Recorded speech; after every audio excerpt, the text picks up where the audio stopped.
So hey guys, welcome back to the channel. This is a story about what if Minato and Kushina neglected Naruto. If you guys enjoy this, what if? Comment down below. And let me know before I start. Please do support for more awesome content. And leave a like and don't forget to subscribe to my channel. And also share this video with your friends. And check out the description. And check out my playlist. So let's start the video. Chapter 1. A Condemned Future. Naruto was sprinting through the thick forest floor of the northern forest surrounding the Leaf Village, with his black shirt torn and a painful expression on his face, as his 7-year-old body was falling apart as he was bleeding from the multiple cuts along his body. However, those cuts were the last things on his mind, as the overwhelming rainstorm overhead was soaking him to the bone, causing the blood from the wounds continually flow, as it refused to clot, seeing as Naruto was moving as fast as he could to get away. Getting away from what? Better question would be, what would he stay for? As he grew up, he faced terrible conditions from the abuse of the village, from the overpriced food, which was nothing but scraps fit more for homeless dogs than humans. Or should he stay for the sights? To drink in the glares and hate from the villagers as he walked down the streets they shared. To feel ostracized for something he could never grasp and could never change because all he knew, he never did anything wrong. Locked away in his tiny room in the dusty attic of the orphanage as potential parents came by because he was a monster who should never be loved. Beaten by the same caretakers that fussed over another child if he or she got a scrape on their knees. Eventually, the sight of celebration for someone else's birthday did not even stir a feeling of jealousy within him. How can the people around him be so two-faced? The same mouth that sings out in joy for another spits and curses him. The same hands that push children on the swings push him to the ground only to beat him for living. The same eyes that behold the beauty of the world surrounding them open in amazement only to close as others ignore his broken form. The same ears that listen to the rustling of the leaves in the still mornings become deaf to his cries in a nearby alley. Too lost in his thoughts, he failed to notice the large roots sticking out of the ground, and he fell in the middle of a clearing in the forest, allowing the undying rain relentlessly poured down on his small frame, as if they were the physical embodiment of his painful memories. He gripped 2 handfuls of the grass beneath him as he struggled to continue on. Just a little more, just keep going. To where? A small voice in his head replied. It was that same voice that just wanted him to give in, just to accept what was going on in his life. That was the final straw as the sensations of rapidly passing memories of pain flew by, the storm roaring over him, hazy outlines of past abusers in the rain approached him as his mind was breaking. He gripped his overwhelmed head with his small hands and roared out to the storm in pure anguish. Stop. 7 years ago, Minato Senju was pacing around his office wondering how he was going to pull off this impossible task. The greatest of the 9-tailed beasts was getting closer to the village, and with every second, shinobi were dying to stall it, and here he was without a solution how to stop it. Unfortunately, he did not receive his great-grandfather's wood bloodline to restrain the beast, but in the end that would not stop it completely. The only thing he found out was that it was impossible to kill a tailed beast, seeing how it is living concentration of chakra. It is however possible to kill it once it has been sealed inside, only for it to be reformed after a few years of slowly gathering its chakra. But how was he to create a seal strong enough to contain the greatest of the seeing, as the Kyuubi sat on top of the hierarchy uncontested? There had been a few notes about but the only thing he got on the Kyuubi was that it had never been sealed before due to its immense power causing the host, inanimate or living, to break apart. Thank you very much, asshole, for telling me that I can't put the strongest living being in a fucking teapot. Then he found something in the forbidden section from the Uzumaki scrolls. At the user's command, the Shinigami performs the sealing by dragging the target soul into the user whose stomach is branded with the seal's mark. However, the sealing is double-edged as the user's soul is devoured by the Shinigami, along with the target soul, both souls trapped for all eternity within the fiend's stomach. So this technique should work. But I will have to sacrifice myself to do it. Shaking his head as he returned to the Hokage's desk, Minato delved into his research with new vigor, and after confirming that it was indeed a sealing ceremony, he started to make adjustments. Since it was a sealing, it should be possible to control where exactly the target was to be sealed. He knew that if he sealed the Kyuubi into an object, it wouldn't work due to its overwhelming power being far too strong to be locked in a teapot like the Shukaku.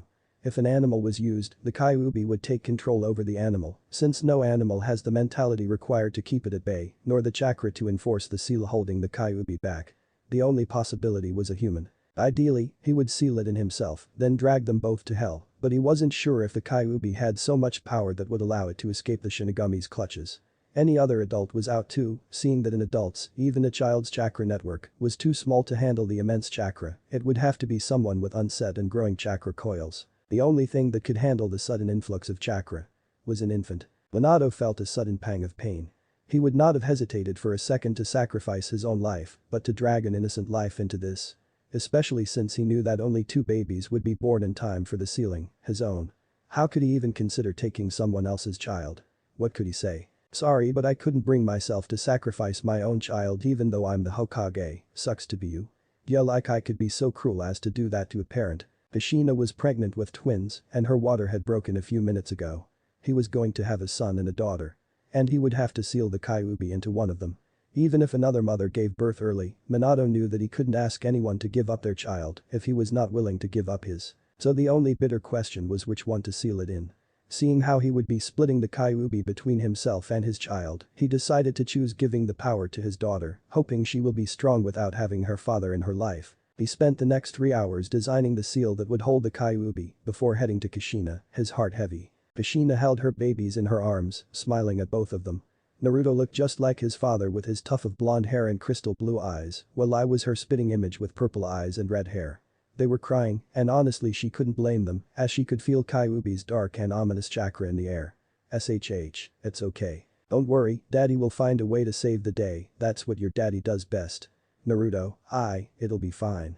Tsunade, who had returned to Konoha to help her stepdaughter Kushina give birth to her grandchildren, had her doubts about her son stopping the beast, and she could see that Kushina's confidence in her husband was not absolute either. Speak of the devil, there he came, with an expression appropriate for a funeral. Minato looked at his wife, knowing this would be the last time he'd ever see her. He forced himself to smile. Hello Kushina, how are you doing? Are the children alright? Kushina gave him a weak smile as the birth took a lot out of her. I-chan and Naruto-kun are just fine, and according to Tsunade, I'm out of the woods. What about you? Did you find something? Minato nodded. I researched and found out that while it's impossible to destroy the Kyuubi, I can seal it away. I know that and I've already designed the seal. Kushina smiled, relieved. That's wonderful darling. Why do you look so down? Minato wished he could keep quiet, but he knew that would not only betray Kushina, but that it simply wouldn't work. Still, how do you tell your wife that you will die sealing a monster into her child? Well. Tsunade looked at him sharply.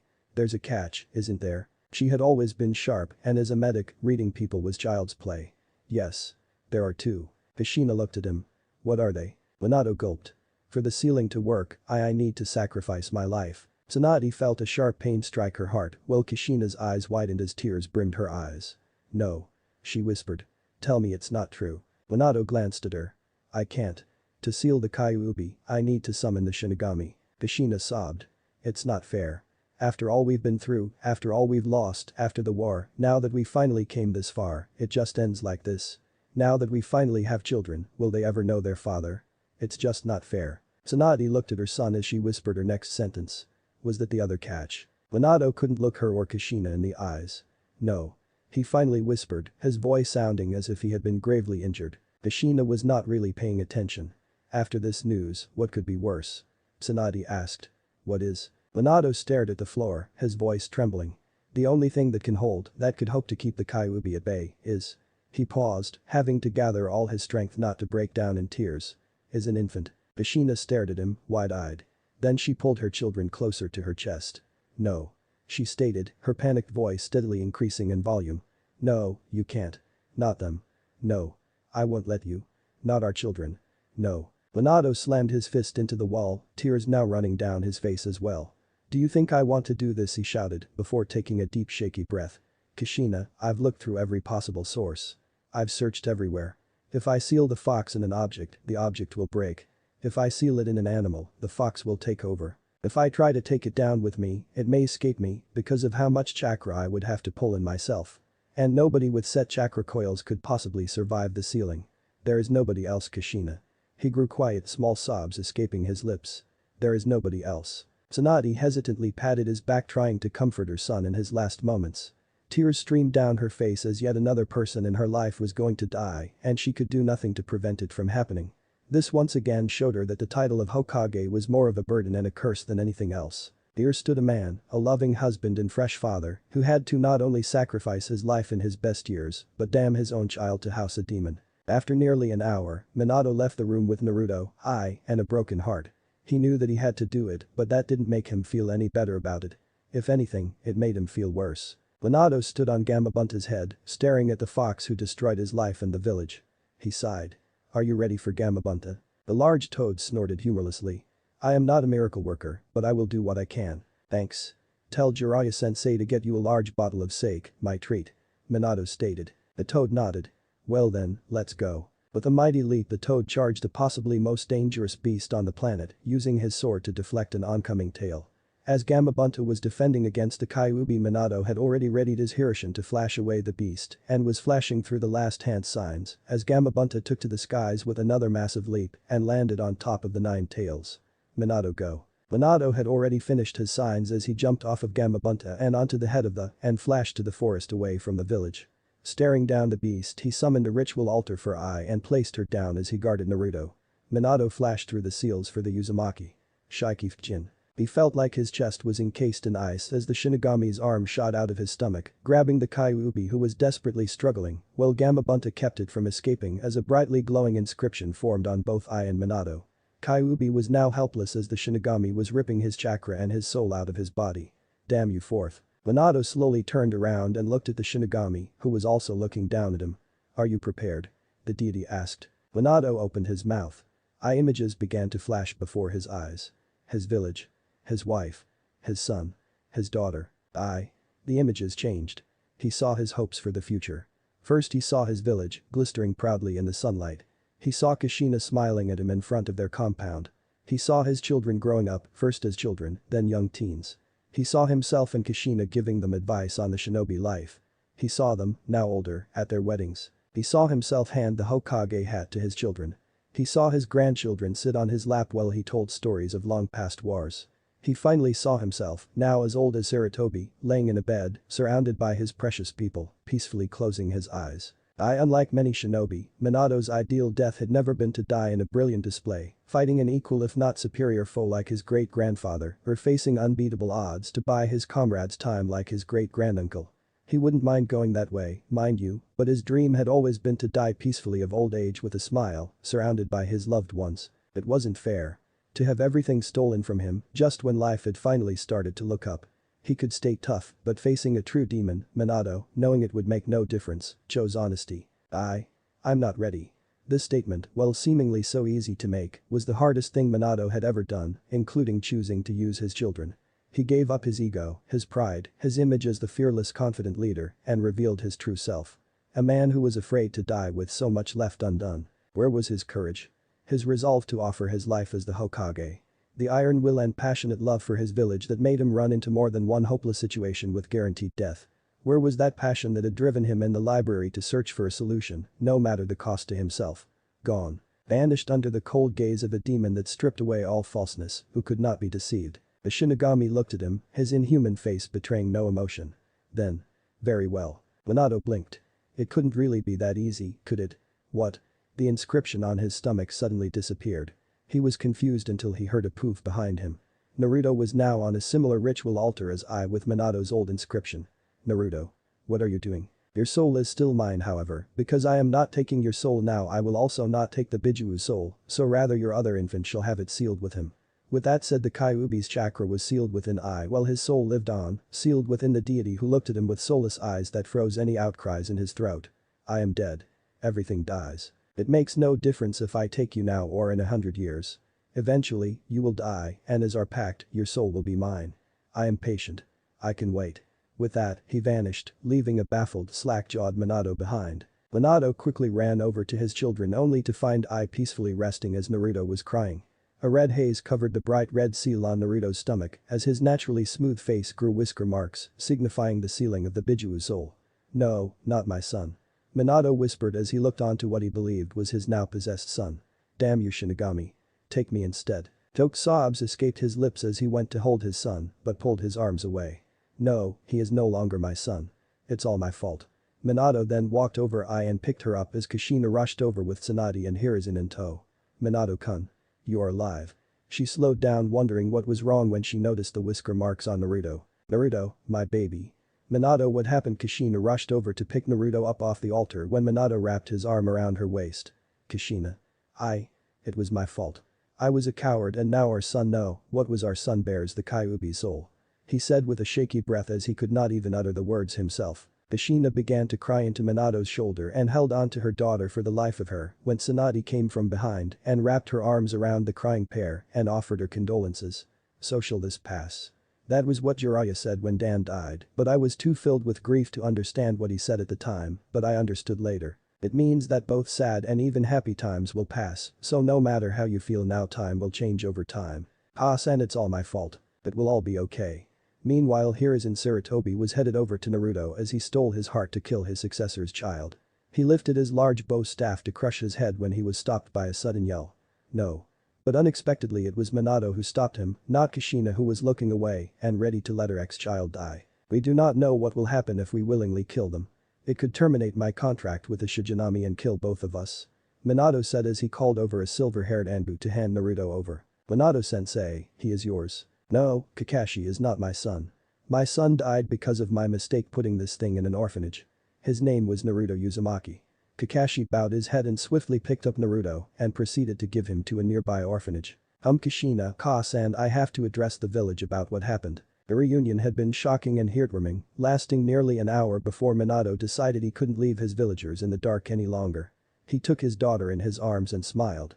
She looked exactly like her mother. He stood on the tower, looking down on the masses gathering below, cheering for his victory. He smiled. "People of Konoha, we have won. Thanks to our many brave shinobi, I have managed to find a way to defeat the Kyuubi. It will no longer be a terror to our village anymore." The roars were deafening. Minato raised his voice. "But not I alone am the true hero. The heroes are all those who bravely face the Kyuubi." All the shinobi cheered even louder. Then Minato spoke again. "Nor am I the savior of Konoha. The true savior is right here." He lifted Ai up so that everyone could see her. The Kyuubi was extremely powerful, and because it is immortal, nothing can truly kill it. However, this girl is keeping it locked away where it can never cause harm again. She is the jailer for the most powerful, and she will make sure that we can live without fear. I present to you the savior of Konoha, my daughter Ai Senju, given to us by beautiful wife Kushina Senju." There was a moment of silence, then the applause and cheering rose to new heights. Their great Hokage had stated that the girl, his daughter no less, was a hero who kept Kyuubi imprisoned forever, so it had to be true. The few yelling something about killing the demon were swiftly pulled away where the truth was beaten into their heads. Minato felt mixed. He was glad that his daughter and wife were accepted, but he also felt awful knowing he did not deserve these cheers and that his son needed to die for him to live. For a moment he had wished the Shiganami would come back and take him instead, but that would have been selfish, seeing he would be leaving his family behind. Kushina would have had an uphill battle to get her own daughter, and I could have grown up with a terrible childhood, seeing as the villagers would be unable to tell the difference between the jailer and the prisoner. And even though revealing both his marriage and status as a parent might have been risky, Minato was not worried. He had starred both the Kyuubi and the Shinigami himself in the face and had somehow managed to make it out. What human did he have to fear? Iwa and Kumo would be too worried that if they attacked his daughter, her parents would retaliate and bring back the humiliating defeats the war had brought to them and their countries before. As the sun rose in the east, beams of sunlight struck on Minato and his family, the pain that the previous night began to wash away. "Yeah. The future looks bright," Minato thought as he smiled at his family. Meanwhile, Naruto was crying in the shadows of a dark nursery with nothing but an empty room to listen to him. Chapter 2. Armory of the Unknown Ancestor. The next day, village council room. Ugh, after all the excitement of yesterday, I had forgotten how unbelievably boring this job is. Minato Senju now was seated in the Hokage's chair as looked out to the semicircle of his advisors and the clan heads that made Konoha strong through yesterday's crises. Amidst the small talk, Minato was ready to just go back to his wife and children. "No, child. Fuck. Attention." At his call, all discussion came to a close. He then began to talk about the issues of rebuilding the village and distributing out the labor between the clans and trying to establish a general engineering plan. Ideally, the Hyuga would work with the Akimichi and teams to locate survivors and restore buildings. The Aburam would work with the Inyazuka clan to re-establish the ecological biomass around the village. Lastly, the Nara would help with the engineers to rebuild the village, whereas the Uchiha would be defending the village from any invaders who thought Konoha was weakened from the Nine Tails attack. Well, I believe that covers everything, so please return back to your families and let's get the village back on its feet. Minato proceeded towards the door when the tapping of a familiar cane reverberated throughout the room. Minato, however, heard it and was regretting the upcoming conversation. But Danzo? He could hardly hold back the snarl from his face as his eyes did not betray his emotions. Danzo, on the other hand, couldn't care less about the icy demeanor of the Yellow Flash, not now when he had an agenda. Speaking of family, I would suggest you hand was all he could get out before Minato had immediately flashed behind Danzo, ready to slice his throat if he finished that sentence. Finish that sentence, Danzo. Say you want to take away my child from me and raise her to be one of your emotional weapons. Say it right now so I can add your death as a part of Kyuubi's death toll. Minato had said that as a whisper, but it could be heard loud and clear in the council room. Danzo on the outside looked calm as this was not his first near-death experience, but inside his mind was looking for a way to get out of this mess. Danzo slowly removed Minato's kunai away from his throat as he began to speak again. Now, Hokage-sama, you did not let me finish my sentence before you became uneasy. Now what I was going to say was that you should hand over your son. Minato looked shocked as did the rest of the council. Oh, you did not think you could keep it a secret for very long now, could you, Hokage-sama? Yes, one of my root agents followed your Anbu delivering your other child to the orphanage in the southern part of the village. Now why would our great leader not let the village know of his other child? Unless that child was the real Nine-Tails Bijuu. Gasps filled the room as Danzo continued. How pitiful. You think you can offer people hope by claiming that your daughter holds back the beast, but in reality you could only split its being between both of your children, leaving your son to bear the beast's soul, while you would have the power under your thumb to enforce your rule as Hokage. Minato quickly took control of the room as his chakra flared to unbelievable heights, showing the immense power of the Senju clan. No. I would never do that to the village. The will of fire burns brightly, but there are some places that the flame cannot reach. What I mean to say is that Naruto, who was once my son, is no longer what Kushina and I made together in love. He is now what the Shinigami and I made together in cowardice.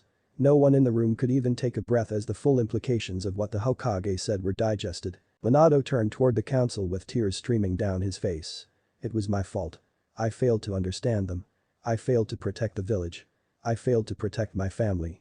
I failed the love of my life because I was inadequate, because I did not have the courage to sacrifice myself when it came down to it. I can't look Kushina in the eye knowing that I killed our son and that he is still alive mocking me as the beast wears my son like a new cloak. Hokage-sama, why not just kill him? Can't. I want to so badly, but I simply can't. I have no idea what would happen. I already lost my son from my ignorance, I can't bear to make another mistake.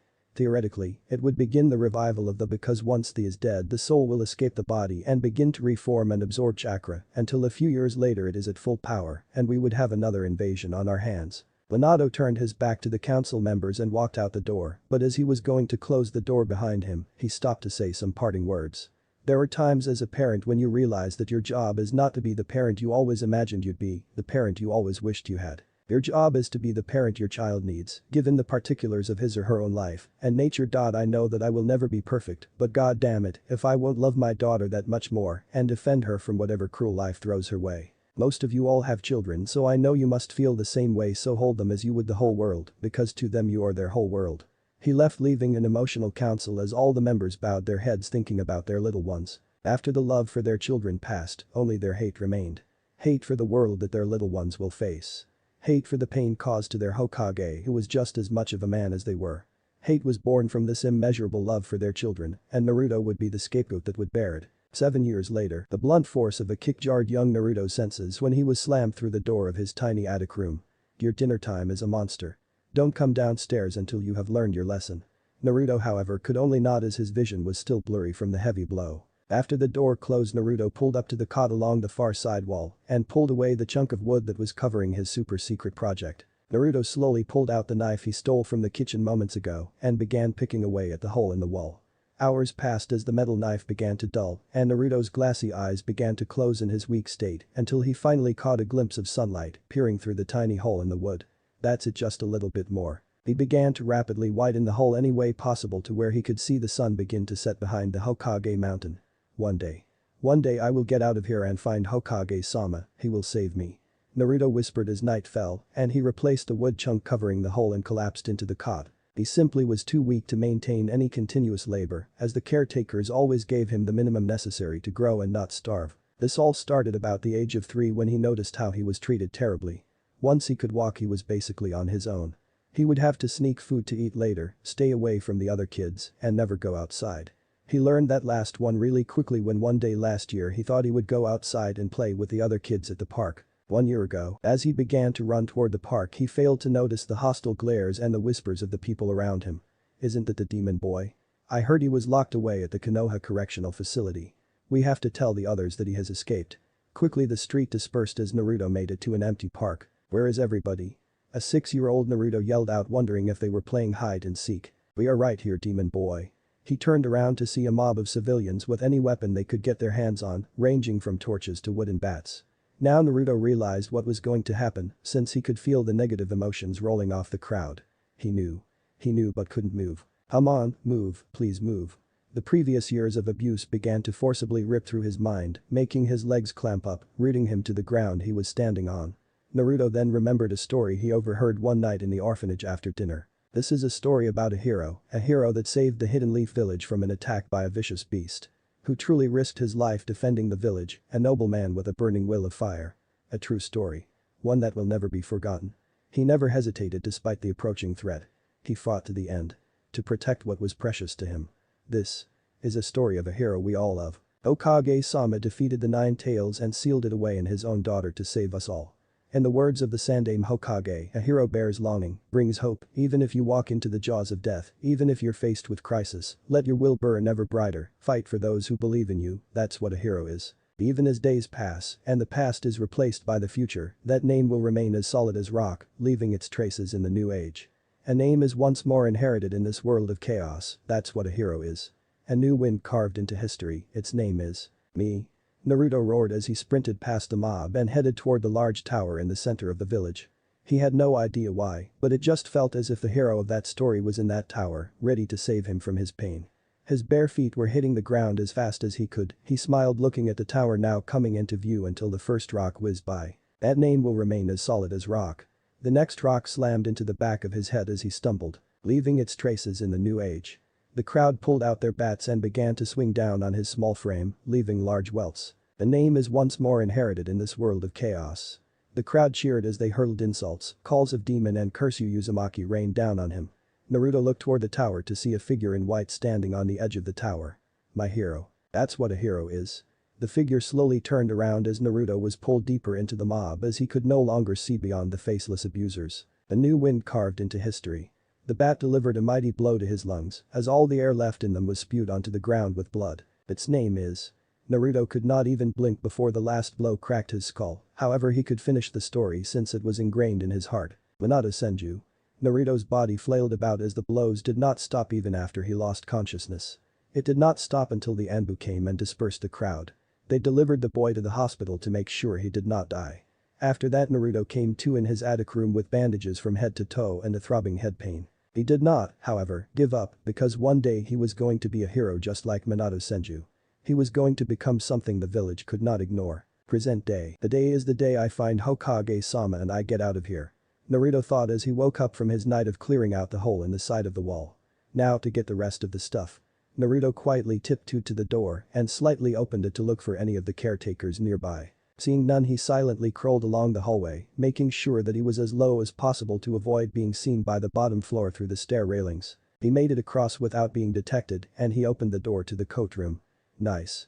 He grabbed the thickest ones made of animal fur and grabbed a solid blue scarf fit for an adult along with a large roll of duct tape. Naruto got back to his room and began to form his escape. The orphanage was in the southernmost part of the village, so it was going to be a long way to get to the tower, and people would immediately recognize him, so he would have to stop along the way and blend in with his long blue scarf around his head. Luckily the orphanage was only 2 stories tall, but that fall for him would injure him or be fatal, so he wrapped his body in the coats with the duct tape until he looked like a multicolored blob. Now the fun part. Naruto sighed and got onto his stomach to crawl out his hole. He removed the wood chunk and pulled himself through, but as he was enjoying the breeze of the clean air rushing through his nostrils, he suddenly realized that he could not fit through the hole with all the coats around him. Come on.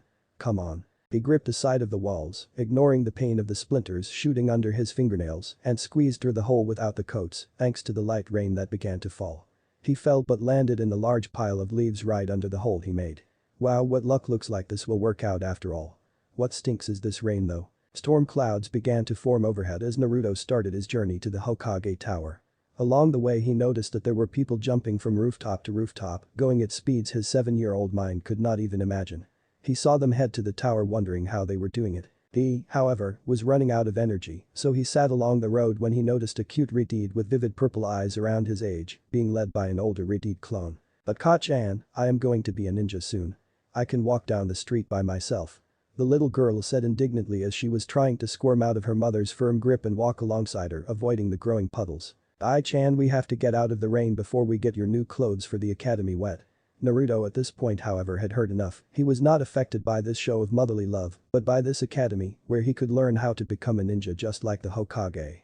With that in mind he rushed in the opposite direction past the daughter-mother duo. What he forgot however was that his scarf was no longer covering his entire head, but only from his nose down. Kushina only had a moment when she noticed the scarf fall partially off the little boy in the street. However, that was all she needed to see, a glimpse of blonde hair and crystal blue eyes that looked exactly like her husband's. In her shock she failed to stop him as he blew past her in a black shirt with a red Uzumaki swirl on the back. Was that Naruto-chan? Kushina could no longer see him however, due to the storm picking up and buffeting her eyes, preventing her from seeing Naruto anymore. She was pulled out from her thoughts as a small hand pulled her along. Come on, Ka-chan. We have to get out of here. The storm is ruining my clothes. Right. Kushina however was not thinking clearly to comply with her daughter's request. Am I seeing things again? But it felt so real. Kushina then picked up her daughter and went back to the compound to get out of the growing storm. The storm raged on as it seemed the elements were against Naruto from reaching the tower. I did not come all the way out here for nothing. In an incredible feat of physical energy he burst through the storm and barreled into the wooden doors of the tower. Alright, I'm in. Now to get to the top. Naruto rushed along the outdoor stairs, spiraling along the outside of the building, trying to maintain his bearings so that he would not get blown off. The storm picked up and Naruto felt as if he was being sucked into a tornado. Just a little more. My story can't end here. Naruto roared right back at the storm as he unintentionally used his chakra to blast forward through the doors ahead. What he failed to notice however was the rain that was once pouring down had momentarily stopped until it continued on once he was inside. He was now sprinting toward the large wooden doors in his soaked clothing and his damp scarf that was wrapped along his head, revealing only his fierce blue eyes. I'm here. I'm really here, thank Kami. Naruto ran past the yelling secretary and opened the door to a sitting Minato, who was filling out paperwork in his Hokage robes, looking as young as he did 7 years ago. Hokage-sama, I tried to stop him, but he ran right past me. Minato however waved her off, not minding this child coming to see him. He was suspicious however as to why a child would go out in this weather just to see him, but he did not think too long about it. It's fine, I am sure I can spare some time for him. The secretary smiled and closed the door behind her. So what did you want to talk about? I want to become a ninja. Naruto replied excitedly while Minato just chuckled at the young boy's enthusiasm. Well, let me see this future defender of the Hidden Leaf Village. Naruto looked embarrassed and began talking amiably as he took off his scarf. Well, of course. So I heard that there was some academy where I could learn at. And I could become super strong. And save princesses. And. Naruto's speech was coming in and out from Minato as he sat there taking in what looked like his son. He looked so much like me. And he looks malnourished, and what's with that bruise on the side of his head? Did he run away in this storm? Why? Minato was tittering between just staring at his son and picking him up and taking him home just to be a real family again. He bit his lower lip as all he could see now was himself standing in Naruto's place and the Shinigami floating behind him and asking the question again. Are you prepared? The Shinigami said to the phantom Minato standing in place of Naruto. I am not ready. The real Minato knew where this was going and flashed in front of what he believed was his old self about to make the same mistake and charged up an Adama Rasengan to stop himself from ruining his family. Hokage-sama. Naruto whimpered when he saw his hero come charging at him with a violence that looked ready to kill him if the vicious look on his face told him anything.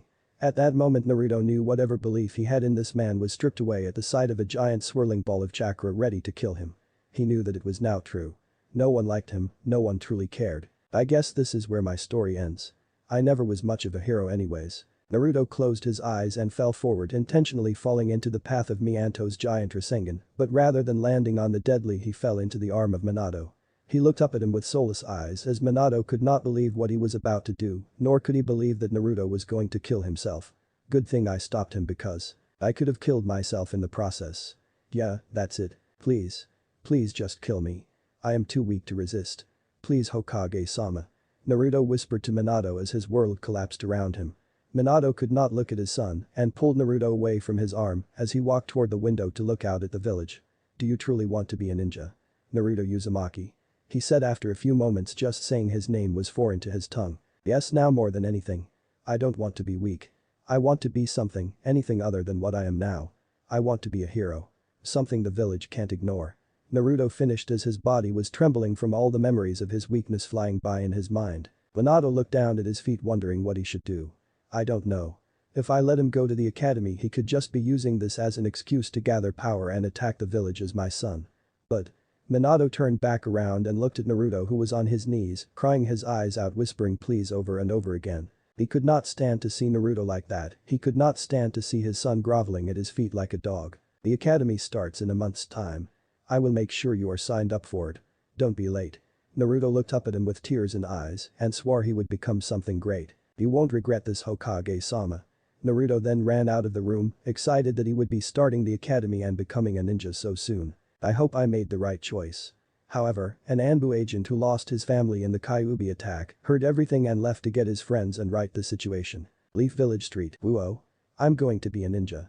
Naruto yelled out into the storm as he was too excited to care about being wet. I'm going to be a ninja.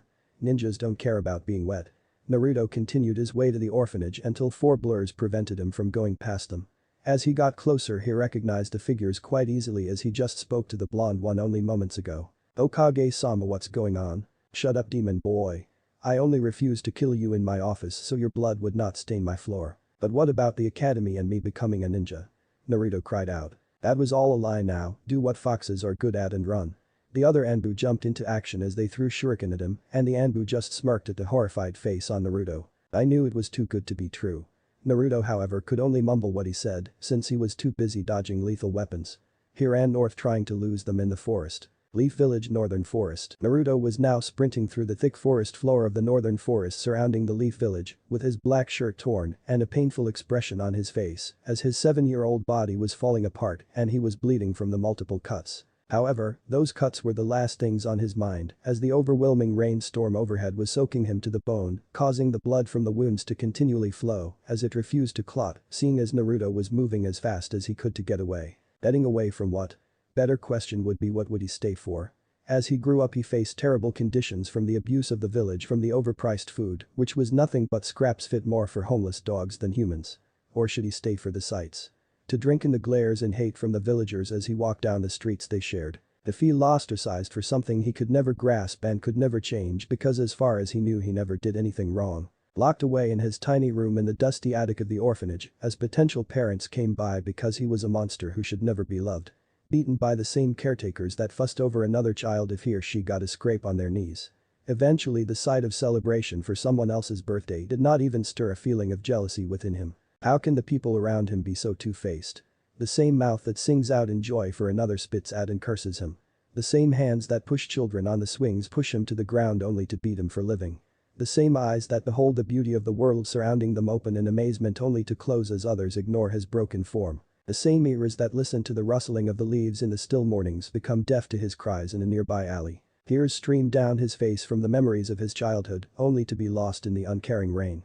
It seemed even Kami could care less for this little boy as he tried to escape from his pains. He even tried talking with the Hokage, but it seemed he was always too busy, or when he did talk to him, he would only say something about how the villagers would eventually stop or how they will grow to love him as he would be defending the village, but he refused to even look at him, usually over him or even through him. It was during these talks when he realized that no one would ever love or even care for him. Too lost in his thoughts he failed to notice the large root sticking out of the ground and he fell in the middle of a clearing in the forest, allowing the undying rain to relentlessly pour down on his small frame as if they were the physical embodiment of his painful memories.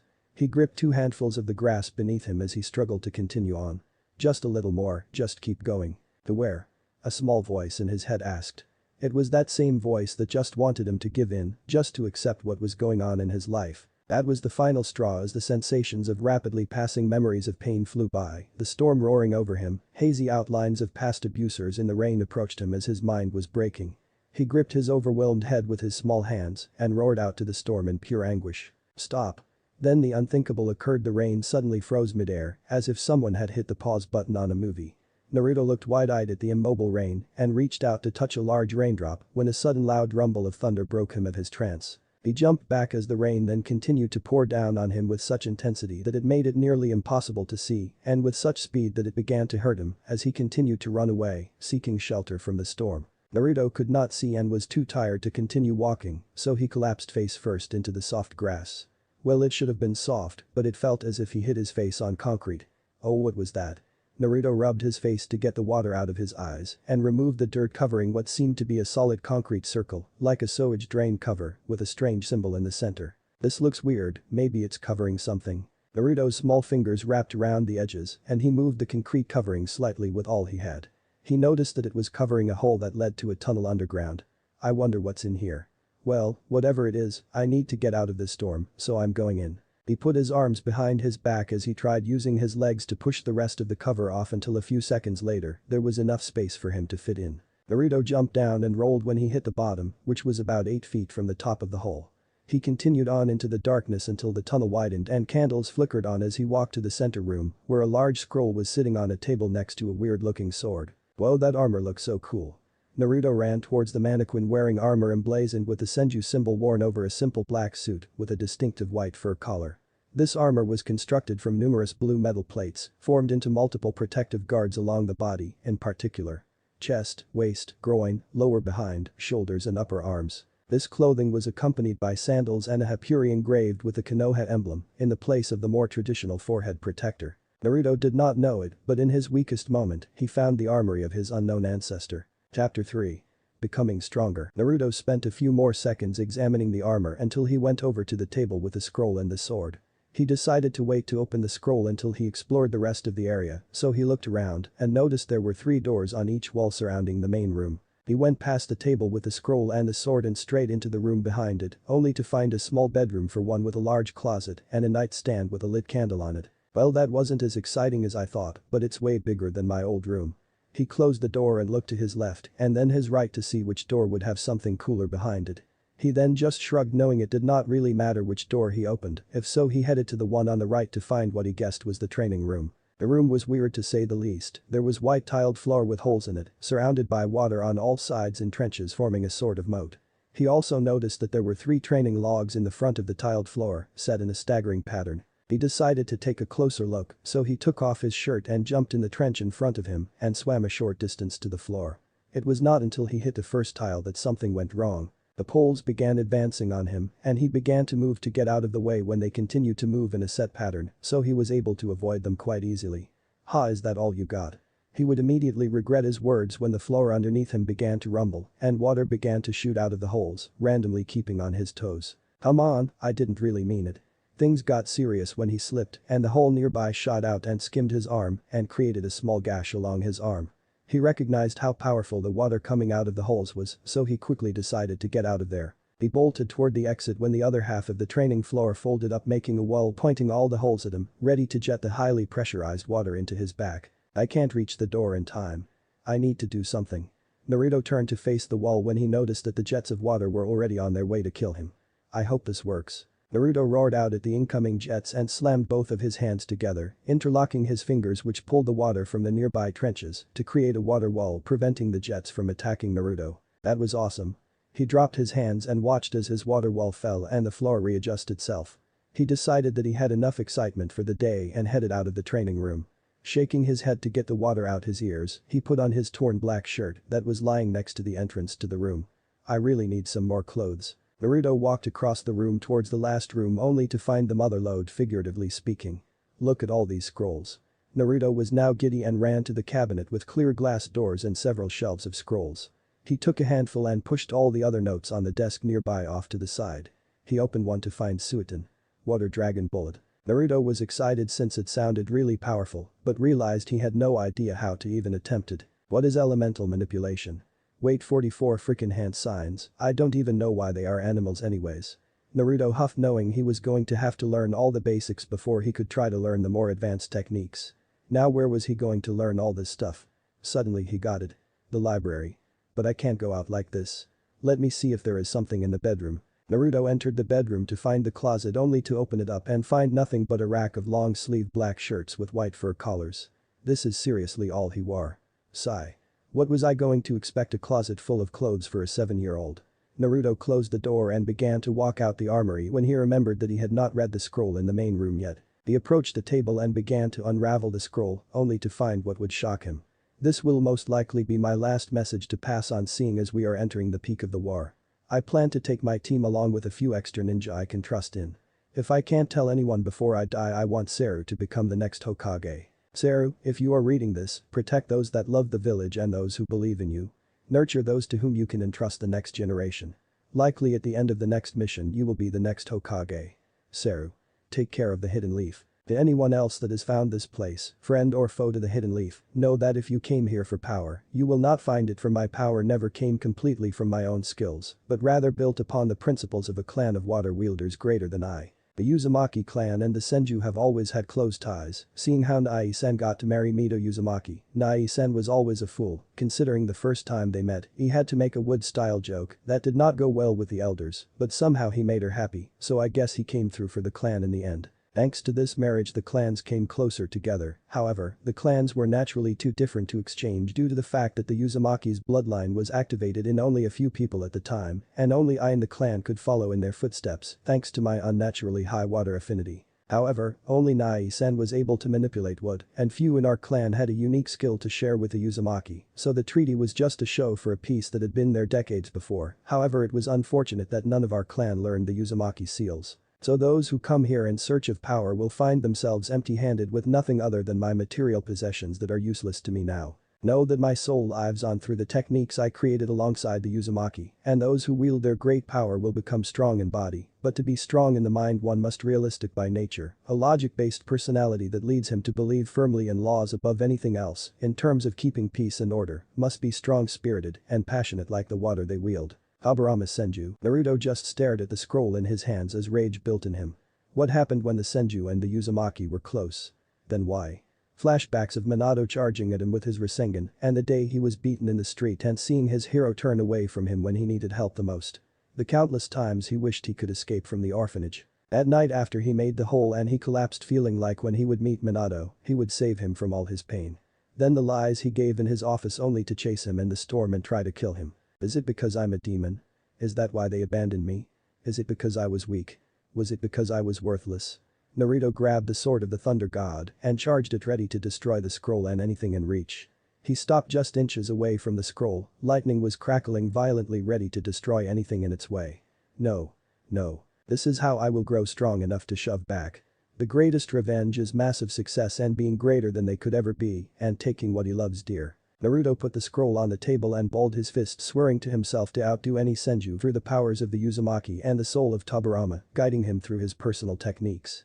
He was going to grow strong and become greater than anyone, even the fourth Hokage held by everyone to be a hero. He walked out of the armory to go begin gathering power by first getting knowledge. Hours later, Naruto returned looking like a new person. He was wearing a short-sleeve royal blue karate gi with a light blue lining over an armor fishnet undershirt, partially shown as the gi was loosely tied by a solid white belt, along with solid black pants. However, the most noticeable change about him was the seemingly permanently cool expression on his face as he entered the armory and into the library. He pulled off the backpack from his shoulders and held it upside down to drop all the books he had stolen from the library onto the tabletop. Beginner's Guide to Chakra Control, Understanding the Elements of Chakra Nature, History of the Elemental Nations. Naruto said out loud, going through a checklist that he thought was going to be taught at the academy as he looked through the library for the academy section for students who could not afford to purchase the books. His face held a smirk as he was glad that he had all these new books, seeing as the only thing he could really do in the orphanage was read, and books were rarely given to the demon. Naruto had to steal any books that were left around and hide them in the hole in the side of the room. Well, you gotta start somewhere, but I believe the most useful one right now is the survival guide, seeing how I can't just continually slip into town for a meal run. Naruto propped himself in the chair next to the table, propped his feet on the table, and began to read late into the night until he fell asleep with the book on his face. The next morning Naruto yawned as he noticed that his candle ran out overnight and got up and began to stretch his usual stretches to keep his body active when he was not allowed outside. What sucks about this place is that there is no way to tell what time it is. He left the library with the survival book in hand, along with a couple of kunai and a roll of wire string that he got from the same weapons store where he stole his outfit from. He took a deep breath of the fresh air of the northern forest and enjoyed the rustling of the leaves, as all he had heard all his life were the yells of others and the loud noises of the village. Well, let's hope I don't mess this up too badly. Naruto then proceeded deeper into the forest, determined to collect breakfast or starve. Naruto looked for rabbit trails and found one after a few minutes and began to form his snare to place along the trail. After an hour there were multiple snares along the trails nearby as he sat in a tree overseeing the traps when he noticed a pack of rabbits coming to them. Come on you dumbasses, get into the traps, I'm so hungry. The majority of rabbits avoided the obvious traps, but 2 got caught by their feet. Naruto dropped down from the tree and tried to throw both kunai at the same time, but completely missed. He sighed knowing that he would not suddenly become a marksman by picking up the kunai. He picked up both kunai and ready to kill the rabbits when he stopped inches away as he hesitated, as it would be the first time he would have to kill to survive, and he knew this only be the first time in a long future of death. He steeled his 7-year-old heart and killed the both of them and prepared the fire pit to roast them. After breakfast Naruto picked at the flaming coals of the fire and began to wonder how he was going to fulfill his self-promise to become great when others had a head start with clan training. That's loser talk. I am going to be the best through hard work and become a legend as in Uzumaki. Naruto whipped off the dirt on his blue guy and headed to the armory to set up a schedule. This looks pretty good I guess. Then again I have never trained to be a ninja before. Naruto was sitting in the library looking over his schedule. 8 am wake up, 8:15 am hunting breakfast, 9:15 am shuriken and kunai training, 10:15 am workout, 1. 25 push-ups, 2. 50-yard hand walk, 3. Jump rope 500 times, 4. 50 straight punches to training log, each side, 5. 50 roundhouse kicks to training log, each side, 6. 100 squats, 7. 5x 50-yard sprints, 8. 2 sets of 90-degree sprints, 1 p.m. cool down and calisthenics, 1:30 p.m. shower and lunch, 2 p.m. reading, beginnings of chakra control, history of the elemental nations, Academy Manual on Taijutsu, Academy Manual on Ninjutsu, Academy Manual on Jinjutsu, 5 p.m. Taijutsu training with jets off, 6 p.m. Taijutsu and evasion training with jets on, 7 p.m. meditation and chakra control exercises, 8 p.m. bloodline training, manipulation outside of danger situations, lifting water and shape manipulation, moving streams of water around obstacles while maintaining shape. 10 p.m. sleep. Yeah, this looks okay until I can start classes and learn about channeling chakra through hand signs, and then I can start in the library. Naruto said out loud as he felt tired and headed to the bedroom to get sleep because it was getting late and he had a long month before the academy started. He mentally reaffirmed his promise and fell into the bed after setting the alarm on the nightstand. I swear on the Uzumaki name I will make them pay for hurting me. 1 month later, as the alarm clock blared, Naruto's sharp blue eyes opened and he quickly turned it off. He slowly walked toward the closet and put on his guy in black pants, then proceeded to the full body mirror as he looked at his reflection to make sure he was ready. He slowly opened a jar with red paint and streaked his face with the paint the same way Tobirama did as he passed his unknown ancestors' coming-of-age ceremony, similar to the Uchiha yesterday, but rather than the clan symbol on his back, he wore the same war paint Tobirama wore as child with only thin short streaks on his chin and cheeks. It is time. Naruto quickly left out of the armory and closed the entrance with a heavy cement cover, then quickly leapt toward the academy, with his only thoughts being to be the best. To be greater than my peers. To show how great the Uzumaki clan is. To be something that can't be ignored. Naruto swiftly entered the village and went into the academy at his own pace, maintaining his cool exterior. He stopped in front of a busy secretary who was dealing with a mountain of paperwork to process all the new students and those returning for their later years. "Excuse me ma'am, where do the first-year students report to?" Naruto asked calmly. She simply said a room number without looking up to see what the child asked this time. Kids these days are always getting lost. How are they going to be ninjas when they can't find a classroom? Not my issue. Naruto walked away and headed toward the room as he was beginning to get nervous. Were they going to turn him away? Did the Hokage sign him up or not? These questions plagued his mind until a red blue printed by him and would have bumped into if he was the same as he was last month. "Sorry, but I am going too late on my first day." The red blur turned when she said that and he remembered her from the day of the storm. So she is here as well. I wonder what that means. Naruto just shrugged, not thinking much about it since he had no idea who she was. Well, better get to class. Iruka was running through the attendance when he noticed 2 names were absent and both were big names. Where is Hokage-sama's daughter and him? Iruka was going to mark them absent when the door suddenly opened to reveal a slightly out-of-breath Ai Senju. "I'm here sensei, Tusan just had some speech to give me about growing up so fast or some nonsense like that. Well, I am so glad you graced us with your presence." Iruka made an over-dramatic bow which caused her to blush brightly. Seeing that he had embarrassed his student enough, he told her to sit down in an empty seat when I looked up to see her best friend. "Satsuki-chan, you're in here too." She quickly scaled the stairs and sat next to her best friend Satsuki Uchiha. They have been best friends since they were little girls. Well, littler girls, since age 2, because their mothers were best friends since they were together on the same genin team. They were both friends and rivals seeing as it started over a year ago when Satsuki passed the Uchiha coming-of-age ceremony by mastering the fire release. Fireball jutsu and would not stop showing off her Uchiha crest on the back of her black high-collared shirt. Of course this caused Ai to complain to her parents all day and say how Satsuki was getting better than her and that she could not let an Uchiha outdo her as an official senju. Minato was caught off guard by her statement, but he could tell she was joking yet serious at the same time, so after a while he found her a C rank on par with the fireball jutsu, and like the prodigy she was, she learned it just as quickly, so the day after she learned it, she went to show it off. Satsuki was wondering why her friend would bring her out to the Uchiha Lake when she noticed the big smile on her best friend's face, meaning she was up to something. She asked what was going on, but only sighed with a small smile on her face, as I was talking excitedly about learning a new thing, but not telling her what it was. Shaking herself from her memories, she smiled at her over-enthusiastic friend as she began to talk her ear off about everything from breakfast to her last training session with her mother. We are like complete opposites, yet I love being around her. She is like a sister to me, since Nai-san is always too busy with Anbu's stuff. Satsuki just began to nod occasionally during Ai's one-way discussion on the wonders of ramen with stars in her eyes as the door slowly opened with a blonde and a loose blue guy that only made his blue eyes look even sharper than normal. Naruto Uzumaki reporting for class. He said smoothly in a relaxed posture, but Iruka could see that his eyes were sharp, looking for any aggressive behavior or deceit from his future sensei. Iruka looked a little peeved seeing that this was the second dramatic entrance which interrupted him from starting the lesson. Yes, Naruto, please take an empty seat so we can begin class. Iruka could care less that he was the rumored demon child, seeing as long as he did not interrupt his class, he could teach the other children in class. Naruto calmly walked up the row as he looked around to see a majority of the clan's heirs here, seeing as they all wore their clan symbol, making it easy for him. This is excellent.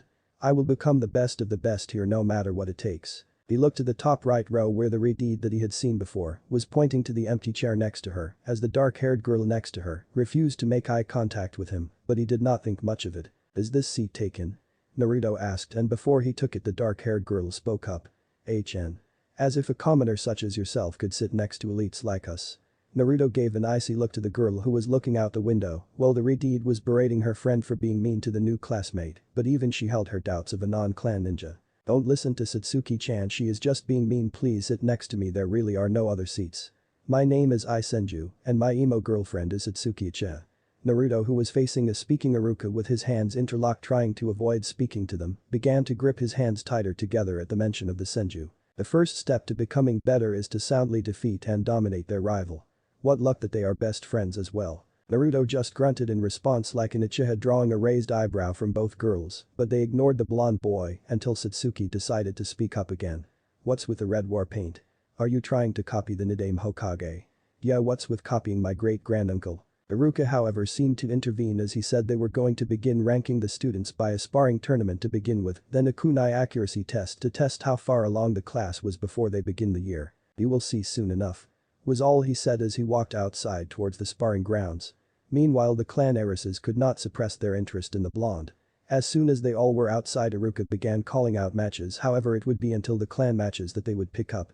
Hiba was running through the competition with his fast pace in Yazuka-style Taijutsu, whereas Astuki would wait for the opponent and deliver powerful counters to their obvious openings in her interceptor style. The real story was Ai seeing how she was swiftly defeating her opponents without even running out of breath with her Taijutsu from the Senju clan. At the end of each other's matches, the Senju and Uchiha heiress shared a cocky smirk, knowing their clan training was taking them to the top and it would be decided between them who would be number one. Iruka called both Kiba and Naruto to the sparring circle to get ready for their match. Kiba was bouncing on his toes ready to beat another one of these clanless losers. Hurry up so I can beat you. I don't have time for losers like you. And I have to impress Ai-chan and Satsuki-chan. Yes, our Inyazuka friend could not bring himself to choose one of the beautiful clan heiresses, so he swiftly decided that since he was an alpha dog, he should get the best and he should not have to choose between him. Naruto could see his excitement and could hardly hold back his own, but he casually entered the sparring circle and assumed a Taijutsu stance where he held both of his fists under his shoulders and held a 50-50 stance, creating a mental centerline dividing Naruto's stance in half. Naruto Uzumaki vs Kiba Inuzuka. Ready? Begin. Iruka leapt away as Kiba charged at Naruto with a wide right hook as Naruto saw him coming a mile away. He calmed himself and thought about the Taijutsu scroll he found in the armory's library. Empty your mind, be formless, shapeless like water. If you put water in the cup it becomes the cup, if you put water into a bottle it becomes the bottle, if you put it into a teapot it becomes the teapot. Now water can flow or it can crash. Be water my friend. Naruto met Kiba's right fist with a fierce elbow and traced Kiba's quick follow-up left jab with his other elbow. Kiba backed off a little to shake out the pain in his hands before he lunged out at Naruto, who had yet to move from his original stance. Water can flow. Naruto followed Kiba's straight punch and fluidly shifted his stance, bringing his left arm across his center line and moved Kiba's punch away from his body. Or it can crash. There. Naruto quickly delivered a 6-inch punch to Kiba's nose, causing him to get a bloody nose. Kiba instinctively lashed out wildly as his other hand went to his nose to stop the bleeding, but to Naruto it was already checkmate.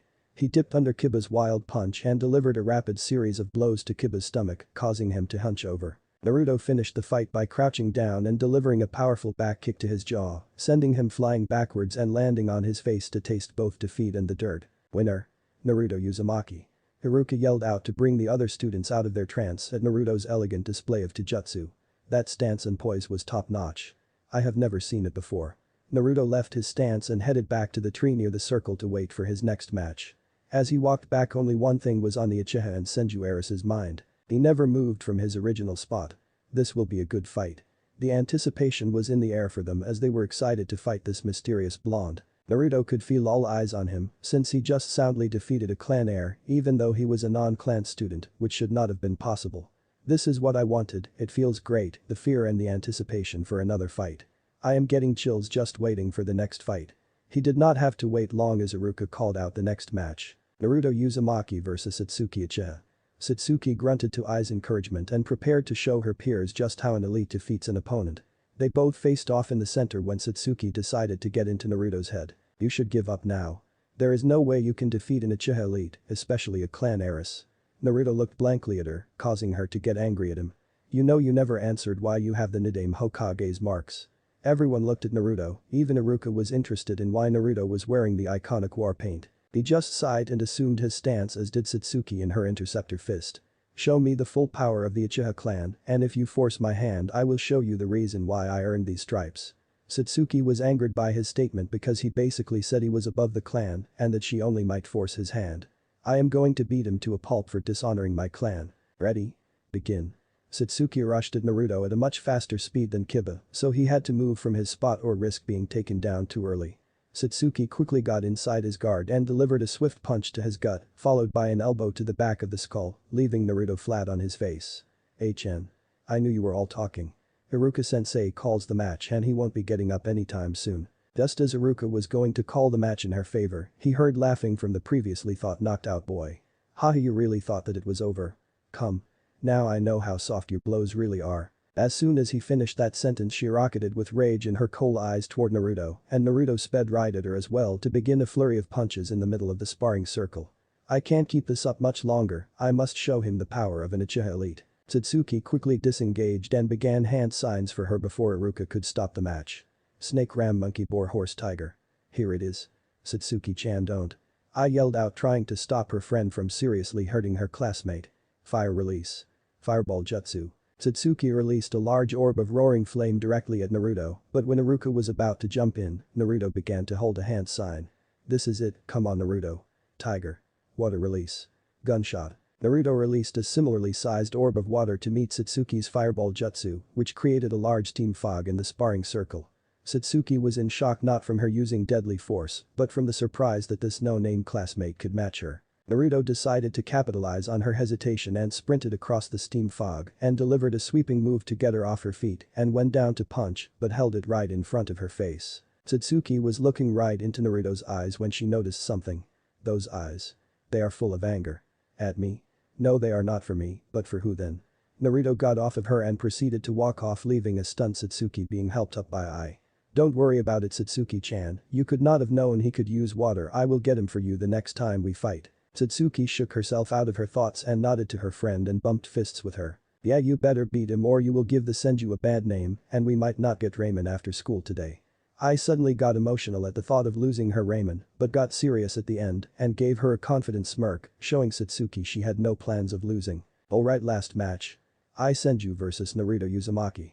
Come meet in the center and we will begin the final match. Naruto took a deep breath and kept a blank face, but his eyes could not hold back his feelings about the upcoming match.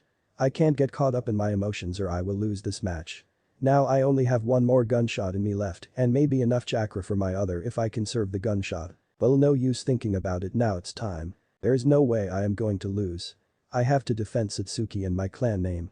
I don't know what Toussaint would say if he knew I lost to a clan-less student. Ai's thoughts were on never giving up so she could live up to her clan name. Funny enough, Naruto's thoughts were similar as the tension in the air rose when they made eye contact, as if to say to the other that they were going all out. Iruka, picking this up, decided that now would be the best time to start the match. Ready? Begin. Naruto and Ai quickly got into the thick of it as Naruto had to defend against a powerful roundhouse kick to his head with both arms. Damn, that is some power behind her kick. Is this the physical prowess of the Senju? Naruto dropped down and swept Ai's exposed leg and tried to follow up a punch, but Ai let Naruto sweep her and she twisted to both of her palms on the ground and gave Naruto a double kick that sent him flying to the tree nearby. Fuck. Ugh, it feels like I broke a rib or something. Before Naruto could get back up, Ai began to weave hand signs that she showed off to Satsuki at the lake that day. She closed her eyes as she mentally went through the signs to remember. This is it. Monkey, dragon, rat, bird, ox, snake, dog, tiger, monkey. Lighting release. Thunderbolt of Zeus. The large jagged thunderbolt came speeding at Naruto, and before he could dodge the thunderbolt, it pierced his shoulder and erupted in a giant show of sparks that made it difficult to look at the display of power. After the technique dimmed down, it revealed a beaten and extremely injured Naruto, with random sparks of electricity coming out of him at different times. Oh my god, I am so sorry. Ai ran over to the gravely injured Naruto and tried to do what she could, but she really couldn't do anything. I didn't mean to. I mean, I wanted to beat you, but not like this. Ai had tears in her eyes, thinking she just killed her classmate when Naruto underneath her tapped her head with both his pointer finger and his middle finger and then directed her attention to another, the Naruto right behind her, with a flat hand to her neck, simulating a kunai if this were a real battle. But if you are there, then who is? The Naruto beneath her dissolved into water, revealing it to be a water clone the whole time. When did you? Naruto decided to interrupt her question because he knew what was coming. When you close your eyes to remember the hand signs to you, I created a water clone to take my spot as I waited in the tree limb above you for when you would come over. He answered without taking his eyes off her. It's like he is only looking at me with those deep blue eyes. I mean, of course he would only be looking at me. I asked a question, stupid. Naruto walked away, balling his hand into a fist, letting blood flow through his fingers, completely ignoring Ai's blushing face. I'm becoming stronger. Good. Chapter 4. Receding Tides. The rest of the day went well for Naruto after the spars, as he tried to be the best at the shuriken test, but he was simply too out of breath and too low on chakra to do how he usually performed, which caused his overall ranking to drop behind Ai, as she got a perfect score due to her large amount of stamina and training. However, he still edged out Satsuki, who got a better score in the shuriken test but lost in the spar, so she was chasing behind him in third. Needless to say, everything was going ideal for Naruto. Except the most important part of beating Ai. This is bullshit. I should be number 1, I won the spar, not her. Naruto could only glare at the ranking list outside the classroom, hoping it would burn to ashes by his look. He sighed and went back to the armory to eat and rest, as his chakra was as low as it had ever been in all of his training over the month. This did not deter him, but only pushed him on. As he left, he could feel the stare of a cold pair of eyes, but he refused to acknowledge them as he turned to leave. Satsuki-chan, I got first place. I was running toward a fuming Uchiha heiress who could only ball her fists at the retreating back of Naruto Uzumaki. Damn him, if I did not hesitate I would have won and he would have been at my feet like it should have been. I need to unlock my Sharingan and then I will easily win, wiping that stupid expression off his face. I had been talking the whole time about how she would hold on to her rank and how she would not lose to Naruto ever again, but stopped when she noticed that Satsuki was not listening. Satsuki-chan forgot about him. Come on, it was one spar, I bet next time we fight him we will definitely win. I pouted but then held a victory pose to cheer her friend up. Meanwhile, Satsuki could not fight off the giggle coming out of her mouth at the ridiculous pose her friend was making. Yeah, you're right, Ai-chan, just some more training and we will show what it's like to mess with the best clans in Konoha. That's right. But first the food of gods. Ramen. I was pulling Satsuki by her hand through the school as she sprinted toward Ichiraku ramen. However, while her thoughts were solely on food, Satsuki's thoughts were on the blonde boy that beat her. Whatever, I guess I will ask Nai-san for more training and show him his place. Hours later, Satsuki found herself at the usual stoic Uchiha dinner with her parents and her brother, but the silence was broken by Fugaku. So how was your first day of class? I heard they had spares for the first day to establish rankings. Mikoto was interested as well as Itachi, but frowned when they noticed Satsuki was playing with her food. Satsuki-chan, do not play with your food. Answer your father, please, we all want to hear about your first day, honey. Satsuki put down her chopsticks and mumbled out something that was unheard by the rest of the table. What was that, Satsuki-chan? I got third place. Satsuki looked down to avoid eye contact with her father. Well, that is inexcusable. Why in my day Fugaku could not finish that sentence as Mikoto elbowed him in the ribs with her fully matured Sharingan turned on, daring him to finish that sentence or face her wrath, which usually meant that little Fugaku would not see any action for a long time. Why don't you tell us what happened, honey? Satsuki looked up at her mom, who was looking at her kind eyes like her Nai-san, while Fugaku was rubbing his sore side, and spoke up quietly. Well, there's this boy, and that was all she could get out before Mikoto brought her hands to her cheeks and talked excitedly. Oh, do you hear that Fugaku-kun, our little sweetheart, has a crush, and so soon? I wonder when she will be bringing him around. Oh, I have to make plans and… Ha-san. It's not like that. However, they ignored her as Itachi got up from the table. Itachi-kun, where are you going? Mikoto asked with an overly sweet tone as she suspected what he was going to do. I am just getting my tanto cleaned before I go find this boy and warn him what will happen if he breaks Miyamoto's heart. Fugaku was going to follow Itachi when a sudden tug on his sleeve told him to sit down. Now, Itachi-kun, there is no need for that soon, I am sure she has not started kissing him yet. Yuka-san, you're so gross. Satsuki was definitely regretting bringing up this conversation. She took a deep breath and tried to think of anything that could calm down the table, so she said that the boy was able to match her fireball jutsu with his own water. This brought the table to a silence as they were intrigued by this 7-year-old with a water powerful enough to match this C-rank attack. I got really mad, and before I could think, I got a good distance away from him and began to do it before I could stop myself. I could not stand the thought of losing to him after he insulted the clan, so I put as much chakra as I could, but he stopped it with a water the size of my fireball, and then while I was distracted, he won by quickly following his like he knew he was going to beat my fireball. I am definitely going to see this boy. And bring the tanto just in case, you never know. Itachi asked what the name of this powerful boy was, and what she said next shocked the table. Naruto Uzumaki and Ai-san, I need more training if I am going to beat him. Satsuki finished as she missed the shocked face of her mother and the raised eyebrows of her brother and father. Itachi. Fugaku got his attention quite quickly with his sudden serious tone. Begin to train your sister seriously, we can't let her soil the Uchiha name by losing to him. Itachi met his father's stern look with one of his own, as he knew exactly what he meant. He glanced over to his sister's excited face and caved. This would be good for her to get stronger, but not for that reason. He nodded, which got Satsuki to quickly finish her dinner and hugged her brother, thanking him for training him, missing her mother's and his sad look for his sister growing up too fast. Watch out, Uzumaki, I am coming for you. Meanwhile, I was talking excitedly to Kushina, who was setting the table and waiting for her loving husband to come back, about how she got number 1 at the academy. Ka-san, I got number 1. Oh, I can't wait to tell Tu-san. However, she did not have to wait long as she was suddenly lifted up into the air and swung around. I was giggling madly as her Tu-san was spinning her around. What can't my little angel wait to tell me? He put her down and went over to kiss Kushina as she was putting food on the table. They all sat down at the table and were eating when Kushina decided to speak up. Honey, so tell us about your first day of school. Minato grew quiet as he looked down at his plate.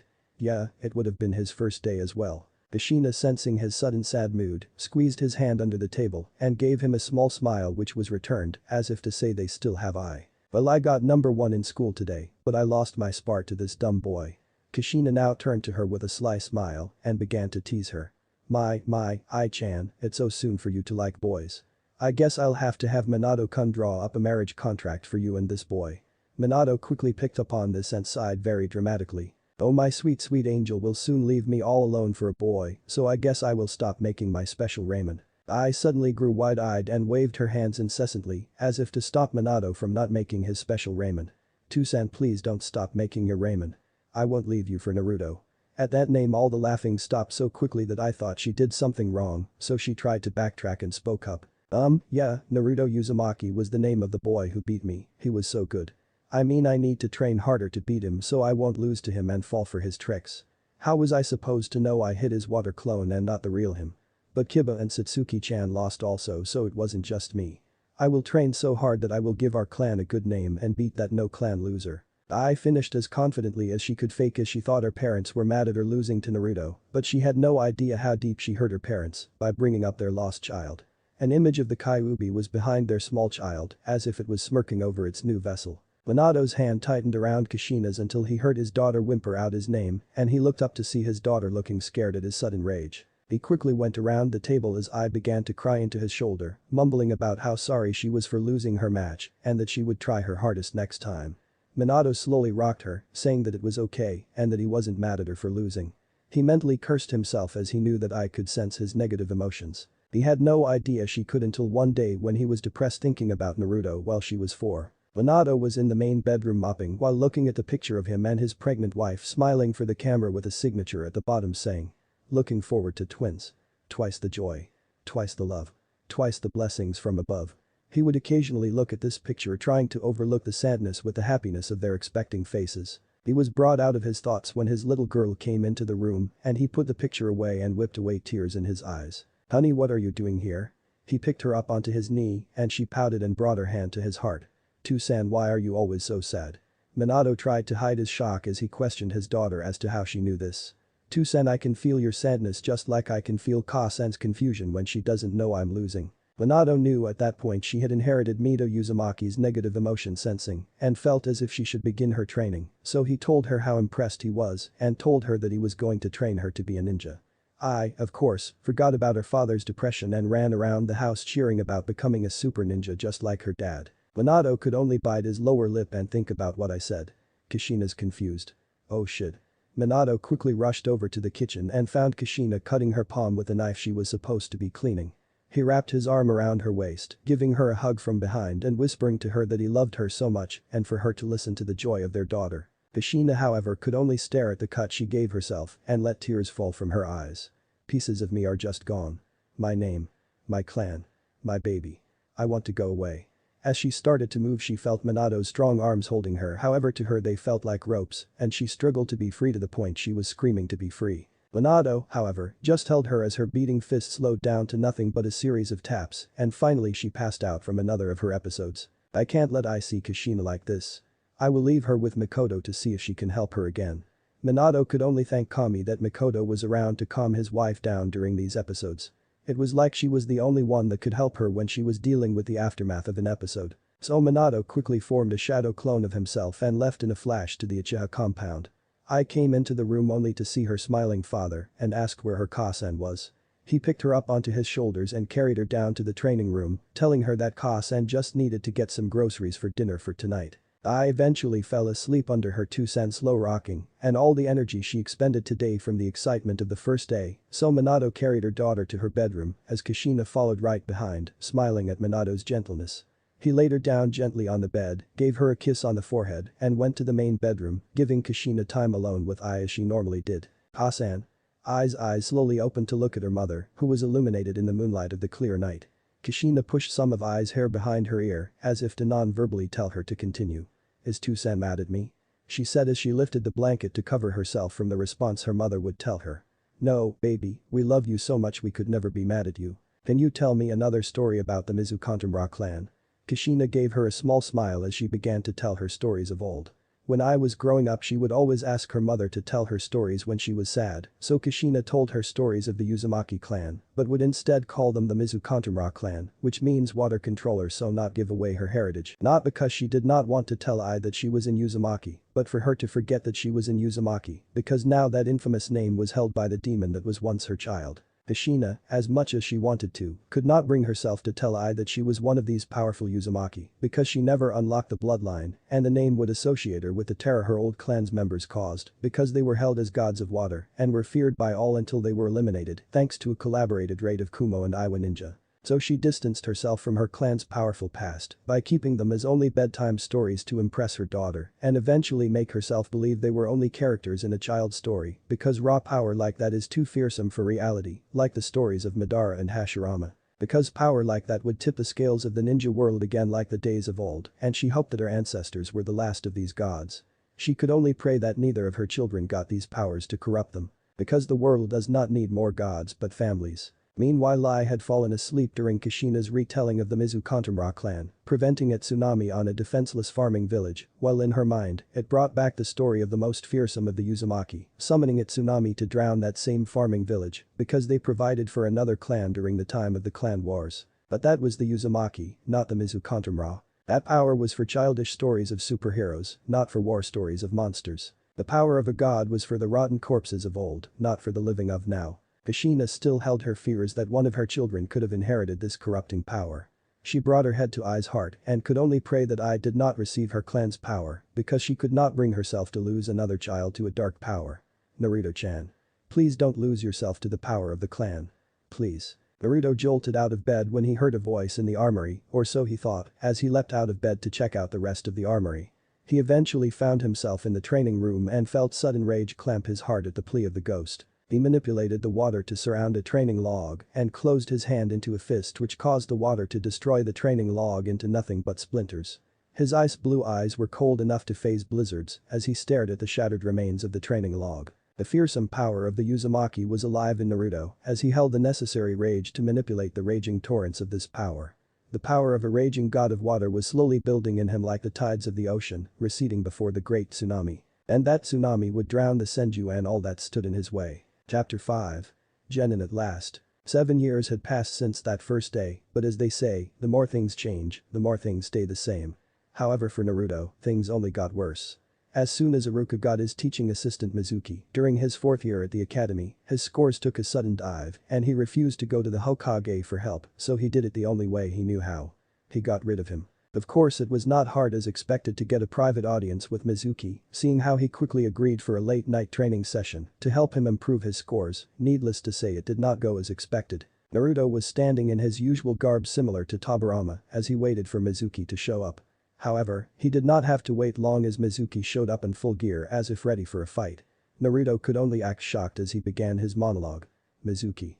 Naruto stared right into Mizuki with piercing blue eyes, as if to say shut the fuck up and come at me. He got the message loud and clear. Eat this demon. He threw one of his Fuma Shuriken at Naruto with such speed that he couldn't react in time to save himself. The Fuma Shuriken was firmly lodged in his stomach as Naruto fell to his knees in shock at the surprise attack and looked as if he was struggling to get the large weapon out of his stomach. Mizuki quickly walked over to the still kneeling Naruto and began to laugh. This where you belong, demon, on your knees gasping for breath as I cut the head off your human vessel. Naruto just started laughing at Mizuki until he suddenly disappeared in a puff of smoke and leaving the previously lodged Fuma Shuriken rattling on the ground without a single drop of blood on it. Mizuki was shocked at what he saw and quickly turned around to find a perfectly healthy Naruto standing behind him, holding his hand in the shape of a gun with a drop of water at the end of his pointer finger. Yeah, shadow clone jutsu, impressed that I know it. Well, don't be, I wouldn't want that to be your last thought. It should be this. Naruto fired his water gun through Mizuki's heart, causing him to grip his chest as he fell onto his back gasping for breath as his heart was barely missed, but the water bullet hit an artery causing massive internal bleeding, but for Mizuki, it just meant a slow death. Naruto, however, seemed glad and began to talk as if he was having a discussion with the dying Mizuki. You know how people tell you that over 50% of the body is water? Well, it goes even deeper than most people think. You see Mizuki team, when you reach my level of water manipulation, I can force your body to go through terrible pain and I needed to make sure I could do it and of course I couldn't try this on myself, but thankfully you came along and tried to ruin my plans. Now follow along as best you can seeing as you are slowly internally bleeding. Now where was I? Ah. Yes, water in the body. Naruto smacked his face and brought his hand to Mizuki's heart, shushing Mizuki as he grunted in pain. Now what you need to know is that 65% of the water in the human body is used as intracellular fluid, ICF, whereas the other 35% is used as extracellular fluid, ECF. Now intercellular fluid is your body's transporter for nutrients throughout the body, whereas the extracellular fluid is used to transport waste from the cells, see real simple stuff. Now even though there is a higher percentage of ICF than there is of ECF, there has to be a balance or else the body would be all out of whack. Naruto tapped Mizuki's forehead to keep his attention. Now as you may be feeling by now, your heart can't push out blood through the body, therefore you are losing feeling in your limbs beginning this whole "oh, I feel so cold" nonsense, which is really the point at which your body loses enough blood and you pass out, leading to the brain going last as you pass away in your sleep state. But you see, through the wonders of water manipulation we can change this process. You'll see water can be so much fun. Naruto gave a dark smile and continued his monologue while maintaining pressure on Mizuki's wound to keep him alive for his test. You see, in that tiny brain of yours is the hypothalamus which controls your hormones and maintains this important balance of ICF and ECF in the body, along with producing hormones for you to function. So while you are dying you are still making hormones that control the flow of minerals in your body. So here's where it gets interesting, as I am now removing water from your body, your hypothalamus will try to produce more hormones to increase sodium to compensate for the loss of the electrolytes I am removing. When loss of water is disproportionately greater than loss of electrolytes, salt, the osmotic pressure of the ECF becomes higher than in the cells. Since water passes from a region of lower osmotic pressure to a region of higher osmotic pressure, water flows out of the cells into the ECF, tending to lower its osmotic pressure and increase its volume toward normal. As a result of the flow of water out of the cells, they become dehydrated. That was a whole bunch of shit just to tell you. Naruto looked at the suddenly aging human beneath him. I am forcing your body to quickly dehydrate at an insane pace before you die, making you feel as if you are as weak as an old man, feeling your muscles shrink around your crumbling bones, thanks to the massive amount of ECF pushing out all the nutrients that your body thinks is waste now. Naruto finished in a dark tone as his eyes hardened to icy daggers and covered Mizuki's mouth to prevent him from yelling out. Mizuki could only rattle under Naruto's firm hand on his mouth as his body's cellular structure was being destroyed. His body lost most of his previous weight, making him nothing more than skin and bones literally. His skin grew a dark gray and his hair thinned, but the most gruesome feature was his face. His face was so thin you could see the blood vessels and his eyeballs were exposed as his skin around them shrunk due to water loss. It was even more horrible than Naruto expected, as his once opponent was now nothing more than a dried-up husk. He quickly formed a shadow clone to remove the body in the river to be crushed and sent along the current as the original threw up violently on a nearby tree. He finished after a while and got the memories of his shadow clone, crushing the body in the water, removing any evidence of his horrible experiment. Never again. No one deserves that. Naruto's body was shaking from his first kill. He thought he would feel great killing someone that hurt him, but he was dead wrong as he looked at the amazing power he held and suddenly began to fear himself. He who strikes terror in others is himself continually in fear. Naruto could only think of that quote from his training on the more deadly techniques Tobirama left behind. Damn, he is right, I am becoming scared of myself, but at the same time this power is what I need. So Naruto ignored his fear of his powers and embraced his rage on the Senju and the village as he left for the armory for the night. Naruto returned to the academy the following day, looking as if nothing had happened and it was just another day.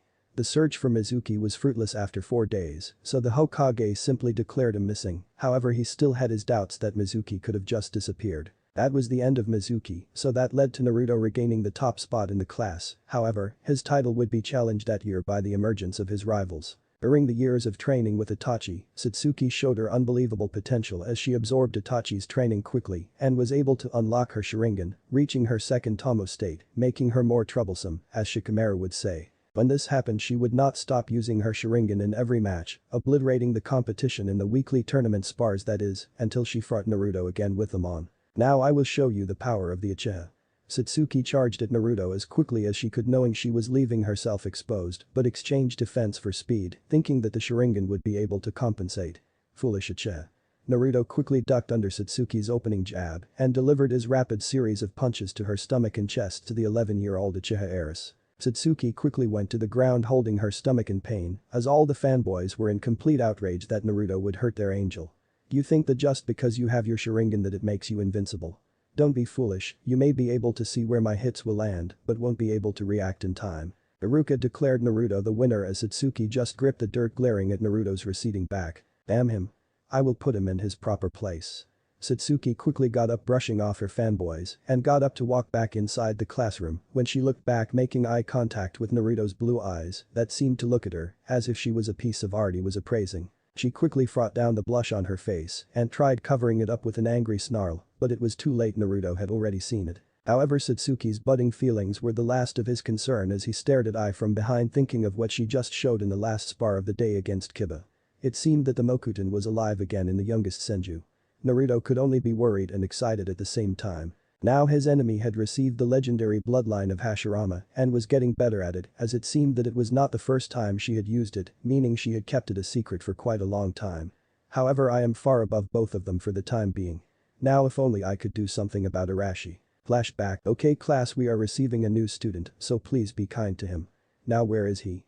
Haruka was suddenly interrupted as a large cloud of smoke emerged from the front of the classroom.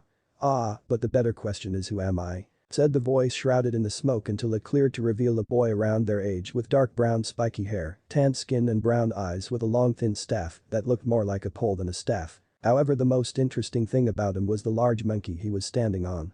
I am the apprentice to none other than the Kami of Shinobi. I also happen to be the most handsome Sarutobi ever to have inhabited the elemental nations. The future Hokage and your new #1 student. Arashi Sarutobi has arrived. He quickly flashed some party poppers to his hand and let the confetti fall over him like he won a national championship. Seeing that no one was cheering at his majestic display, he turned away from the class and covered his mouth with hand. A sudden high-pitched voice broke the silence. "Oh my goodness, he is so cool. Why don't we all praise Arashi-sama's arrival to our humble classroom," was all he could get out before Iruka slammed his fist into his skull, causing a large red bump to appear on his head, causing him to land flat on his ass and the summon to shake its head before leaving. Iruka-sensei was not cool. Iruka could only get madder at his new student until he sighed and tried to rub away all the future headaches he foresaw. Iruka just told him to go sit down and pay attention to the lesson. Arashi quickly obeyed and went up the stairs and tripped on his way up, unfortunately it was right next to Naruto's row. Arashi got up into Naruto's face and started yelling at him, meanwhile Naruto just looked out the window. "Hey. What's your problem?" Naruto just turned to face a pair of brown eyes that seemed to be on fire. "Do you ever get tired of listening to yourself yell?" Naruto then ignored him, and Arashi was about to get back into it with him until he received a deadly glare from Iruka, telling him to sit down and shut up. Eventually it was time for spars as the day was coming to a close. Arashi went straight up to Iruka and demanded that he fight Naruto and wipe that smirk off his ugly face. Naruto of course heard this, as did the rest of the students. Immediately the students that were in between Naruto and Arashi cleared out of the way and began to whisper how the new kid was going to get beat by Naruto since he was the current number 1 student and had yet to lose a spar in the 4 years he had been there. "I accept." Naruto's voice silenced the crowd of students and he made his way over to the sparring circle nearby. Meanwhile Arashi was grinning like a madman and looked over into the crowd and saw a cute Riti talking excitedly to an equally good-looking dark-haired girl. "Excuse me sweet roses, but if I win this match against your number 1 classmate, may I expect a kiss from you pretty girls?" Naruto was growing tired of Arashi's childish actions and narrowed his eyes at his request. Arashi was getting dangerously close to getting on the list. Not the same list as the Senju and the village, but on the "I want to beat the shit out of you" list. Satsuki quickly got in front of Ai, and her Sharingan was eerily spinning at the foolishness of this boy. "You dare ask the 2 heiresses of the greatest clans for a kiss? Know your place and there is no way that you would beat Naruto-kun anyways." As she finished her sentence she quickly covered her mouth and looked at Naruto, whose only outward reaction to the familiar suffix was a raised eyebrow, but quickly turned away. "God, that was so stupid. Stupid. Stupid." Arashi quickly covered his heart as if a kunai had just struck it and slowly backpedaled to the sparring circle. "Alright, let's get this started." Iruka just nodded and told them to begin. Naruto looked at Arashi's brown eyes to see all of the previous playfulness gone and looked as if he was taking this seriously. "Good, now come, monkey boy." Arashi seemed to disappear from his view as Naruto's eyes widened at his opponent's speed. He suddenly felt a firm fist punch him in the stomach and quickly substituted away. "Damn, that usually gets them right away, but then again I could expect no less from the number 1 student." He pulled out his staff and began using the wild Sarutobi Taijutsu that resembled an agile monkey. Naruto could not keep up as his Taijutsu was dependent upon constantly maintaining his opponent's centerline along his. "Damn it, this can't continue any longer or else I will lose." Arashi used his staff to vault over Naruto's head and tried to deliver a vicious downward kick to the skull. Naruto ducked and rolled away and distanced himself only to find Arashi squatting on the top of his thin staff.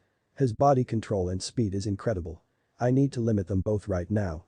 Ram Tiger. Water style. Syrup trap. Naruto spat out high-viscosity chakra-infused water aimed at the surface of the sparring ground between them.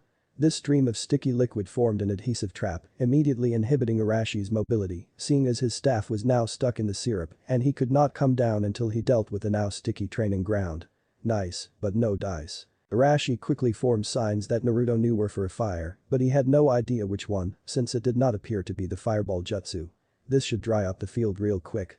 Ram Horse Snake Dragon Rat Ox Tiger. Fire style. Dragon Flame Bomb. Arashi kneaded his chakra into flames, which was then manipulated into a genuine-looking dragon. He then blew out flames that divided to launch a left side, right side, and frontal assault in all 3 directions at once, threatening to turn Naruto into ash in a matter of seconds. That jutsu is only known to the 3rd Hokage. Well, fuck this, no more holding back. Water style. Water shockwave.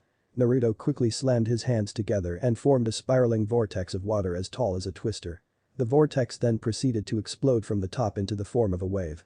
Naruto then pushed out his arms to control the wave to meet Arashi's flame dragon bomb. Arashi, seeing the giant wave of water rushing toward his flame dragon bomb, pushed as much chakra as his small body could force out, flickering the flames from their previous orange hue to a blinding white hot flame. Naruto, seeing his opponent going all out, matched his intensity and roared into the rushing water, drawing in more water from the air to combine with his water shockwave, creating a tidal wave with incredible force behind it. Feeling the huge spike of chakra from the academy, the fourth Hokage who was talking with Hiruzen stopped and knew something must be wrong.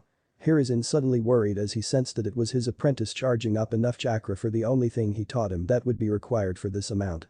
Minato, we need to get to the academy now. Minato nodded and grabbed the third Hokage, only to flash to the top of the academy to witness this incredible scene. His son staring down the third's infamous fire jutsu with an intense look in his eyes. He looks almost exactly like Tobirama as a young man. But at the same time he looks so much like me. I have to do something. He went to intercept the deadly fire only to be stopped by Hiruzen and look wide-eyed at the sudden spike of chakra Naruto released. He watched his son clap his hands to form a typhoon of water out of thin air. That can't be, but that was Tobirama's. He should not have the necessary level of water manipulation for it. After the clash of the incredibly high ninjutsu battle, the steam coming from the was enough to cover the surrounding area. Two blurs met in the middle only to find themselves at an impasse. Damn, Huff, I thought I had you, Huff. Well, Huff, good fucking try, Huff. The steam cleared thanks to Hiruzen clearing it by a low-level wind which they found shocked them. They were both hunched over, barely standing, but still held a weapon to each other's throats. Arashi was breathing heavily as he held a kunai to Naruto's neck, while Naruto held a water sword to Arashi's throat. Well, looks like you win, man, was all Arashi could say before he fell backwards with a smile on his face, but before he passed out, he said some parting words before chakra exhaustion got to him. That was awesome. We have to do that again. Friend. Yeah, some other time then. Naruto dropped his water sword and began to walk away when he suddenly passed out, but instead of landing on the hard surface of the training ground, he landed on someone else's back and he swore he heard someone say he was proud of him. Minato could only smile, being swept up in the excitement of seeing his son's effort to be the best and his incredible potential. He flashed away after explaining to Iruka and the rest of the class that he and Hiruzen were going to take them to the hospital to recover. That marked the beginning of a long 3-year rivalry in the academy between Arashi and Naruto, and they were an odd pair. Arashi's loud personality and great natural fire manipulation versus Naruto's cool personality and his incredible water manipulation led to some great fights over the years, as they seemed to be opposites yet matched each other so well. Arashi, during his last year at the academy, decided to change his clothes to match his personality. He now wore a bright red t-shirt over a short-sleeve fishnet armor, along with an open high-collared white jacket that ran down to his waist, and on the back of it was the Sarutobi clan symbol. He finished that off with a pair of standard blue ninja pants and blue sandals. Naruto had finally grown into Tobirama's old clothes, so he now wore a black long-sleeve shirt that had a large white fur collar around his neck, along with his normal black pants, with thin ninja pouches attached to the pants for easy access to his tools. I was blossoming into a young woman as she wore red armor that covered her torso, hips, and shins. The Senju heiress also had a navy blue high-collared garment that draped over her shoulders and a matching knee-length skirt that had 2 large slits in both the front and back, covering the outer sides of her legs. Underneath she wore a tight black jumpsuit with blue arm guards and black traditional ninja sandals.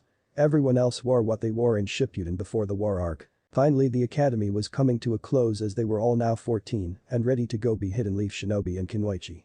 It was a long journey, and a majority of the starting group had dropped out, leaving only the wheat from the chaff. The day was the day before the Genin exam, and nearly all the students in the classroom were excited to finally become ninja. It had been a long 7 years to get to this point, and no one wanted to repeat. However, for a certain Uchiha heiress, the exam was one of the furthest things on her mind, as she knew she would ace the test. She glanced over at Naruto, who was listening to Iruka with his normal cool expression that never gave away what he was thinking at the time and showed that he was always focused. She hated that look when she was younger, but now, thanks to her hormones, she could not help but get chills down her spine from those intense crystal blue eyes. The day is the day. Enough of this pussyfooting around. I'm an Uchiha. I take what I want when I want. So I will have him even if he doesn't want me to. Now that train of thought was getting her aroused quickly at the thought of dominating her rival crush. She shook her head from her dirty thoughts as she had had enough of those and wanted the real thing. It was especially awkward when her mom first found her getting off in her bedroom.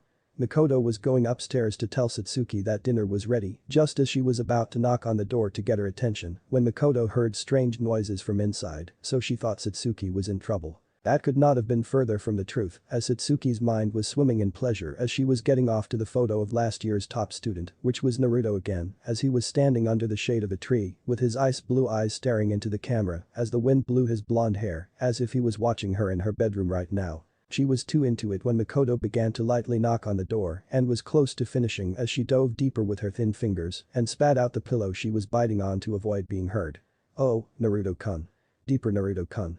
She sped up and was now on edge and was chanting his name louder. Makoto heard Satsuki moaning and she jumped to conclusions, thinking she was in pain. Makoto burst through the door with her Sharingan blazing at full power, ready to send whoever was attacking her daughter to hell. Satsuki-chan. Are you okay? Makoto's sudden yell quickly snapped her out of her pleasure and killed the mood faster than a kunai to the heart. Makoto had very little time to react to the situation at the time because Satsuki's reaction to her entering her room was immediate. Kasan, get out. Get out. Get out. Satsuki quickly tossed a picture of Naruto to the side and threw anything and everything at her mom and wrapped her partially dressed body in the covers of her bed. After throwing everything in arm's reach, she bawled into her covers, embarrassed out of her mind. To make matters worse, Itachi and Fugaku seemed to phase into her room at the sound of her screams. Kasan. What's wrong with Satsuki Yamato? She immediately wanted to curl up and die when she heard her Nai-san's voice. Makoto was confused at first as well, but as soon as she saw the solo picture of Naruto on the floor and the way she found Satsuki, she quickly pieced together what was going on and felt a sudden blush fill her cheeks. She was embarrassed for Satsuki as she could only imagine what it would have felt like if her family stumbled upon her masturbating. Makoto quickly ushered Itachi and Fugaku with an urgent tone, claiming it was women's issues. At the sound of womanly issues, both men seemingly disappeared as fast as they arrived because the body functions for women were as mysterious as they were awkward to listen to. The last thing they needed to hear before dinner was their daughter's sister going through her period. Makoto gently closed the door behind her and picked up the picture of Naruto off the floor and sat on the bed next to the curled up Uchiha heiress. Well, he is quite the looker, Satsuki-chan. I mean, look at those sexy blue eyes. Makoto said with a light tone as if to tease her daughter, and it worked as Satsuki swiftly emerged from the covers and swiped away the picture of Naruto and held it close to her. Kasan, I was just It's fine, I think now is the best time to talk to you about certain things. One long conversation about boys later, and you're welcome. Satsuki had a deep blush on her face as she was going down the stairs to eat dinner with the rest of her family. As a majority was a blur, she kept one thing to heart that her mother said. And Uchiha's pride is not just limited to the battlefield, dear. It also applies to love, as at one point I was in your position and I almost lost Fugaku-kun to my sister Akua-chan, but before she could make her move on him, I quickly got him alone and made sure he knew my interest quite forcefully. Satsuki silently cringed again at the thought of her mother and father doing anything sexual together in her seat as she reran her plan again through her mind. She looked over to Naruto and balled her fists. You will be mine, not one of these weak fangirls or even I-chan will get you. I promise, my Uchiha pride. Satsuki was mentally psyching herself up for her confession as Iruka guided everyone out of the classroom to review the necessary Taijutsu katas for the exams. Satsuki slowly got up and stole Naruto's hard case book with all his notes for the exam. She then put them into her backpack and rushed after her classmates towards the sparring grounds. Hours later, the school day ended and the class quickly left to get back home to review and get some late studying done. Arashi was waiting outside the classroom feeling quite nervous as I was talking with Satsuki about how they were going to be official ninja. Yeah, I'm excited too. I think Arashi wants to talk to you, seeing how he is basically sweating a lake outside and keeps looking at you. I quickly looked over to Naruto, waved and then left Satsuki in the classroom alone with Naruto, who was looking all around his seat for his notes. Damn it, did someone take my notebook? I knew I should not have left them out and I should not be working on water theories in class for exactly this reason. Naruto stopped looking for his book when he felt a firm poke to his back. He turned to see Satsuki with his book extended to him as she refused to look him in the eye with a clearly reddish tint on her cheeks. Why would Satsuki have my book? Did she want my notes for herself? No, she would have kept them, so why? Naruto then took a closer look at Satsuki and recognized what she was doing. She was getting him alone. It was not Naruto's first time being in this situation, as many girls had done similar things to get him alone, but he simply had no interest in any of them or getting in a relationship, so he usually just left immediately, but this was different. Naruto's normally cool demeanor was breaking as he looked at Satsuki closer and chewed his lower lip as if to fight off him, making him say something stupid. Naruto's blue eyes traveled along Satsuki's outfit, starting from her high black zip-up collar that covered all the way down to under her full C-cup breasts, ending at the top of her stomach, which was covered by an evil, at least to me, sleeveless fishnet armor. Along her arms were wide arm bracers that tapered off just under her shoulder. He allowed his eyes to look further down to her white short shorts that were slightly visible through the slit in her black skirt that flowed down to a little past mid-thigh. He trailed down her cream white legs to the tight white leggings that went above her knees that made his pants a little tighter, just thinking about seeing the rest of those sexy long legs and imagining them wrapped around him. He then could not fight off his hunger anymore. Looking back at this, Naruto would never figure out what caused this, whether it had been his Uzumaki blood or his hormones. He wrapped his arm around the small of her back, smothering her soft body with his firm chest. Meanwhile, as Naruto was looking her over, she tried to think of a way to confess to him like her mother told her, but stopped when she heard a low growl from Naruto, and she felt him pull her in and did not resist, as she was too shocked to react outwardly, other than to wrap her arms around his neck. Naruto lowered her high collar zipper just low enough to get access to the curve of her neck, and he deeply inhaled Satsuki's scent. Damn, had Satsuki always smelled this good, and Kami, her chest feels so soft. When she felt Naruto's nose brush against her neck, she tightened her grip around his neck, bringing him to bury his face deeper into her, causing her to gasp as his teeth grazed her neck as if Naruto was trying to eat her. She moaned out his name as Naruto was in heaven listening to his rival's whimpers in his ear, and it almost made him lose control. Is she releasing pheromones or something? He thought in a daze as he began to nibble on her smooth cream-white skin. He felt animalistic, raw and hungry for Satsuki, hungry for the flesh of his rival, and all logic flew out of the window when he heard Satsuki's melodious voice moaning his name. He ran his hands all over her narrow back and wide hips. Damn, I had no idea someone could be so soft yet firm at the same time. He thought as his hands gripped Satsuki's firm tight ass. Satsuki's mind was gone as Naruto played with her body, and she loved every antagonizing slow minute of it. She let out a cute squeak as Naruto's strong hands took a firm grip of her ass, as if he wanted to rip it off her, making her get on her toes and close the little distance there was between their bodies. Feeling Satsuki's arousal against his right thigh, Naruto switched gears and took control of his raging hormones. When Naruto's hands left her butt, she got worried. Maybe he didn't like it. She panicked when she felt him freeze. She didn't know whether she could be considered desirable or not, as she had always been a little more aggressive than most girls in her class. Is it because of my personality? Naruto pulled away from her neck while keeping her close to his chest, and Satsuki looked as if she was about to say something, but when she looked directly at Naruto's lustful eyes, any response died in her throat as his blue eyes told her all she needed to know. Take off your skirt but not your shorts. Naruto said in a low yet demanding tone, while maintaining eye contact with her half-lidded coal eyes as it brought chills down her spine. Her shaky hands lowered her skirt, leaving her only in her white short shorts. He grabbed his hard-covered book on the nearby desk and brought her close to him while slowly sawing her nether lips with the book cover. He was going so slow that it was driving her crazy, and she began bucking her hips, trying to either go faster or get it deeper in, but Naruto brought his arm around her hips, using his superior strength to keep her in place as her knees quivered under his deep stare. Seeing her impatience, he slowly put his now wet notebook on the desk and told her what to do next. Now unbutton your shorts but don't take them off. She was trying to gather any form of pride to try to turn this around, even if it was just as a woman, but Naruto's immense presence made all resistance futile. She knew what Naruto was doing by forcing her to do everything. He was establishing dominance, and if she was honest with herself, she was too excited to even care. As long as Naruto would do this to her all the time, she would gladly be under him just like he wanted. Meanwhile, seeing her following his commands was far greater than anything than he expected. Fuck, I don't know how much longer I can keep this damn pace. I'm trying as hard as I can to not shake like Satsuki-chan. Naruto was fighting off not only his hormones, but his overwhelming nervousness as he had never done this before and was struggling to maintain his strong stance and ignore the heavy breathing of Satsuki and the way her cute pink lips parted waiting for his own to attack them. She finished unbuttoning her white shorts, revealing her dark blue panties that were now ruined by her excitement of this surreal moment. Naruto guided his hand toward the top of her panties and pulled on them, slowly dragging his fingers along her clean-shaven body down to her pussy when he stopped. Please, please put them in me. Satsuki breathed out into Naruto's ear as her head was resting on the side of his neck since she could no longer stand on her own as her knees were simply too weak. Okay, Satsuki-chan. He returned gently as he understood exactly what she was doing. She was granting him permission unlike the other times where he demanded her to do these acts. He understood that at this point she was letting him do this even if he was overflowing with hormones. He would never force himself onto her if she was unwilling. He slowly inserted his index finger followed by his middle finger and her gasp in pleasure. His fingers were much larger than her fingers, causing her pussy to adjust to the larger digits. You're so fucking wet down here.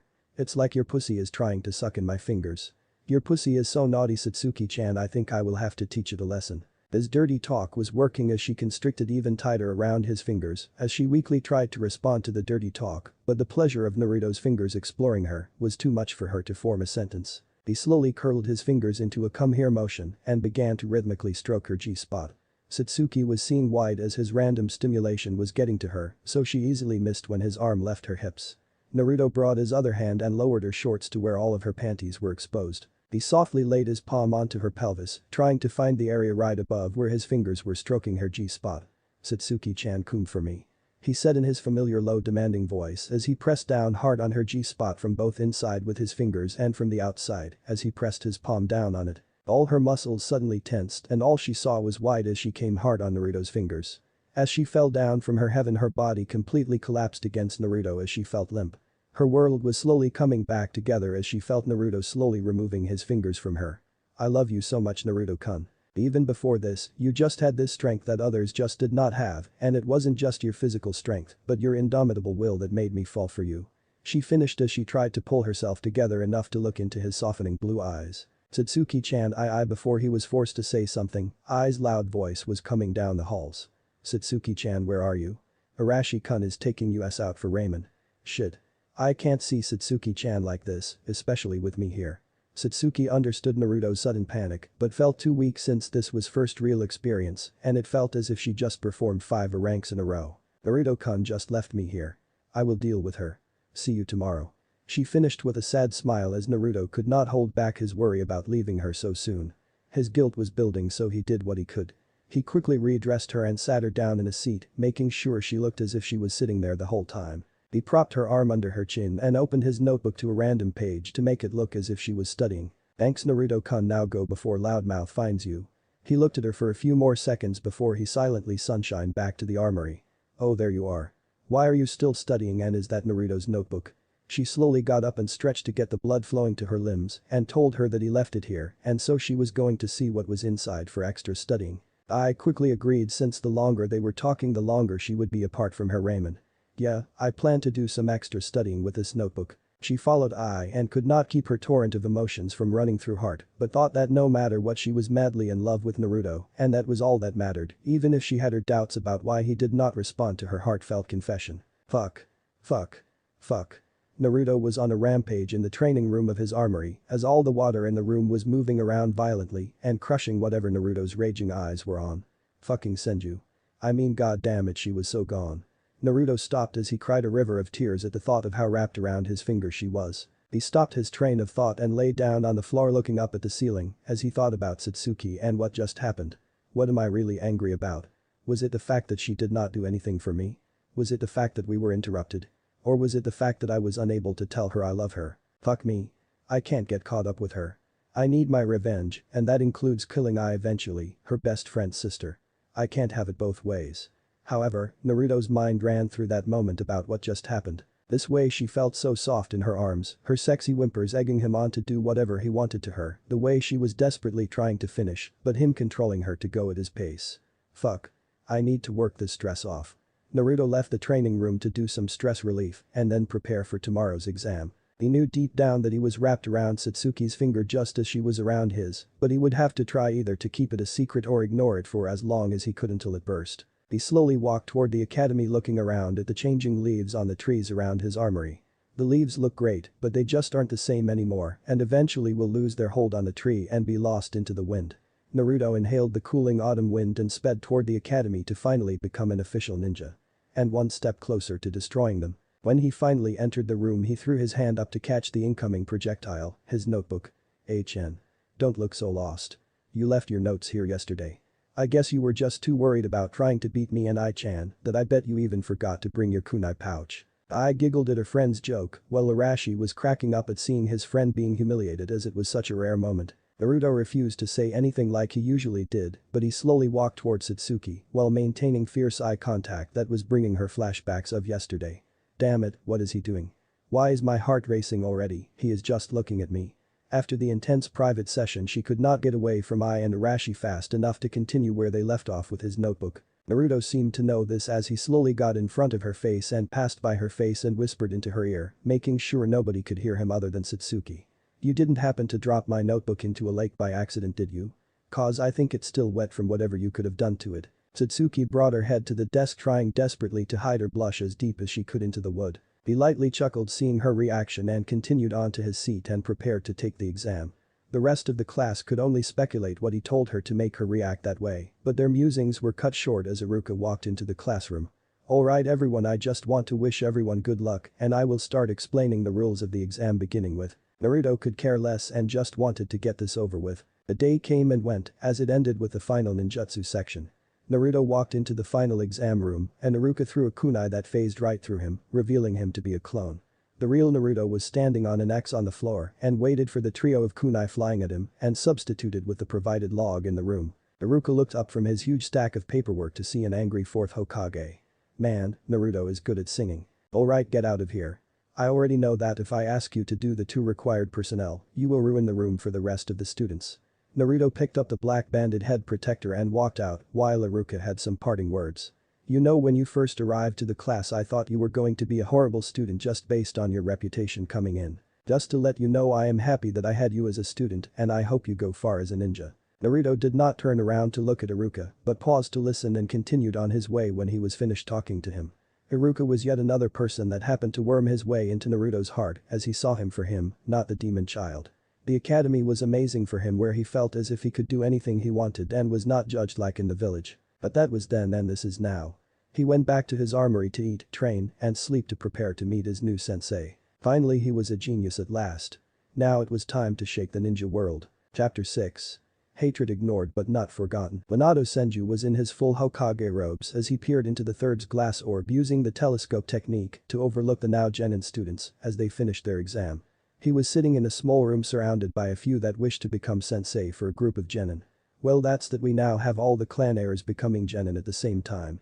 So let us set up the team, shall we? Okage-sama, if I may, wishes to train the next generation of the legendary Inoshika combo, Asuma said first to get his preference before anyone else.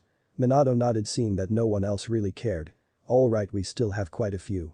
Kakashi quickly put in his vote for Ai, Satsuki, and Arashi. Okage-sama, you can't seriously give him all of them. It would benefit all groups if they were separated. Kurenai quickly exclaimed, which surprised everyone seeing how vocal she was. Kurenai, I am sorry, but Kakashi is the best to train them to their highest potential, seeing as how they are all gifted in the art of ninjutsu, whereas your specialties lie in. Kurenai bit her lower lip and took a step back because she knew that Minato was right and she was out of line. Well, since that is settled, then you, Kurenai, will train Shino Aburam, Kiba Inuzuka, and Hinata Hyuga. She nodded as she did not mind, as she wished to train Hinata originally, seeing as the only thing holding her back was her insecurities. Minato then took a deep breath as he thought on how to address the odd student out. Now, does anyone want to take Naruto Uzumaki as an apprentice? He knew he was asking a loaded question, seeing as no one really wanted to be associated as the teacher to Naruto, as even as the years passed it was more or less career suicide, as Naruto expressed a dark personality and was seen as powerful, which could lead him to lash out at his superiors in rank. Seriously, no one? You guys are too much, man. I'll take them, Anko said as she slammed her hand on Minato's desk, getting everyone's attention. Anko, what have I told you about messing around with my desk? His eyes twitched as he thought about the last time he found Anko on his desk. After Orochimaru's betrayal, Anko spent more time around Kushina as she saw herself in Anko. So Kushina decided to teach her own squad of Yugao, Anko, and Kurenai as she gave them their own specialties. For Yugao, for Kurenai, and ninjutsu for Anko. They bonded well, but as Yugao went on her way to Anbu, Kurenai and Anko decided to eventually train their own apprentice. Though Yugao and Kurenai were close with Kushina, they did not embrace her silly personality as much as Anko. Anko tended to take it to the extreme, as the most recent prank with Kushina involved Anko waiting in Minato's office until he came back with Kushina, and as they were entering and making out she made herself known while making a sexy pose on his desk without her coat on. Kushina acted as if nothing was wrong and proceeded to ask if he was down for a threesome, and he passed out on the spot as his mind tried to process having his wife and her hot apprentice at the same time. However, he woke up later that day not to his loving wife and her sexy apprentice, but in the middle of a male gay bar, shirtless with single and ready to mingle written on his chest with a permanent marker. He ran out as fast as he could and was too embarrassed to remember Horation. That day lived in infamy for Minato as he suddenly withdrew under his Hokage hat as if to mentally war against that particular memory. Apparently, Kushina was tired of his late hours and wanted him to know that if she was not getting any, she would get the itch to prank him again, even worse. What did you say? Minato asked, confused as everyone in the room was silenced by what Anko had just said. Anko sighed and repeated that she wanted to train Naruto because she could see the great potential he had and he just needed someone to draw him out of his shell. Well, okay then. You're dismissed, you will meet them tomorrow at 10, and Kakashi, if you show up late to my daughter's first day, I will have you running solo D-ranked missions for a month. Kakashi shuddered at the thought and quickly left the room along with the rest of the room. Minato peered back into the looking glass once everyone had left. Naruto. Who are you? Iruka stood in front of the classroom and delivered his final speech to the class before he told them team assignments. As of today you are all ninjas. To get here you face difficult trials and hardships, but that was nothing. What comes next will be far more difficult. Now you are only genin, first level ninjas. All the genin will be grouped into 3-man squads. Each squad will be led by an elite ninja. Naruto looked up from his desk to find Ai talking to Satsuki excitedly about them being on a team, while Arashi was crying mock tears as to why they were leaving him out of their team. Ai-chan, you're breaking my heart, I thought you would want us to be together. Ai stopped talking and smiled at Arashi. Of course I do, I would want to be on a team with both of my best friends. Arashi's smile only slightly faltered to where Ai did not notice it, but Naruto did. Yeah, he knew about his friend's crush on Ai ever since after that first day as they bonded after sparring as they were almost evenly matched. Naruto hated seeing him like that. He did not see what Arashi saw in her, but he just let Arashi talk since they seemed to be the only people who would listen to each other. Arashi may be a loudmouth, but he did not make close friends with the rest of their classmates. He and Naruto understood each other through their fists, as Naruto could feel that deep inside Arashi was this lack of identity, but he never told Naruto why he felt that way. Arashi at the same time could feel the overwhelming sadness hidden within Naruto, and he wanted to know why, but as connected as they were to each other, they simply were not close enough. Gee, that bitch. Naruto looked away from that group and stared at Iruka to listen to the rest of the lecture, but slightly faltered at the large amount of killing intent hitting him like a heatwave.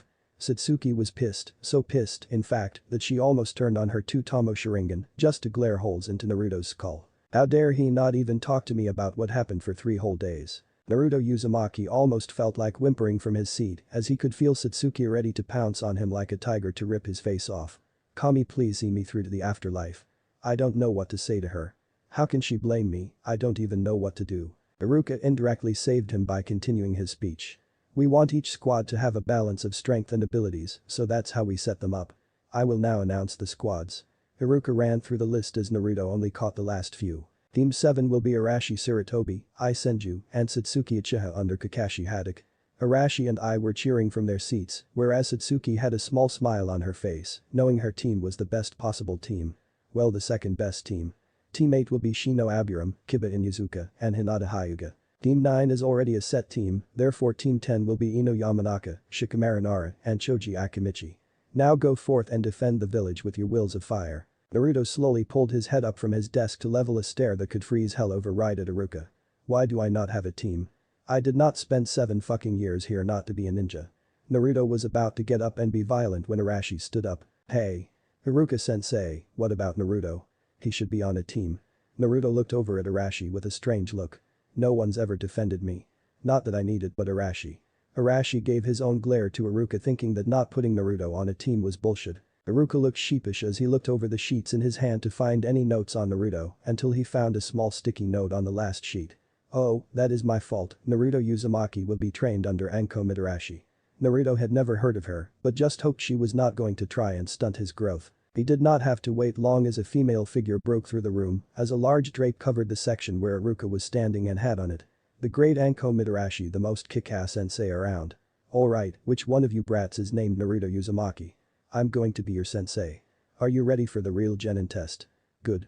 Now follow me. Anko finished with her fist in the air as if she was cheering herself on. Anko, Iruka meekly looked around the drape and told her that she was early. TSK. TSK. Iruka-kun, what have I told you before? It's not early, just being too soon. And it's Anko-sama to you, or do you not remember our lessons? Iruka suddenly blushed while Anko had a vicious smirk. Naruto could not fight off the growing disgusted expression on his face as his sensei was being pussy-whipped in front of the whole class and he did not even fight back or deny it. Wow. Iruka-sensei lost a lot of points. I know I'll never bend to a woman's will.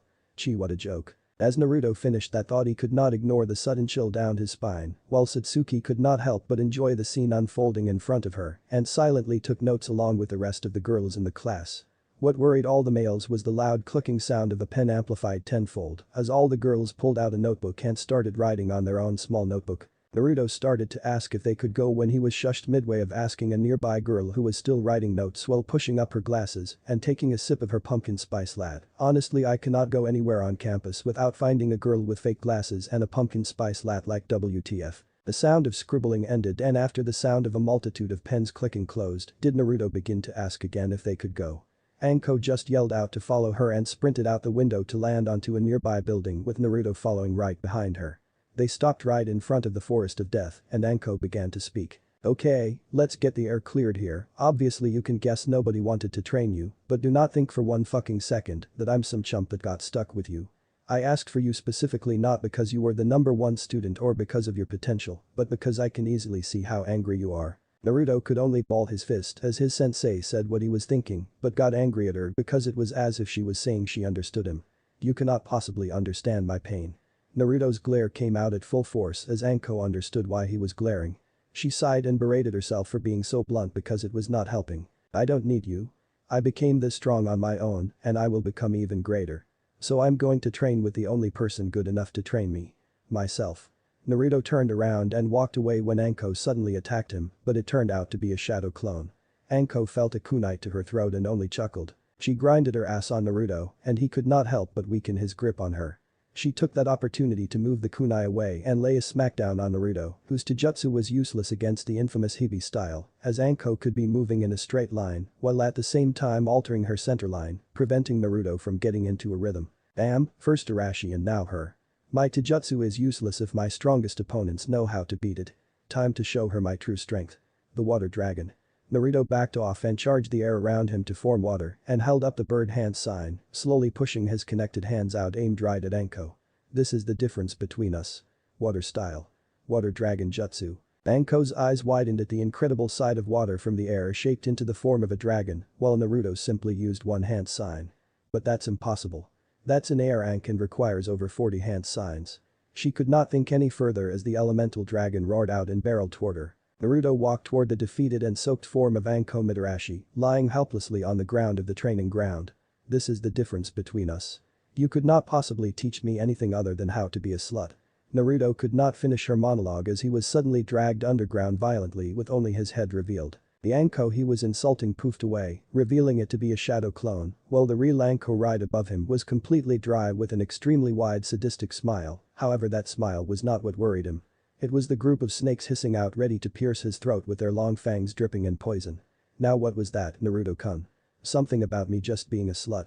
Anko's face grew suddenly dark and came extremely close to his face. Say it. Say it again and I will have the smallest snake you can squeeze in to eat you alive as you slowly are dissolved by its stomach acids. Naruto quickly shut up and shook his head no, which was as close as Naruto would get to begging for his life. Good, now I don't like you, but you are talented with ninjutsu. That's it, you would die out in the real world like the academy student you are. You have no taijutsu, no self-restraint, and worst of all, you have a massive ego. We have a lot of work to do. Now get yourself out and we will start. You have a minute to get out or I send you back to the academy. I will be in the forest. Jana. She finished with a fake smile while she leapt away. Naruto smashed his head against the ground multiple times in penance of his foolishness. He concentrated hard and altered his form into water, briefly letting him escape easily. Damn, I am a fool. If I keep this talk up I won't live to get my revenge. Naruto leapt after Anko to begin his training as a genin. The sounds of timber cracking filled the air in a nearby training ground as Naruto was working on his physical conditioning through repeatedly hitting a training log. He seemed to come here a lot as it was isolated and by the obvious dents in the wood it indicated his thousands of repetitions. It was another hot day in the fire country so he took off his usual black long-sleeve shirt with fur collar. I mean that thing is so hard to keep clean. Ugh, thankfully I can force all the sweat out of clothes but not the smell. It had been a couple hours after his humiliating defeat, so he needed something to let his rage out on, and as the sun began to set, he was still angry at both his lack of his development, but also the ego he held on to thinking that he was ready to take on the world just cause he was the best at the academy. He delivered a powerful punch into the wood to find that his hand was bleeding. He sighed and rested his head against the training log and could not calm down his heart. Damn it. Damn it. I couldn't beat it. I can barely beat Arashi. How can I even think of beating him? A flash of Minato with a giant Rasengan inches away from his face as he was willing to kill himself in that moment flooded Naruto's mind. Damn it. Damn it. Naruto held his head against the wood as he cried silently while he smashed his fists into the wood, ignoring the pain and blood as the pain of weakness was far greater. I will never be strong enough with my bloodline alone. What am I lacking? Hatred. Naruto could not bring himself to argue with his darker thoughts as he continued to punch the training log. He was slowly putting more power behind the punches and felt the anger he had at the Senju, providing extra strength to his punches. He was slowly grinning like a madman as he ignored the pain and accepted the numbness of hatred. Where there is hatred there cannot be anything else in your heart, even pain. I just need to embrace this power, there is no reason for me not. Naruto-kun, please stop. Just stop. Naruto could hear Satsuki's plea as he slowed down his punches. As he slowed down he began to feel the world around him come back into view. He could see his ruined hands, the thin arms around his stomach, as if they were trying to pull him away, and most of all he could feel Satsuki's tears on his back. Satsuki-chan. Naruto slowly pulled her arms away and turned to the tear-filled face of Satsuki-chan. It shoved a nail in his heart seeing her like that, so he removed his bloody bandages and wrapped her up in a hug. Hey, it's okay. I'm sorry. I just was lost. Satsuki sniffled her into Naruto's chest as she spoke. I was so angry at you from ignoring me, so I looked all over for you to yell at you. But when I saw you hitting that training log, I almost attacked you on the spot until I noticed you were crying. Then you. Satsuki dove deeper into Naruto's chest as she felt scared. You just kept punching and punching, letting your hands break. And you. I just smiled. Naruto-kun. Naruto held her tighter as he cursed himself for showing Satsuki his rage and hatred, getting the best of him. The thought of losing Satsuki from his hatred scared him the most. He never opened his heart to anyone. What started in the schoolroom was just a couple horny teenagers, but by the end he felt something more. Nothing was added to me, I was connected with her at that moment. That's why her pain hurts me as well. I don't know what to do except try not to let her get hurt. I need to end this here, she can't join me on this path that I have before me.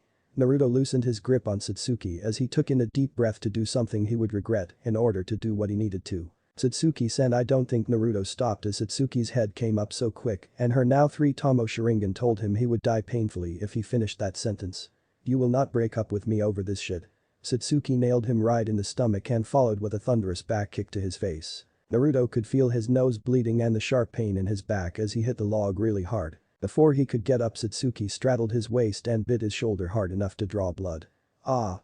Satsuki stopped and looked up with tears in her warm coal eyes. Please don't leave me. She whimpered out.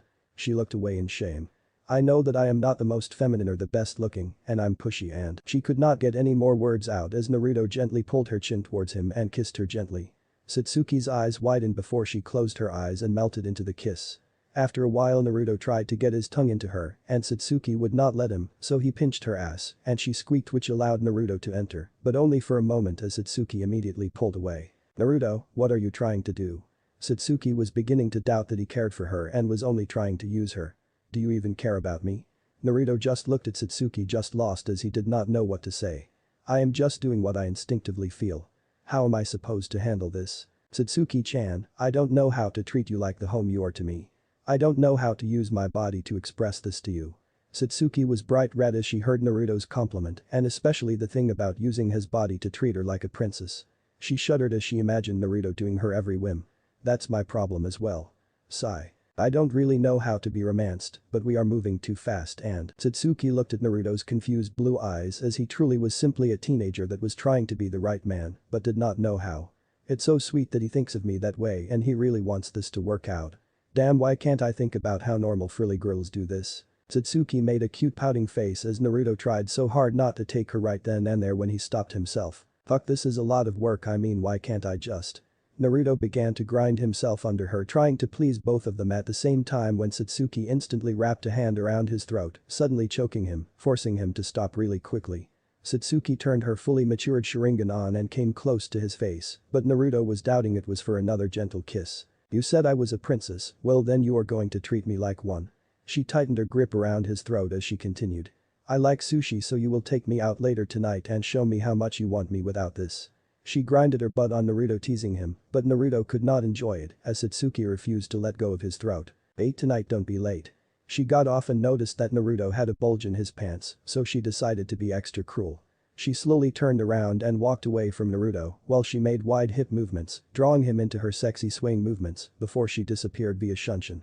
Satsuki's Shunshin blew the bloody bandages from Naruto's moment away into a nearby bush. Now sitting in the training ground was a sweaty, shirtless, and aroused Naruto who was speechless at what just happened.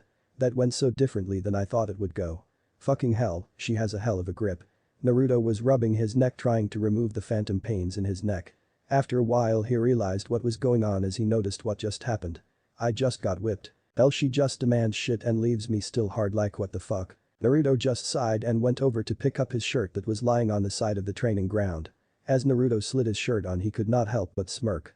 Damn, I don't know how she does it, she can be so ruthless one moment and a tease the next. She is driving me crazy, I don't know if she is an angel or a demon in disguise. Naruto looked up at the sun to see he had a couple hours to get ready and find a sushi place for them. Oh shit. Naruto quickly ran away from the training ground and headed towards the armory to get ready.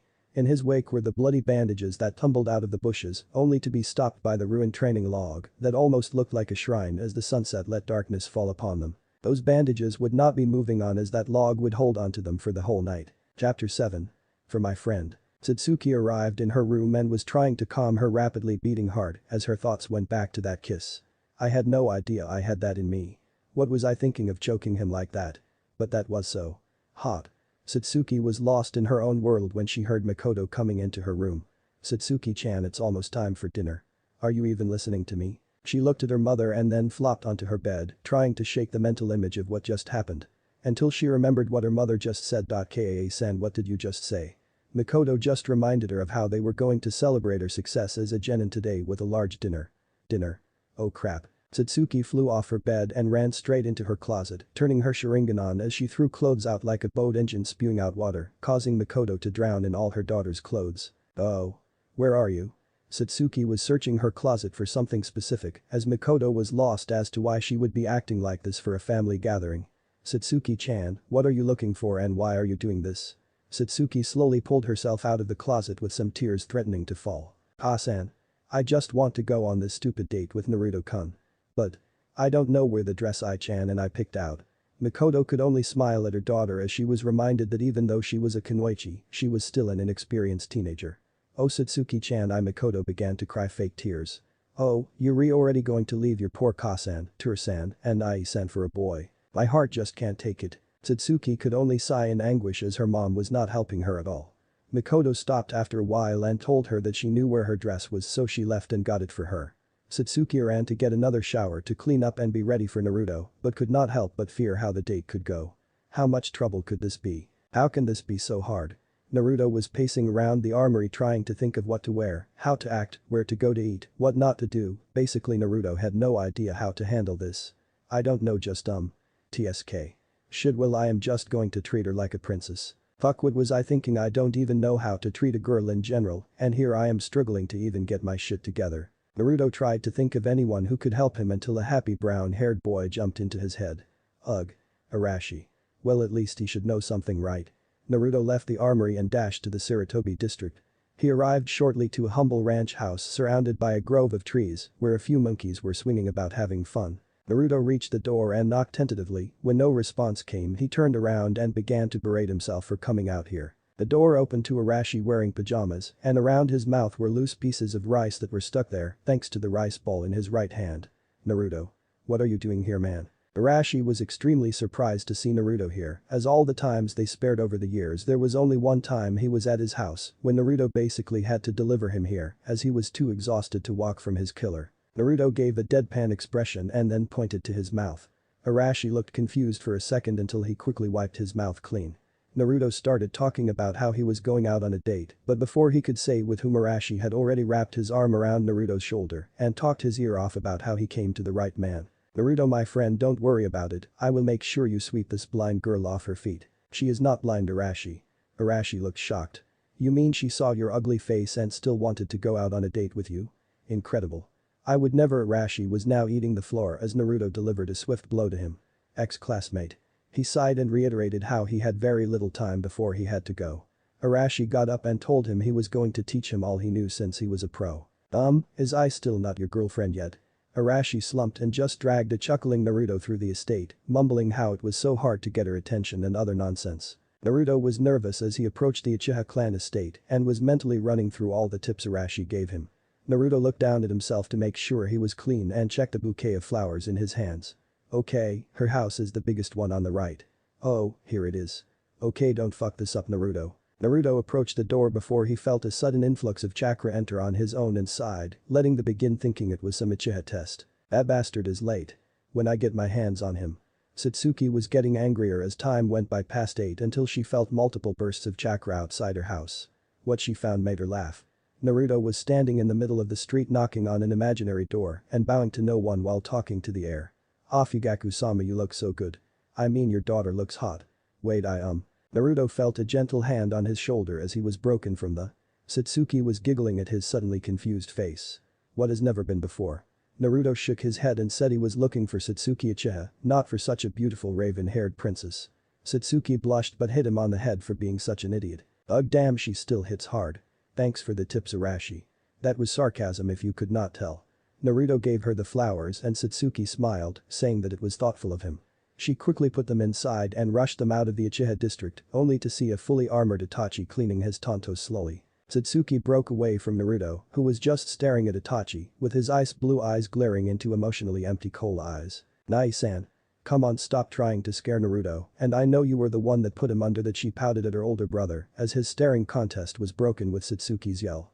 Itachi just smiled and waved his hands as if he did not do anything. He then poked her in the head and told her to stay safe as he walked by Naruto. He had something completely different to tell him. "If you ever lay a hand on my little sister, I will not hesitate to end your life." Itachi whispered into Naruto's ear while making sure to show the slowly spinning Sharingan death stare. Naruto leaned right back and told him his own piece. "Do not confuse my kindness with your sister's weakness." Naruto had formed multiple water out of the air behind Itachi's neck within only moments of his statement without a single hand sign. He smirked and leaned away from the kunai pointed at his kidney. "Besides, I already had my hand deep inside her already and she did not seem to mind at all." Naruto swept Satsuki off her feet and Sunshine away faster than Itachi's explosive clone could kill him. Itachi came out of a nearby alley to pursue when he felt his mother's glare. "Itachi-kun, if you follow them I will burn all your Pocky and even those you hide in your not-so-secret stash." Itachi quickly leapt back into the house, fearful of losing his month's supply of delicious Pocky. The couple reappeared in front of Ninja Roll's sushi house and Naruto put her down while heading towards the door. As he was about to enter when he remembered something. "Now when you get to the restaurant make sure you open the door for her, not yourself. Be considerate, not like you know what that means." Naruto opened the door letting her walk in front, letting his eyes follow her in that black dress she wore as she walked inside. Damn, I should act like a gentleman more often. They were served and eating when Naruto realized that they had not talked to each other the entire time. Arashi said to make casual conversation, but honestly that is not like me. Whatever. Satsuki isn't like any other girl I know, so I will talk about what we both know. He pushed a couple rolls out of the way and tried to bring up a conversation. He coughed, making Satsuki to look up from her sushi and thank Kami that this silence was being broken. "So you recently got your third time for your Sharingan." Naruto felt stupid as he brought up an obvious point. "Oh, I had no idea. I will make sure to train more then." Naruto took a couple more rolls in his mouth before he stumbled upon a good talking point. "So how is it being on a team with Arashi, I and that new sensei?" That got her going as she talked all about the bell test and Arashi trying to impress I by getting a bell for himself and her, but how in the end they failed to get a bell when Kakashi used his Sharingan. It was like he was going as hard as he needed to because I noticed how he would go slower for Arashi and me, but he would try much harder when I-chan went at him, so I brought us together to bring him down, only to wipe the floor with us. Crazy thing was Arashi just kept going up even after the alarm went off, which got him tied to a training log. She continued her story about how they shared their food and passed the test. She then asked about his sensei, and he only told her about how crazy she was and how he thought she had a snake fetish. Satsuki giggled at that while Naruto cracked a small smile hearing her cute giggle and seeing her so happy. I would do anything to keep that happy look on her face. Eventually the night ended and they left the sushi house. As they were walking back to the Uchiha district, Naruto could hear the whispers of the villagers just like that time when he was 6. He subconsciously began to infuse the air around him to convert it into water until he saw Satsuki shiver. "What's wrong with Satsuki?"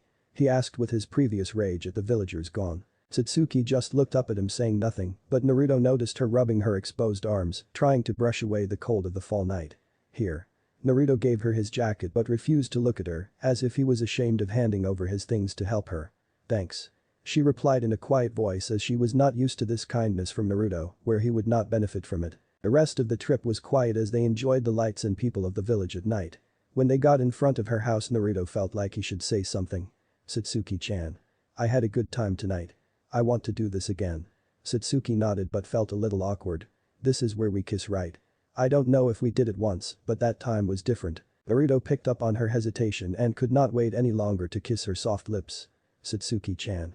He tipped his head lower and let her lips toward his when bright floodlight suddenly went on to the almost kissing couple. Funny story. This actually happened to me after a school dance. I almost jumped lol. The pair broke apart as the overwhelming light ruined the mood. Satsuki. What were you going to do with him?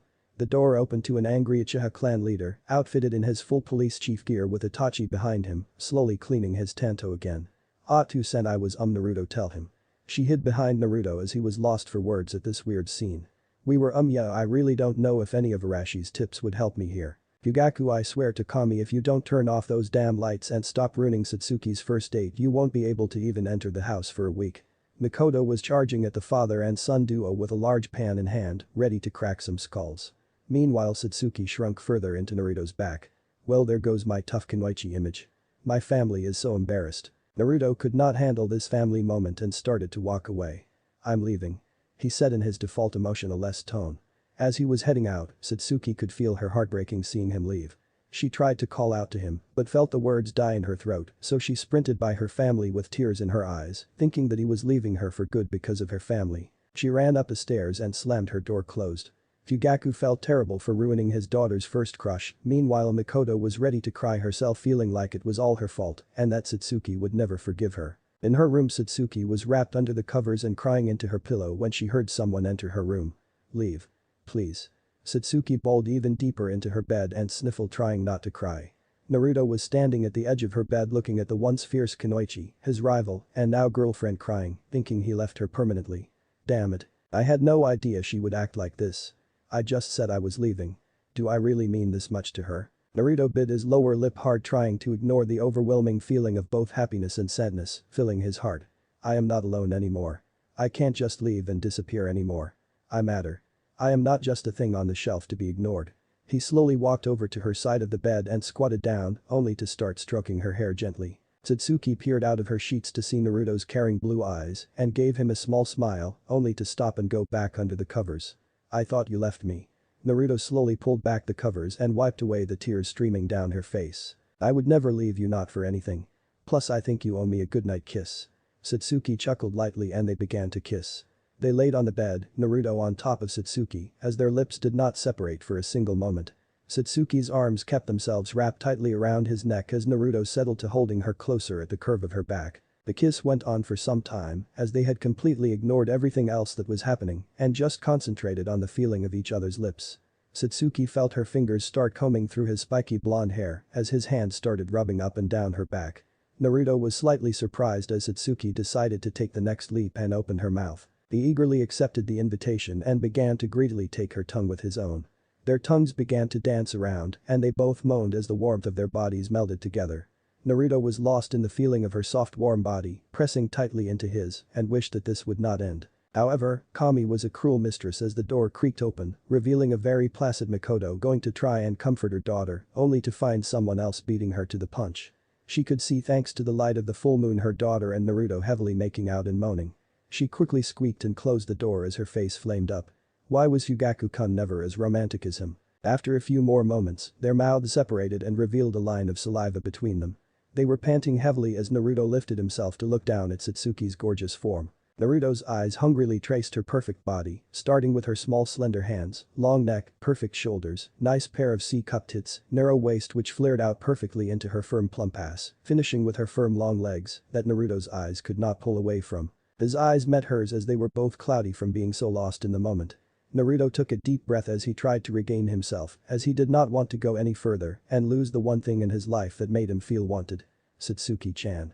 We should stop here. Satsuki looked disappointed and was about to argue when she heard the loud sounds of her father running up the stairs with loud clanging noises one could only assume were kitchen utensils trying to stop him. Before I left I almost forgot to give you something. Naruto rolled up his sleeve to reveal a small sealing array on his left shoulder. He pushed some chakra into the seal which made a small scroll appear. He slid off her and sat on the side of the bed with Satsuki sitting right next to him.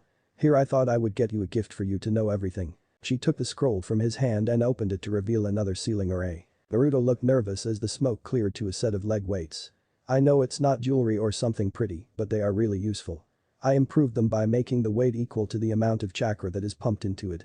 You don't have to worry about constantly charging them as they have their own locking mechanism that can be easily broken when you need to take them off. You just have to. Satsuki pulled Naruto into a quick kiss and told him that she loved them. This will definitely help my training. You really are thoughtful, Naruto-kun. He slightly blushed at the compliment and rubbed his head like Arashi when he got embarrassed. He stopped himself from getting flustered as he knew that he had to go. Satsuki-chan, I will see you tomorrow, okay? She nodded and thanked him again for the gift. The last thing Naruto wanted to do was leave her, but he knew any minute Fugaku and possible Itachi would storm into the room, so he left with a small smile on his face. Thank you. My. Satsuki blushed and flopped onto her bed exhausted from the day she had. What a day. Ugh, we have training early tomorrow, don't we? At least tonight I will sleep well. The room's door blew off the hinges as Fugaku and Itachi were in their Sharingan blazing, only to find Satsuki soundly sleeping, too tired to deal with her family right now. Naruto slowly walked down the street, noticing how the businesses were shutting down around him. It's not that late, is it? He continued walking, pretending not to notice the small three-man squad watching him from the rooftops until they dropped down in front of him. You know, a real ninja strikes when he is not expected to. Naruto coolly said as he leaked out his chakra into the cold night, trying to prepare for the upcoming fight. Shut up, as if we need to hide from you. I can't believe Hokage-sama allowed the demon to be a ninja. Well, thankfully we will rectify the situation, right guys? The other two cheered behind him, readying themselves to take the demon out. Well then, come at me with your will of fire. Watch as I drown your flame in the torrents of the Uzumaki. Geez, I really need to work on my lines. They raced towards Naruto as two of them ran along the sides of the building, while the one in the middle sprinted toward him with a pair of kunai. Naruto stood calm as he quickly put his left arm into the air with his palm flat, as if he were holding something. Water slowly concentrated into a large orb above his hand from which many sharp water whips emerged from. Water style. Water dragon whip. He started as calmly as if he were talking about the weather. The two had no chance of escaping the multitude of whips that quickly sped to their positions along the wall. They soared into the air thinking they escaped, but the whips followed and slammed into their stomachs, making them groan out in pain before they were wrapped up by the water whip and thrown viscously into the ground. The leader thought quickly and used his own earth style. Falling earth spears. He roared out, forcing stone from the ground into spikes that protrude from the ground in order to skewer Naruto. He, however, simply jumped up, letting the immense orb of water to fall to the ground, flooding the street. Naruto stomped on the water beneath him, which forced the water under the leader to explode up. What? He was surprised to see Naruto above him, with what seemed to be a large whirlpool surrounding his arm. You chose the wrong opponent. I win. Water style. Hardened water drill. Naruto jabbed the roaring whirlpool drill straight into the stomach of the one that made the mistake of attacking him. He was sent spiraling down to the ground with incredible force as the ground beneath him ruptured, forcing him to only stare wide-eyed at the amount of power and the technique. He coughed out a large amount of blood as his body was experiencing large amounts of internal bleeding thanks to the powerful close range. What he did not fail to notice was the fact he was lying next to his other barely conscious teammates. Hurry up and end us, you demon. He said, weakly, coughing more blood up. Naruto was more than happy too, so he formed 3 water spears floating in the air, held only by his raised arm, waiting for the signal to skewer the 3. He lowered his arm, and the 3 water spears followed until he was flooded with images of the past night. Satsuki defends him from Itachi, her smile, her tears, her love. If I do this, I might lose the only person that cares for me. I would never leave you, not for anything. Plus I think you owe me a goodnight kiss. Even revenge. Even at the cost of my goals. Naruto let the spears lose their form, so they only felt a splash of water hit their faces, rather than the quick death they expected. Naruto looked slightly defeated and left to go think when the laughter of the leader hit his ears. Haha, I was wrong, you're not a demon. Naruto turned to the defeated man, trying to form his clever comment. That's right, you are not a demon. You're not even a man. You are just some piece of trash that blows in the wind, only to be occasionally stomped on by anyone who gives enough of a shit to beat you. They could not continue his speech as 3 water whips materialized and knocked them unconscious with a vicious snap to their heads. Damn. I need to think. Naruto left his attackers in the middle of the street and leapt toward the Hokage mountain to meditate. Naruto sat on Tobirama's head throughout the night, pondering his existence. Who am I? What am I? Am I just a waste of human existence? Am I a tool to exact justice to the Senju? Am I destined to be nothing more than average? Am I someone's child that simply was abandoned? Am I just a demon or corrupted by one? These thoughts kept him awake through the cold night until the sun rose and he was broken from his meditation. Arashi was right behind him, doing stretches and jogging in place to warm up. Nice to see you here so early. I thought you would have been late, but it looks like my tips did not work. Well, I guess I am not a miracle worker. Arashi. I don't feel like sparing now. He said in a defeated tone. Arashi picked up on this and stopped messing around. I have never heard him sound so sad. Sigh. Arashi sat down next to him enjoying the warm sun hitting his face. He asked Naruto how the date went and Naruto just shrugged, saying it was alright. Fine team, if everything went fine then why are you up here moping like your dog died? Arashi asked tiredly because he just wanted to get to sparring. Naruto took a deep breath and asked Arashi about his past. You mean my life? Why the sudden interest? Naruto did not say anything but thought out his response. Maybe if I hear someone's life I can get the answers I seek. Well. Arashi sighed and ready to tell his only real guy friend the truth. I am not really a Sarutobi to begin with. Naruto turned to him wondering what he meant. That's right, I was an orphan raised by Jiji-sama. My full name is actually Arashi Ono. Naruto laughed at that. Ono. Seriously Flame, that is surprisingly fitting. Hey, shut up. I did not pick my name. Thankfully, even though I was raised as a Sarutobi, Jiji made sure to let me know that I was also a Hono. It was this reminder that made me feel like a stranger in a clan that raised me. Naruto could not help but look wide-eyed at his normally jubilant sparring partner as he started to become sad while telling Naruto his past. It was not bad in the beginning, but when I started to show real promise and fire, Jiji took me in full time, causing there to be a lot of jealousy in the clan at my position as his apprentice. Many other full-blooded Sarutobi wished that he would train their child, but he chose me as just one of the many orphans, thanks to the Kyuubi attack. It was awesome at first, but I would not spend all my time with him, so I tried to play with the other kids, but… Arashi took a deep breath and looked at Naruto to see if he was still listening. Naruto was wrapped up in this story and could not help but feel a small spark of hope flicker in him. They would always leave when I got there. Their parents would encourage them not to play with me because it was the only way they could try to make me quit without hurting him physically.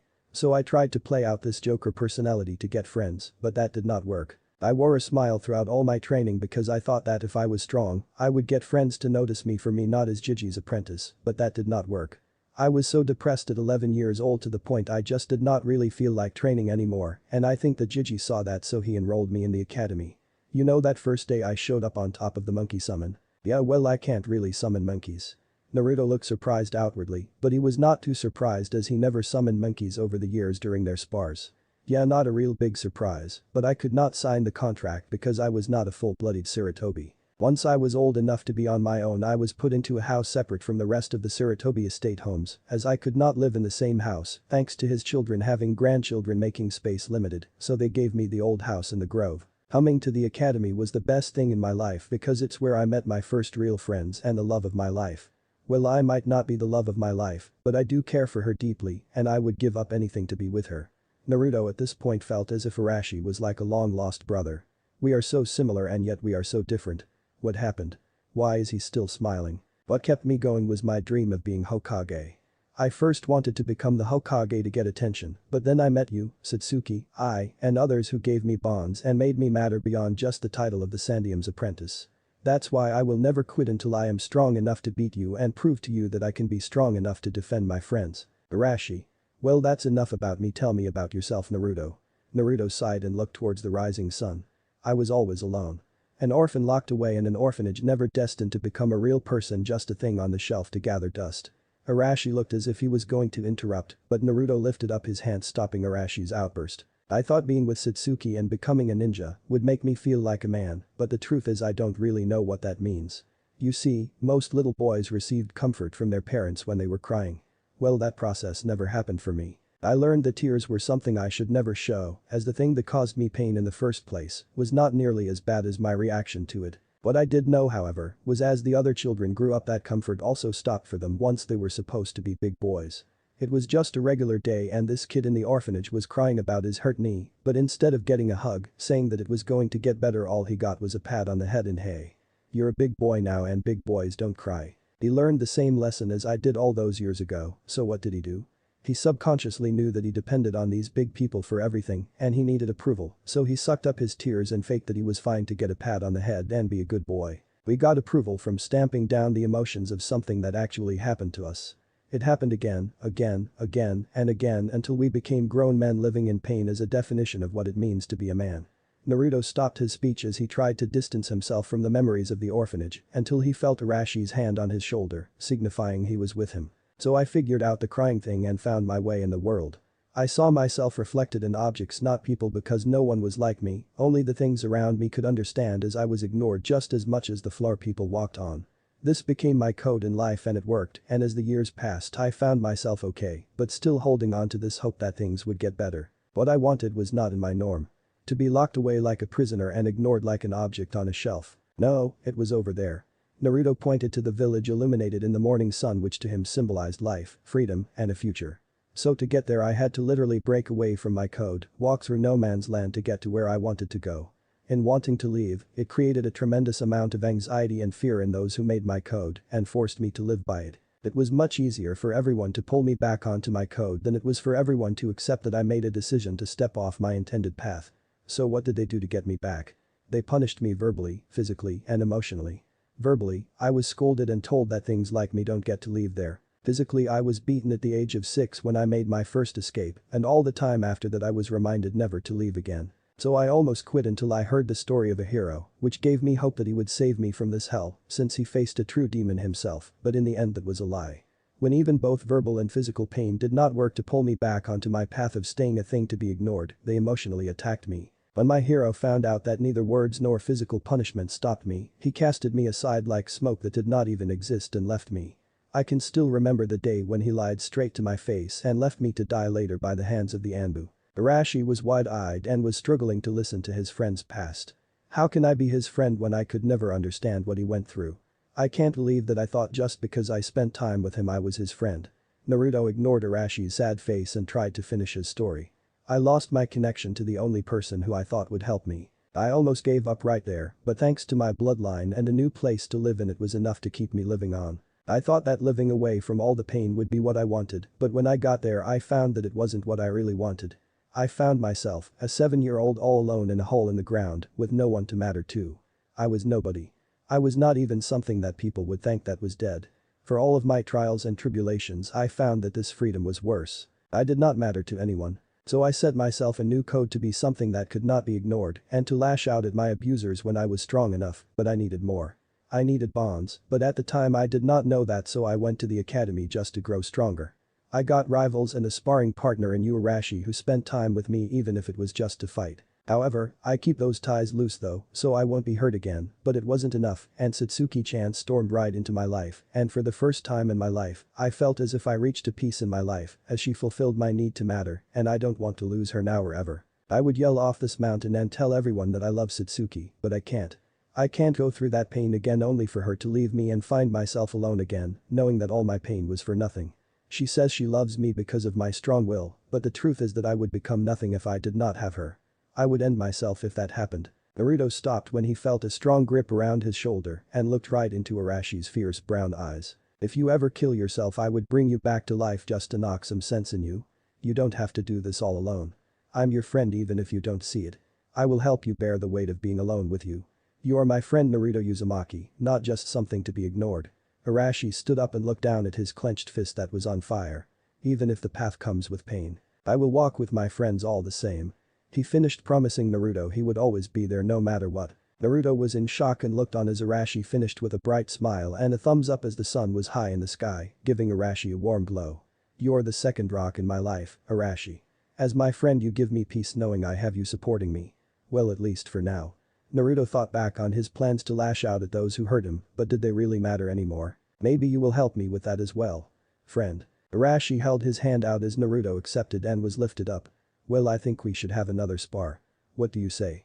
Naruto just shook his head and asked if he needed to be somewhere else. Oh, you are right. I and Satsuki will kill me if I am late to the first training session. Bye man. Arashi sunshine away trying to get to the training field before Kakashi got there. Naruto looked at the spot Arashi sunshine from before he spoke to the figure that had been watching him for a while. You can come out now to Anko-sensei. She walked out with a smirk on her face, knowing that she was easily detected thanks to Naruto's sensor ability. Well, come on brat, we have our first mission to escort the Hidden Waterfall Village's new leader, since it's clear he is too much of pansy to go back on his own. Alright, I will be there soon. Anko told him to meet her in an hour at the front gate fully supplied for a couple weeks, as the mission could take quite a while. That's alright, I just have to get more supplies and I will be there. Anko nodded and left via Shunshin to get the client ready to leave. Naruto however did not let his eyes leave from where Arashi was standing before he looked out over the mountain to look into the sun and the activity of the village early in the morning. For my friends. I will matter. Chapter 8. Remember my name. Naruto looked at the spot Arashi sunshine from before he spoke to the figure that had been watching him for a while. You can come out now to Anko-sensei.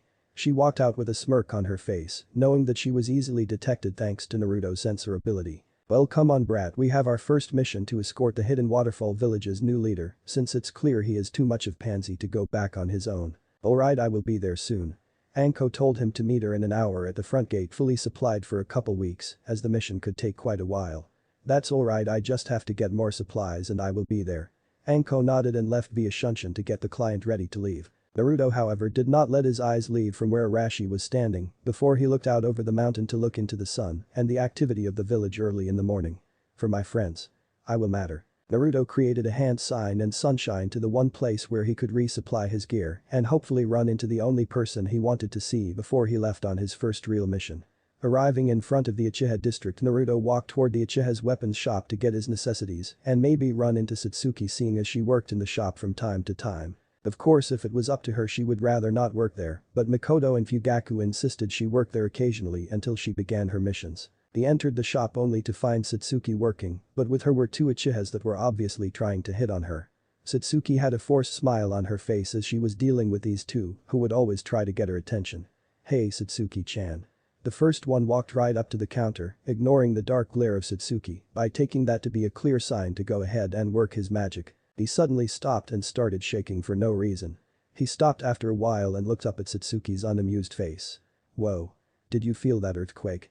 Satsuki rolled her eyes and said no. Cause you just rocked my world. He looked expectantly at her only to find her attention on the second Uchiha. Do you need any help that does not involve trying to hit on me like your foolish friend? He looked over at his friend and shrugged, trying to cover up his snickers at his pathetic attempt. Yeah, do you have any bandages? I scraped my knee falling for you. Naruto was just about to fly across the room to nail him for that line, but Satsuki already had it covered as she threw a couple of kunai faster than the two young Uchiha could react, delivering a long cut across both of their cheeks. Yeah, they are waiting for you at the hospital where I will happily deliver the two of you. Sigh, I would do that right now, but I think your girlfriends would get mad at me. They were confused, they did not have girlfriends, so who could she be talking about? We don't have girlfriends, Satsuki. Who are you talking about? She made a shushing sound and said that they should not be too loud as Palmela Henderson might hear them. Palmela.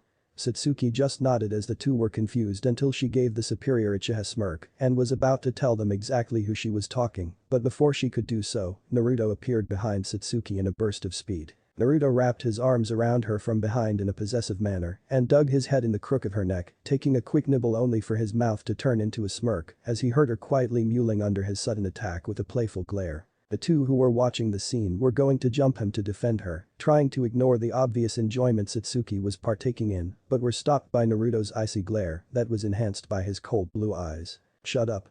Leave before I decide to end both of you here and now. To answer your dumbest questions, 1. Satsuki is mine and mine alone. He held her tighter to him and she let him pull her into him to prove his point. 2. Palmela Henderson is the palm of your hand, so go home and fuck yourself. Naruto flared his large chakra to prove his point, and before they could muster the courage to fight back, he materialized 2 water whips and quickly forced them out. He ignored their cries as he continued to kiss Satsuki's neck from behind. Naruto-kun. What are you doing here? She struggled to get out as Naruto never had shown her this much attention so suddenly, especially in the open, which was quickly turning her on. Oh, you know. I just need some things. Kunai, shuriken, smoke bombs, you. He finished in a husky tone while punctuating each word with a gentle kiss, making her get goosebumps along her skin. Why is he acting so strange? Satsuki pulled away and turned to see Naruto's blue eyes that matched her coal eyes, with the same caring expression she saw last night after they made up. However, that was not what she was concerned about, but rather the clear signs of sleep deprivation on his face. Naruto-kun, what's wrong? She cupped his face in concern, seeing this Naruto could not help but fall for her even harder. Nothing, Satsuki-chan, I came by to get supplies for my mission and to see you before I left for a while, as I don't really know how long the mission will last. Satsuki pouted a little as she was itching to go on a real mission since she was ready to do a C rank after all of those D ranks in the academy. If she was honest with herself, she was worried for Naruto as he would basically be alone with Anko as the only teammate to help him. He could face enemy ninjas, deadly traps, enemy kunoichi that might take an interest in him. Naruto pulled Satsuki from her worries by telling her that everything was going to be fine. Fine, but look, before you go I need to try my new on you to see if it works. Naruto was interested to see her new technique, so he followed Satsuki to the small training field behind the shop and stopped himself in front of the large tree.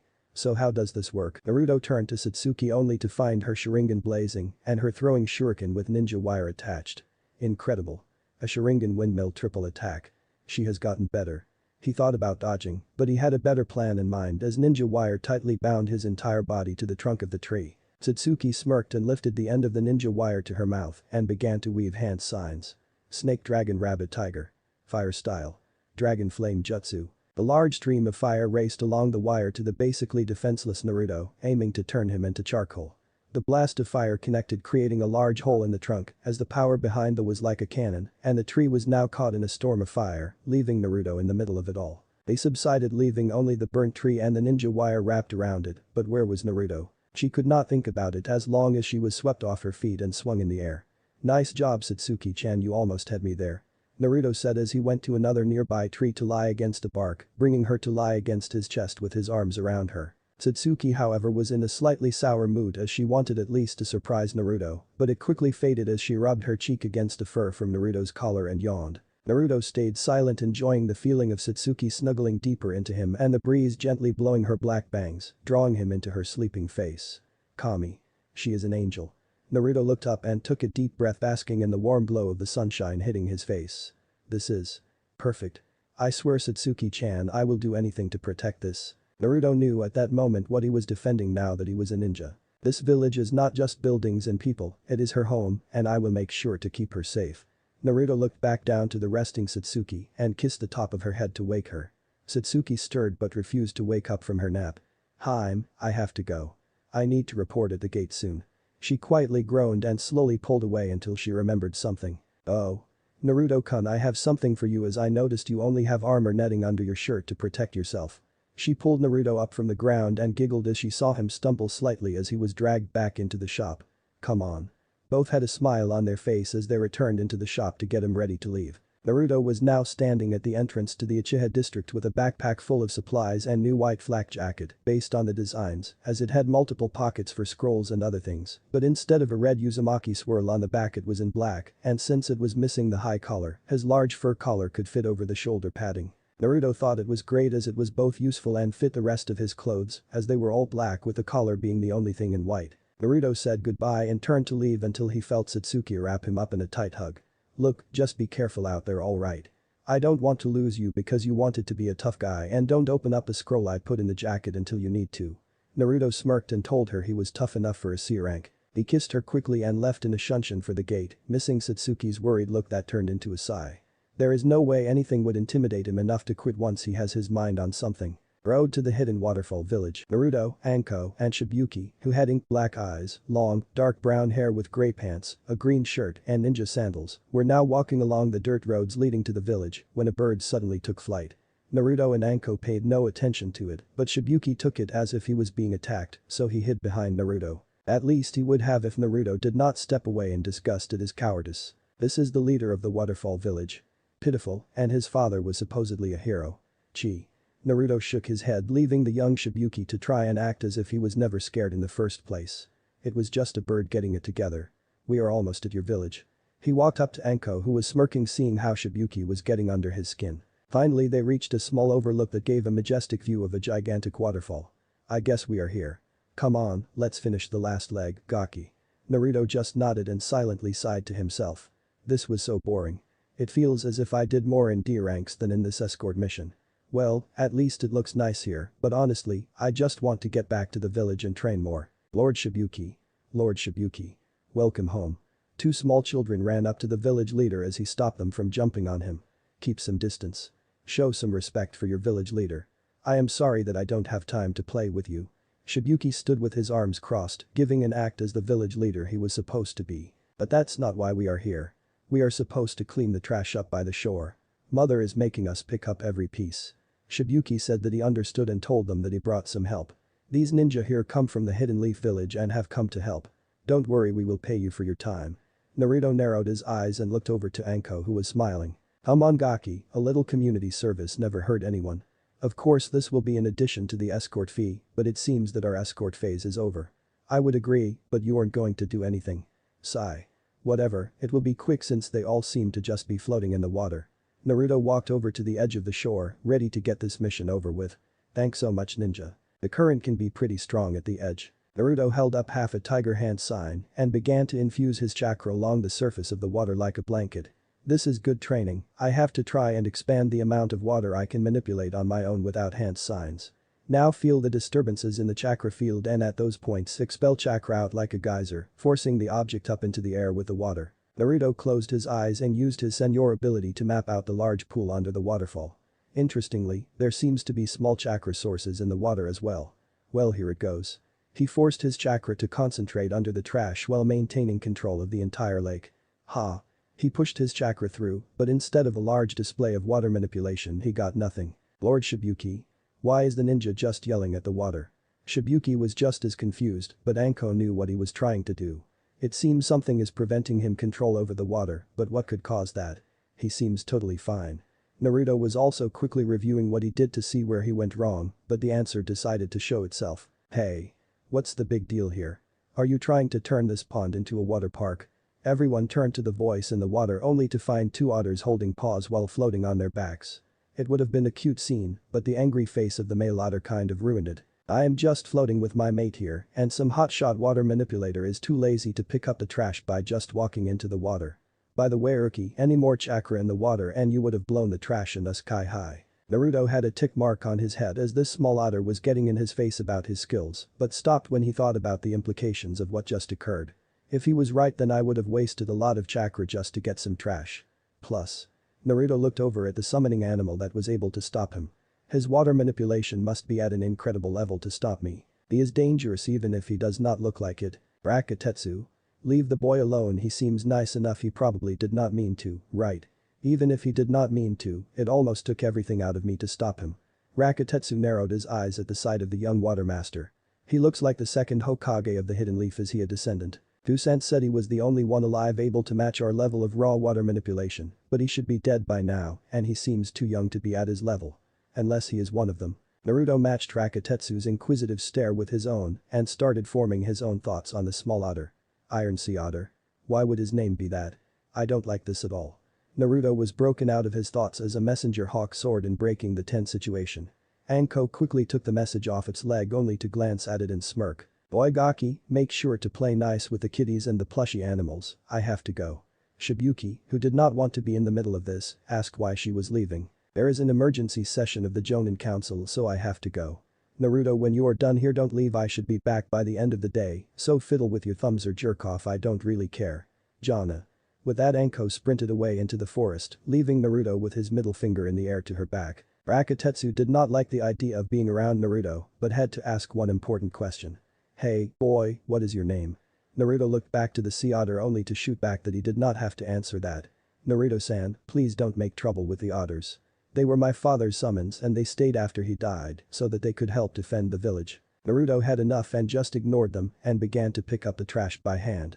Rakatetsu and his mate swam away, seeing that they were not going to get his full name. Naruto. Maelstrom. I will keep my eyes on you if you are who I think you are. Forest outside village. Teams of missing ninja were swarming in the forest around the hidden waterfall village, trying to get into their positions. Standing in the nearby forest, a shadowy figure held his hand to the earpiece, listening to reports from his teams. Hirasum team checking in, we are in position at point X. Murasum team approaching point Y. Isum team reported we are at point Z. The leader was pleased to hear that his teams were already in place. Good. Converge on target. You all know the plan. He cut communications off with his team and looked over at his companion, or at least his summon. You know we are going to need your help in this, so be a good boy and kill those pesky otters. The wolf next to him glared at his summoner with clear anger. Don't call me or any of my pack that or we will rip your throat out and find a new summoner Suyin. Hasuga, Lotus Fang, growled out at him.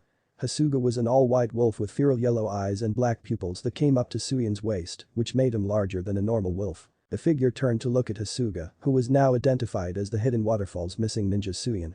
He had long spiky hair, dark eyes, and a goatee, along with a dark blue jacket, gray pants, sandals, and a bandana that held his hair out of his face. Whatever, look, we already agreed that you would help me destroy the village, and you get to take a higher position in the summoning world by beating the otters. Hasuga said nothing, but slowly faded away with the rest of the silent pack behind him, ready to go to war. A few moments later all three teams were gathered along with their team leaders in a semicircle around Suyin. Murasame was the first to speak up. Are you sure that this is the best way to get into the village, Master Suyin? This is their weakest point. Murasame was a muscular, tough-looking shinobi. He was wearing a black, sleeveless shirt, grey pants, ninja sandals, and arm warmers which looked similar to Zabuza Mamachi. He also had about chin-length grey hair which was spiked at the top. Trust me, I used to be a part of this very village for many years. The team leader next to Murasame just started laughing and was ready to head out. Kirasame, control yourself. I want all killing held to a minimum. He just scoffed and replied with a sarcastic yes sir. Kirasame had on a black hat-like forehead protector with the Omegakure symbol on the front of it, tied in the back of his head. His messy chin-length brown hair was coming out from under his headband, covering his left eye, giving him a dangerous look. So you still have a sentimental feeling for the place? Murasame said. Suyin glared at him and told him that he was wrong. That's not why you're a fool. The only one who knows where the hero's water is hidden is Shibuki, the village's so-called leader. Right, so in order to get him to talk we will need to take the villagers as hostages. Isn't that right? The final team leader said. Well, I always said you were the cleverest ninja in the Hidden Rain village Hisam. She smirked at Suyin, enjoying the compliment. That was a long time ago. Now I am just like you, a rogue ninja without a home. Hisam is a young, quite tall, and slim kunoichi. She had short light brown hair, blue earrings, red lipstick and a white hairband over her head, holding the hair out of the way from her eyes. She wore a pink tube top with an open, light blue shirt, navy blue pants and ninja sandals, giving her a dainty and unassuming look, but the sharp look in her dark eyes gave away just how deadly she truly was. Great. We are all a loving family of vagabonds. Now can we just get down there and grab this thing or are we going to reminisce all day? Kirasame was itching to get some action, and Suyin could easily tell. Suyin walked past them and looked toward the direction of the village. Fine. Let's get started. Naruto let out a harsh breath as he was mentally exhausted from the two kids just talking about how great Shibuki was as a leader. Thankfully, they were done cleaning up and he returned to dry land. Alright, I am done here. Naruto looked at Shibuki expectantly as if he was waiting for something. What do you want for a free meal or a thank you? Your job is done now. Oh, leave, there is nothing keeping you here. Alright then. Naruto put his hands in his pockets as he walked away from the group. The secret entrance to the hidden waterfall village must be nearby, so he doesn't want me to see it. Gee. At least that's something I can respect, he does not trust his so-called allies. Thanks a lot Naruto. See you, bye. The two children called out. He gave a short goodbye to the two kids and walked away until he heard the small girl call out for her mother. A middle-aged woman slowly walked out into the clearing struggling to talk. Lord Shibuki. It was horrible, they came out of nowhere. They attacked without warning.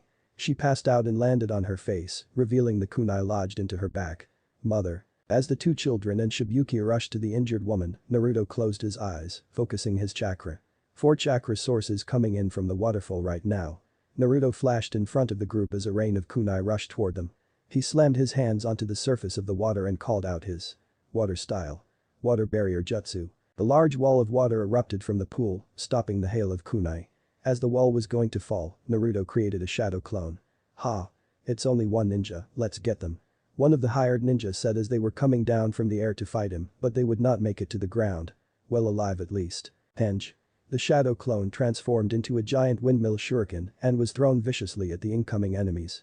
It raced forward and split into two as the second one was hidden under the shadow of the first one. Murasame was the only one to dodge as the other 3 were quickly killed by Naruto's technique. Damn, this kid is good. He used the water wall to not only stop the kunai, but also to perform his only to take it a step further by making us believe he only made one Fuma shuriken, but hid the second one beneath it with the shadow shuriken jutsu. Master Suyin needs to hear about this. You will not escape. Naruto slammed his hands together as if he was crushing something that was between them.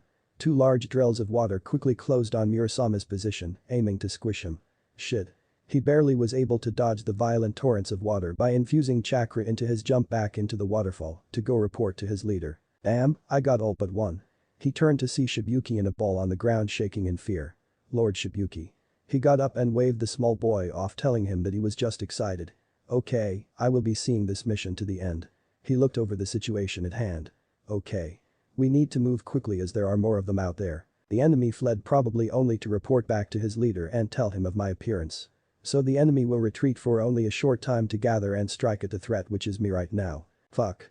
I don't know how many there are, why they are here, I also have an injured civilian, 2 children, and no backup. Naruto formulated a plan in his mind quickly. Look, more will come and are likely to be already in the village.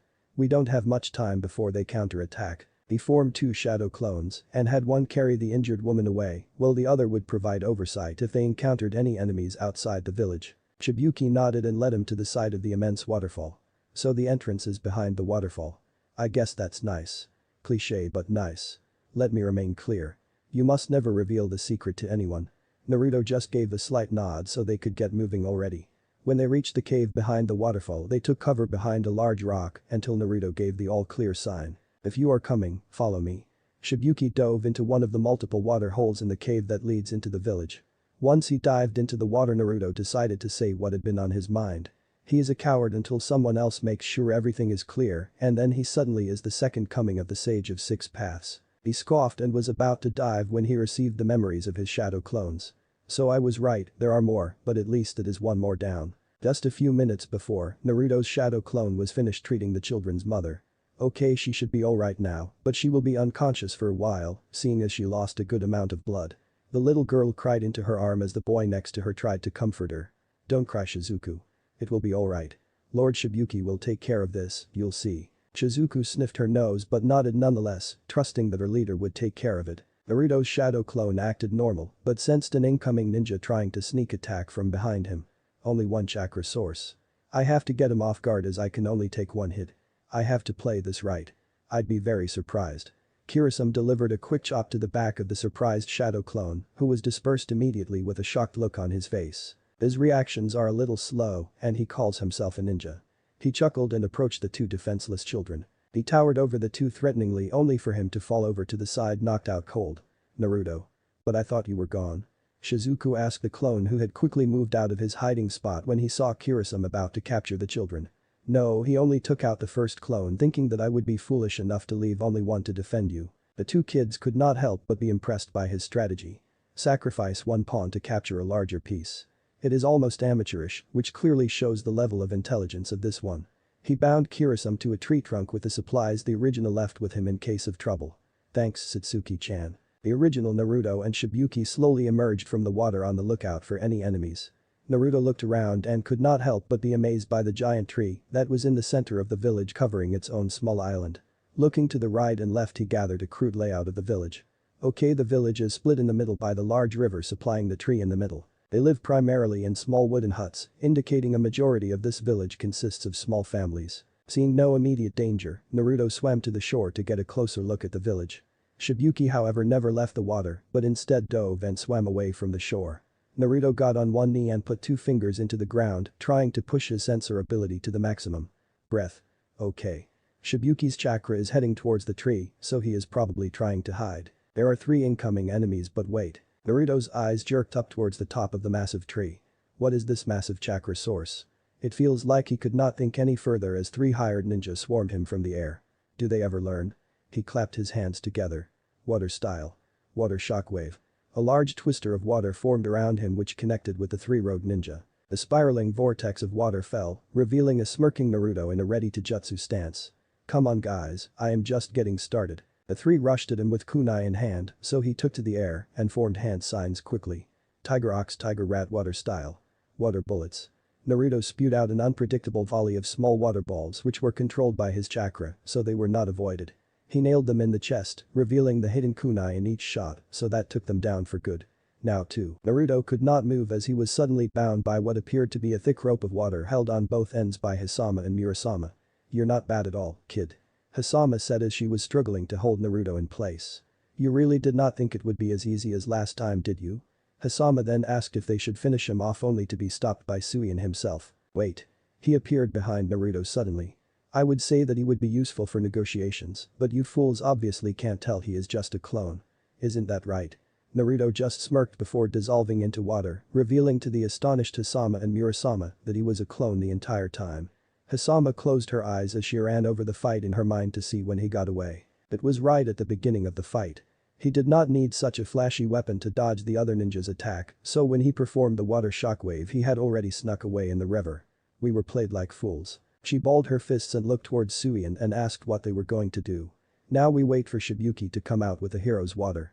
We still have the hostages so this kid won't be able to stop Shibuki from handing it over. Murasama smiled deviously. So he either has to save the hostages or stop us from getting the heroes water. He can't do both things at once since we have them in a separate place on the other side of the village. Suion smirked along with Hisam, and the trio of rogue ninjas left to wait for Shibuki. Spirit Tree. The real Naruto had been spending his time climbing the giant tree toward the massive chakra source he sensed before. He leapt up the final tree branch to see a small door in the side of the tree trunk. As he entered he had to duck under the kunai that flew right at him. He looked up to match his cold blue eyes to empty orange eyes. "What are you doing here? Are you here to kill me?" She broke the silence and stepped forward, giving Naruto a better look as to who he sensed before. Her ninja outfit consisted of a short sleeveless white midriff shirt with fishnet armor underneath, long wide armlets, and fishnet shorts with a short wide apron skirt over it. Her forehead protector was worn on her right arm. She also carried a cylindrical object in red wrapping on her back. Her hair was mint green held by an orange clip that matched her eyes. Those eyes. They are like my own. Naruto balled his fists and looked down at the ground. "Are you allowed to leave?" He whispered to his feet. Fu looked shocked before she saw the look in Naruto's painful blue eyes that spoke of his previous experience. "No. I am only here to defend the village as a last resort if the others fail." "Who are you?" Naruto asked, but he feared a response. "Fu, or at least that's what they said my name was. I am a tool for the village to use only when needed, only to be a weapon on the shelf to strike out at its enemies." Naruto rocketed across the room and was about to deliver a punch to her head when he stopped inches away, seeing that she was not going to stop him. "Why? Why did you not stop me?" Naruto bit his lower lip to stop his shaking from the overwhelming memories of Minato about to kill him. "I just am. If I died I would not matter less than I would alive." Naruto grabbed her arms and shook her. "Don't say that. There has to be something. Anything that you want."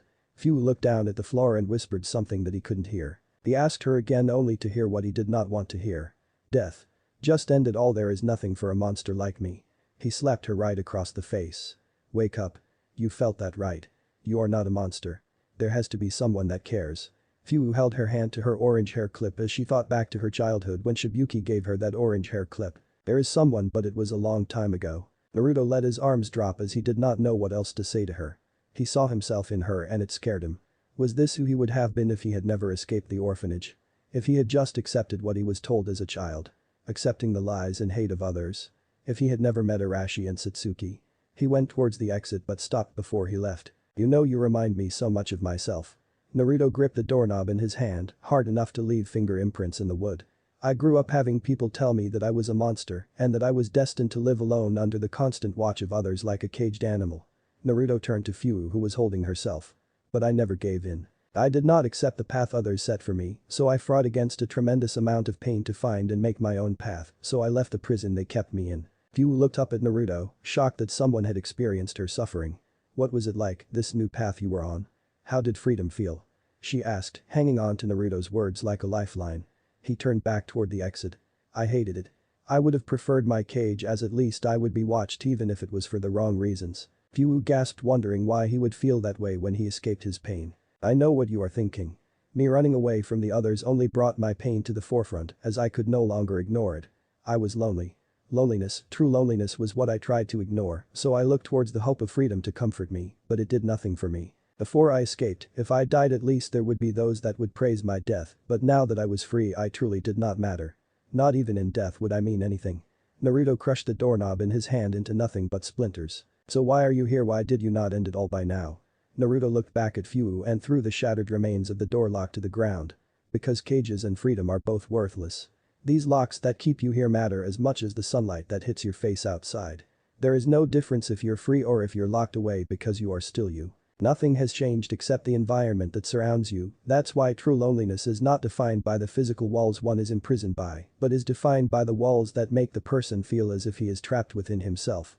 You put those walls up thinking they will save you from the pain of the outside world, but you only hurt more by exiling yourself from others. Others give your life meaning, Fu.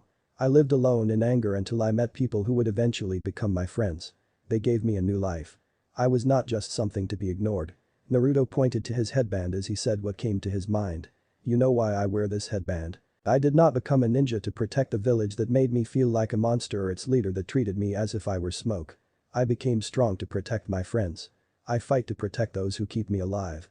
This I swear." Naruto got right into Fu's face. "There is nothing for you here, so go and make bonds with others as that will prove your existence." Naruto went out the door and said his final words. You know I just met you, and here I am giving you a lecture, but there can be no bad blood between those who have suffered the same pain. I will be your first friend, Fu. I will bear the weight of your loneliness and prove that you exist. Tears streamed down Fu's face as she jumped into Naruto's arms. Thank you. Thank you. Thank you. She just kept repeating herself as she cried into his shoulder. Naruto held her for a while, but he knew he had to go. Fu, your village is under attack. I can't let these people destroy this place, now more than ever, so please forgive me. Naruto let go and sprinted out the door to free fall toward the ground. I can't lose now. Naruto began to weave signs as he approached the ground to slow himself down, but he did not have to as he felt a pair of arms hold him in the air. Phew. Naruto looked up to the smiling face of the seven tails and saw the wings coming out of her back. Just like you said, I won't let my new friend do this alone. So I will show you how Phew gets it done. Phew flew through the air with amazing grace as Naruto could not help but love the feeling of flying. As the pair landed on the ground, things got serious quickly. Phew, why would anyone invade your village? Phew thought about it for a while until the answer hit her. The hero's water. The water is produced once every 100 years from the giant tree that hides the village. It allows a ninja to have at least a 10-fold increase in chakra for a short period of time. In exchange for this power, the water shortens the user's lifespan proportional by the number of times his chakra is increased. That answers the what, but how will he get it? The only person who would know where something that important would be should. Shibuki will give him the water in exchange for the hostages, that's why he did not kill anyone. Suin wants Shibuki to deliver the water himself. Naruto bit his lip as he could not both save the hostages and stop Shibuki before he could hand over the water. He stopped his thoughts as Phew put her hand on his shoulder. Let me get the hostages while you fight Suin. I promise I will not fail. Phew finished with a determined look on her face. Naruto was surprised as he thought she would rather fight Suin than save the people that ignored her. Alright Phew, I trust you, now hold on. Before you fly off I will guide you. He knelt down and put his hand on the ground to reassess the battlefield. Okay, there is a large group of chakra sources to the east at 3 o'clock and 2 chakra sources to the west. Wait, Shibuki's chakra is spiking. He must have drank the water to try and beat him, but that means he has the water with him. I need to move now. Phew, if you fly towards 3 o'clock for 50 meters, you should find a large building capable of fitting the hostages. There are many people in there, but only 2 ninjas are capable of putting up any fight. Phew nodded and headed towards that direction, but before she left Naruto told her to be safe. Phew flew away before Naruto could see her crying again. I just hope I'm not too late. He thought as he sprinted towards Suin and Shibuki. Center of village, Shibuki stood in front of Suin with so much chakra flowing through him that it was clearly visible around his body like a moving cloak. Let the villagers go, you coward. You've been waiting for me, right? Well, here I am. Shibuki stared down Suin with no fear in his eyes and prepared to get his people back by force. Well, Shibuki, it's been a long time, has it not? Impressive chakra, I take it you drank from the hero's water. Shibuki responded saying that he did in fact drink the water. Clearly you haven't drunk all of it, so where is the rest of it? He casually showed Shibuki how little of a threat he thought he was even with the extra chakra. It won't do you any good since I will defeat you here and now. Suin just laughed at his tough guy act. You do realize even with the hero's water my chakra still surpasses yours. It will not matter if you multiply your chakra by 10 or even 20 times, you will not be able to defeat me. We will soon find out. Take this. Shibuki held out his arm and formed what appeared to be a long and sturdy water sword. Hidden waterfall style. Water slicing blade. Suin matched Shibuki's blade with his own and both leapt at each other to finish their opponent. Soon they were at an impasse as their blades were crossed and each tried to overpower the other. Suin quickly took advantage of his position and altered his body position. Your chakra may have increased, but your moves are still the same. You left your guard wide open just like you always did. Suin disarmed Shibuki by forcing his sword out of his hands and up into the air. This is it. Suin stabbed his sword straight through Shibuki's chest and pulled out of him so that he would land onto the ground. Move. I have to move. I need to protect the village. However, he could not get up and was flipped over by Suin's boot. You were weak then and you're still weak now. He checked inside Shibuki's jacket and found the jug of hero's water. How convenient, so you did bring it. What a fool. Now this village will crumble and this world is mine for the taking. Suin proudly held the jug up in the air and took a drink of it, indirectly increasing the power of his foot on Shibuki's bleeding chest. Oh, did I do that? Well, I am sorry, but I have to go now. I have plans for your village. Stop right there. Naruto stood on the water across from Suin and Shibuki with anger clear in his eyes. I can't let you destroy this village, so come at me and fight. Suin laughed right to his face and repeated that he was unstoppable now and that a kid could not prevent him from his destiny. You have no future. Your body will be split open right here. Well then I will just kill you right now then. Suian flickered right in front of Naruto with what he thought was simply too fast for anyone to stop but was surprised by Naruto catching his fist. But how? You know. You talk too much. Naruto kneed him in the stomach and delivered a vicious kick to his head, sending him skipping along the water like a flat stone. The hero's water must be wearing off. In that case. He drank more of the water making a large shroud of chakra appear. With this incredible amount of chakra he weaved hand signs for his ultimate. This is the end. Water style. Three-headed dragon storm. 3 large water dragons combined to form an even larger 3-headed dragon and raced towards Naruto to kill him. Naruto held up his right arm right before the dragon storm could strike and stopped it cold in its tracks.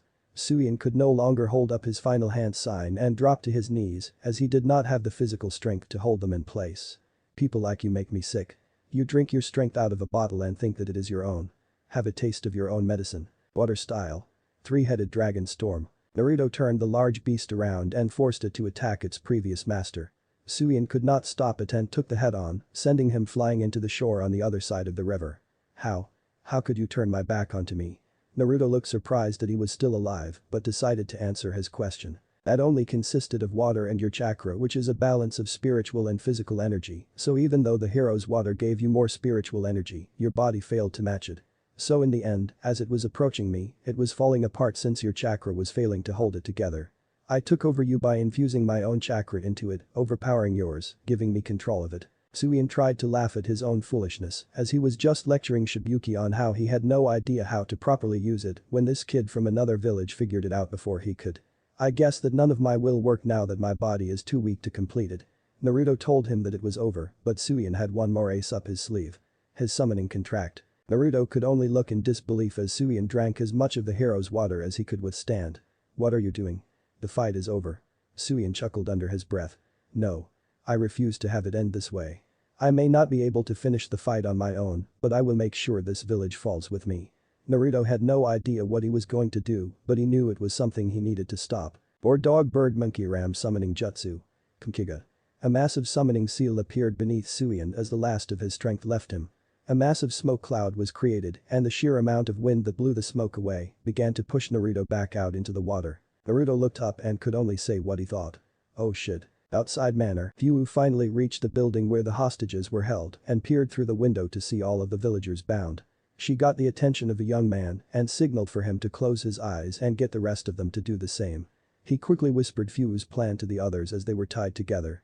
Once all of them closed their eyes she made her move. Hey, why do all of you have your eyes closed?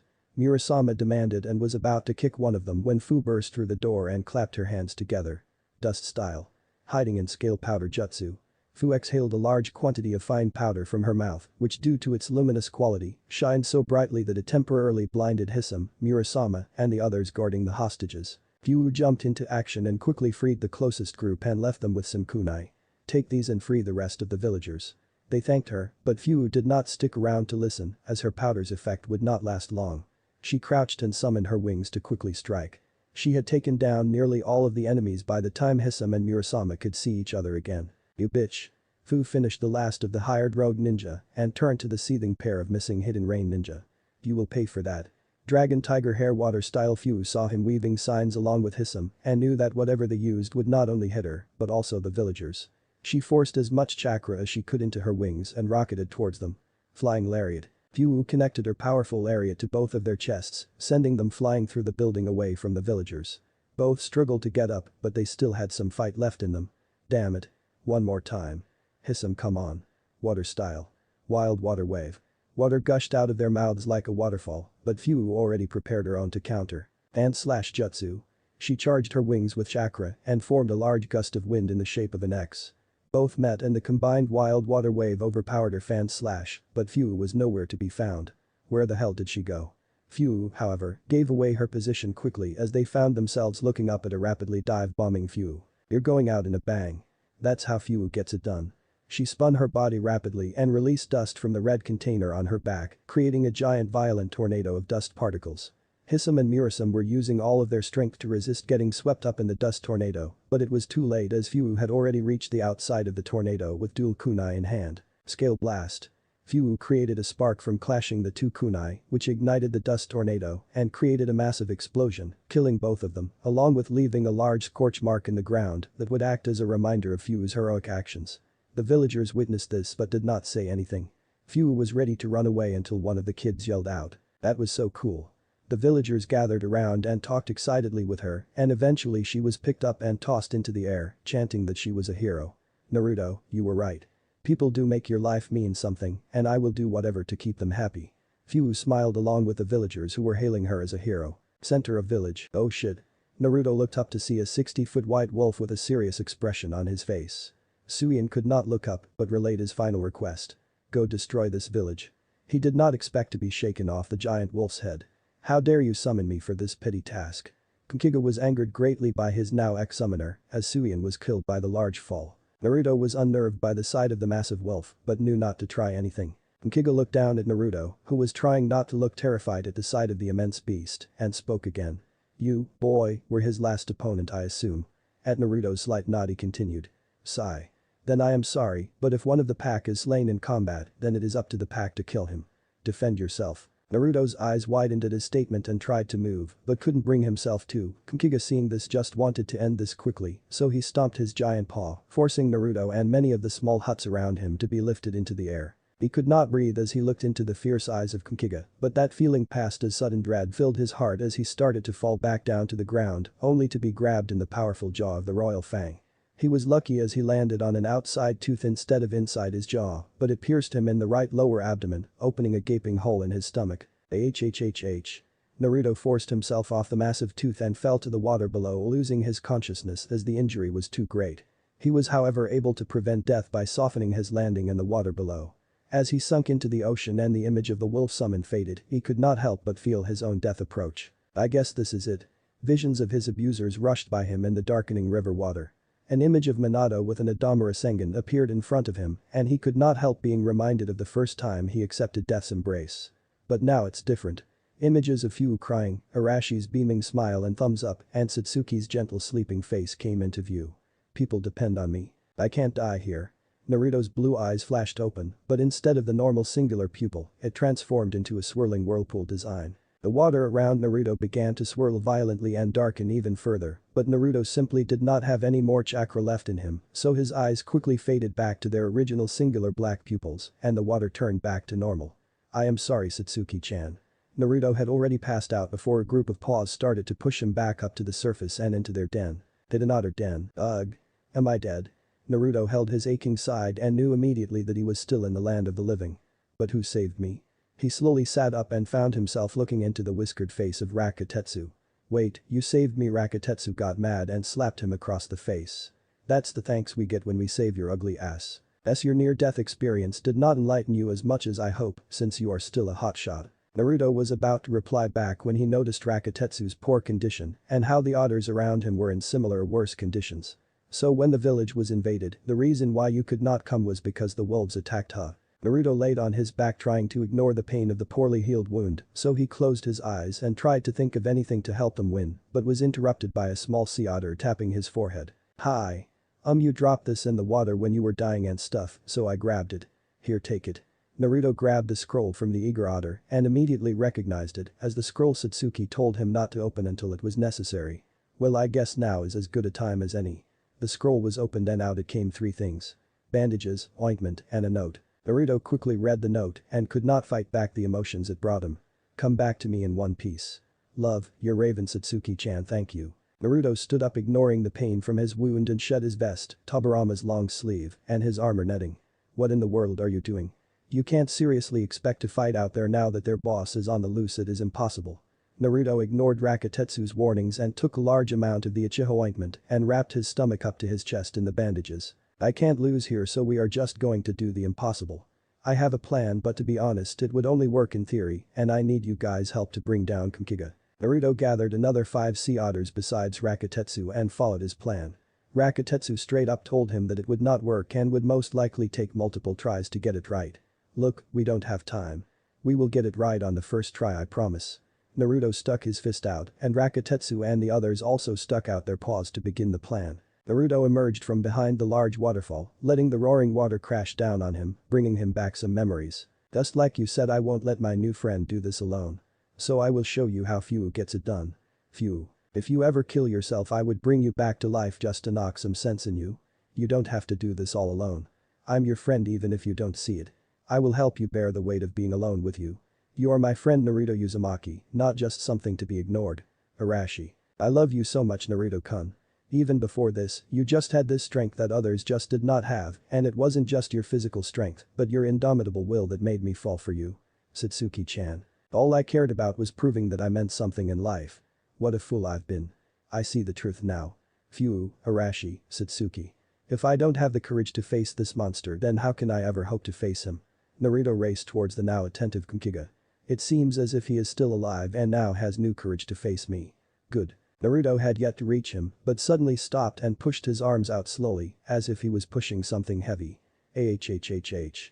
Eat this. Water style. Tidal wave. A huge wave was formed and slowly moved forward towards Kukiga, who had a raised eyebrow at the S-rank water.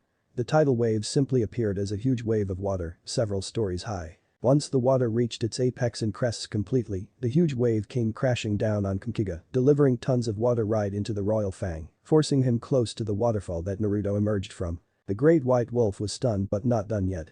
What was that it? You are nothing to me. The Naruto who performed the just smirked and disappeared in a poof as the real Naruto emerged behind the wolf from the gigantic waterfall.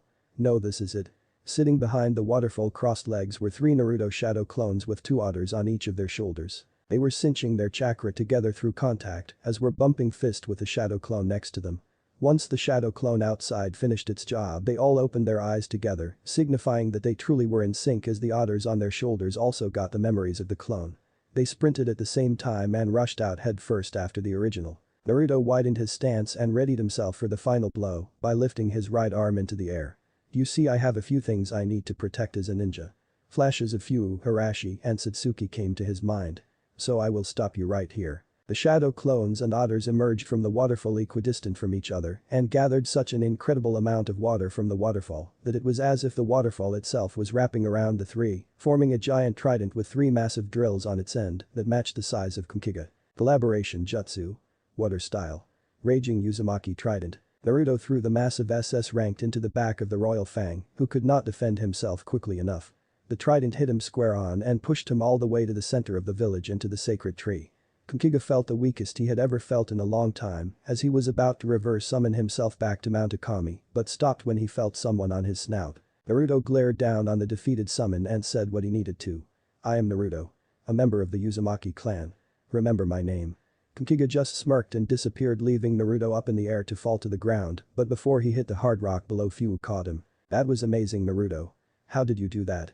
Naruto just smiled and before he passed out he told her. I was only able to hold that amount of water and power with the otters, and I doubt they will leave their home to be my personal summons, so I guess it was just a one-time thing. He faded out, seeing the cheers of the villagers and a nod of respect from Shibuki, who was standing on a crutch still alive. Remember my name because I will do great things. Chapter 9. Everyone's fiercest battle. The day was a great day for the Hidden Leaf Village. There was a warm sun in the sky, the quiet rustling of trees, the joyous laughter of children in the air, but above all else there was a gentle breeze in the air that seemed to push away the sweltering heat of the land of fire. However, in Training Ground 7 it was a different world. The cracks of a bow staff hitting a training log, the mist in the air due to the numerous water being practiced, the smell of burnt wood wafted in the air, but above all else the sounds of young shinobi filled the air as their sensei kept a lazy eye on his adult novel. Team 7 was anxious to say the least, as Kakashi left early in their training session to go to an emergency session and returned with a serious expression on his masked face. That's enough. With that, Arashi, Ai, and Satsuki stopped their training session to face their sensei with his normal adult book, nowhere to be seen. Kakashi-sensei, what's going on? I mean, you just left and then came back without saying anything for 15 minutes. Arashi said what was on his mind as Ai and Satsuki could not help but agree with him. We are going to spar again, but this time no bells. I need to make sure they are ready. Arashi and I were both excited, but Satsuki had her doubts until she realized what would make him act so strange. We must be going on an important mission soon. HN. I will make sure to rub it in Naruto-kun's face when he gets back from escort duty. Satsuki could not fight the small smirk on her face at the thought of showing how she was superior to him. Maybe when I show him my superiority I will rub something else in his face. She quickly smacked both of her cheeks at the same time to throw away the perverted thought that came into her mind. Hello Earth to Satsuki-chan. I was waving her arms incessantly trying to get her best friend's attention.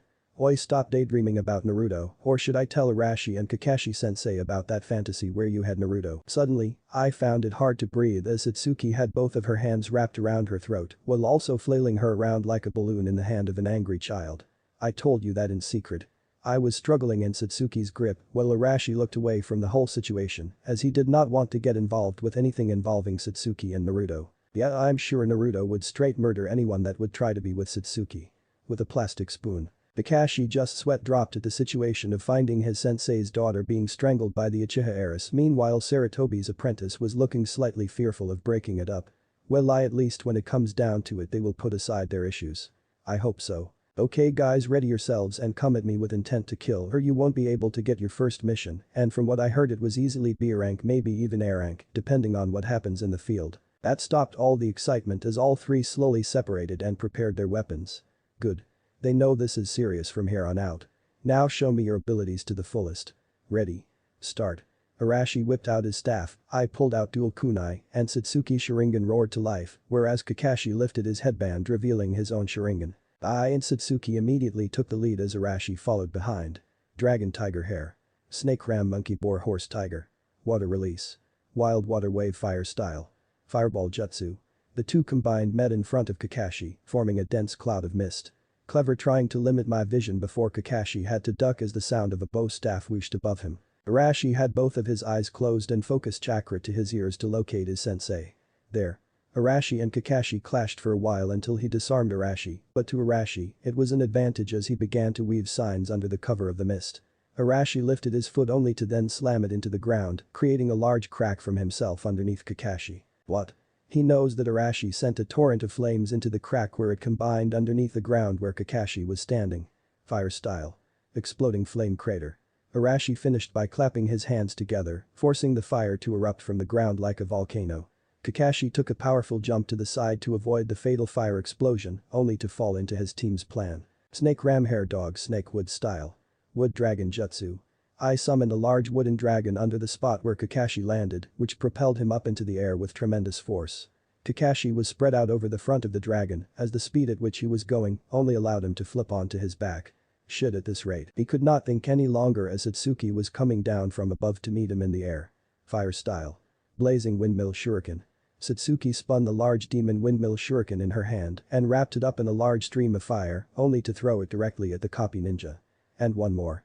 Ox Dog Dragon Rat Dog Boar Snake Tiger Blazing Windmill Barrage. The original flaming windmill shuriken multiplied 100x into what Kakashi could only describe as a hail of flaming hell. I can't dodge. Looks like it's time for that Kamui. Kakashi's lone Sharingan shifted into its Mangekam form, causing the air in front of Kakashi to distort as he ripped a physical hole in space. Satsuki's blazing windmill barrage disappeared into the hole, and Kakashi ended his technique to follow up with a devastating kick to a shocked Satsuki. As she was rocketed to the ground, both Arashi and I jumped into action. Both weaved signs to soften the earth beneath Satsuki so she could survive the landing. Kakashi quickly followed and stood across from his team, seeing if he could just get a little more.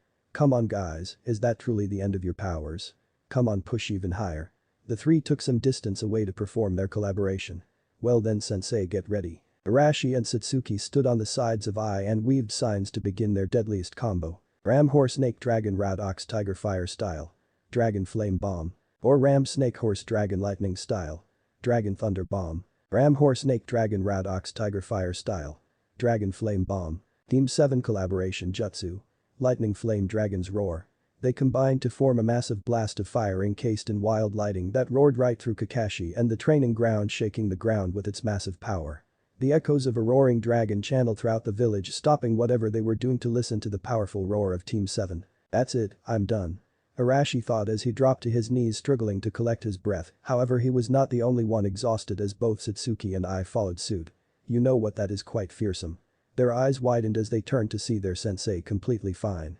Good job beating my shadow clone, but let this be a lesson to you. Just because you are powerful it means nothing if it does not hit its intended target. Kakashi began to walk away until he looked back as his team was depressed. Come on. I think you guys deserve a mission, so get up or I might run into an elderly woman who needs help with her groceries and then I might. Come on sensei, we are right behind you. Arashi and I held his arms while Satsuki pushed him from behind to make sure he did not run off on them. Kakashi gave them his patented eye smile as he let them push him towards the Hokage's tower. He took a look at his team enjoying their moment together and could not help but smile under his mask. You know, I really like you guys. The air in the Hokage's office was stressful to say the least, as Minato was in deep concentration while Kushina was massaging his shoulders. Honey, she will be fine. You trust her, right? Minato only nodded, still having his doubts on sending his daughter's team out on this mission. Almost an hour ago it was decided that the Hidden Leaf Village would go into the Land of Greens to try to stabilize a coup d'etat. The situation was to be delicately handled as the Leaf Village could not simply send in its forces into an unstable bordering land without appearing to the rest of the elemental nations that they were taking it over. This all came about due to the heir to the Land of Greens hiding in a caravan of merchants that were to be escorted back into the country. Escorting merchants into an allied bordering land was a D-rank mission where nothing could go wrong, but escorting a VIP into a neighboring land was a B rank. However, now with the sudden coup d'etat, the client would be a target to the invading forces, therefore the mission is now high A rank, but it was now in the hands of Genin. Team Guy was selected to do this mission in the beginning as a way to pad their stats so that they would have even more experience for the exams. Now they are deep, so an emergency session was called to do 3 objectives. 1. Retrieve all allies out of the hostile zone. 2. Repel all usurpers. 3.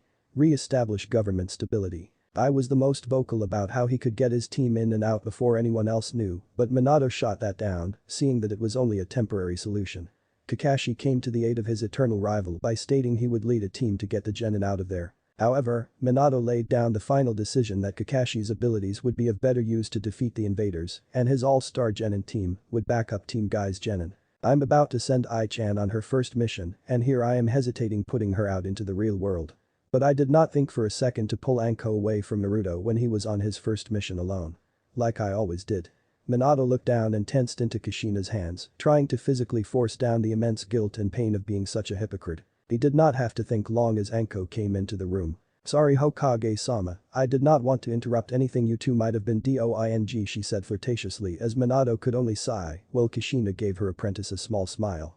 Moo. Anko-chan, it's like I'm not attractive anymore.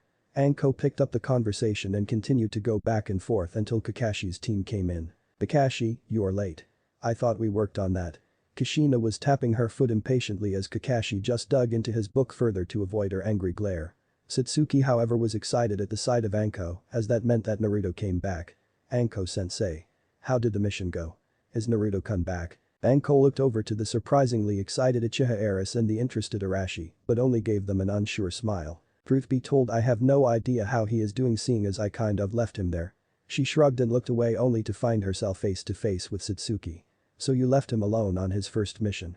Kakashi, Arashi, and I looked over to Minato only to see him look away. Please.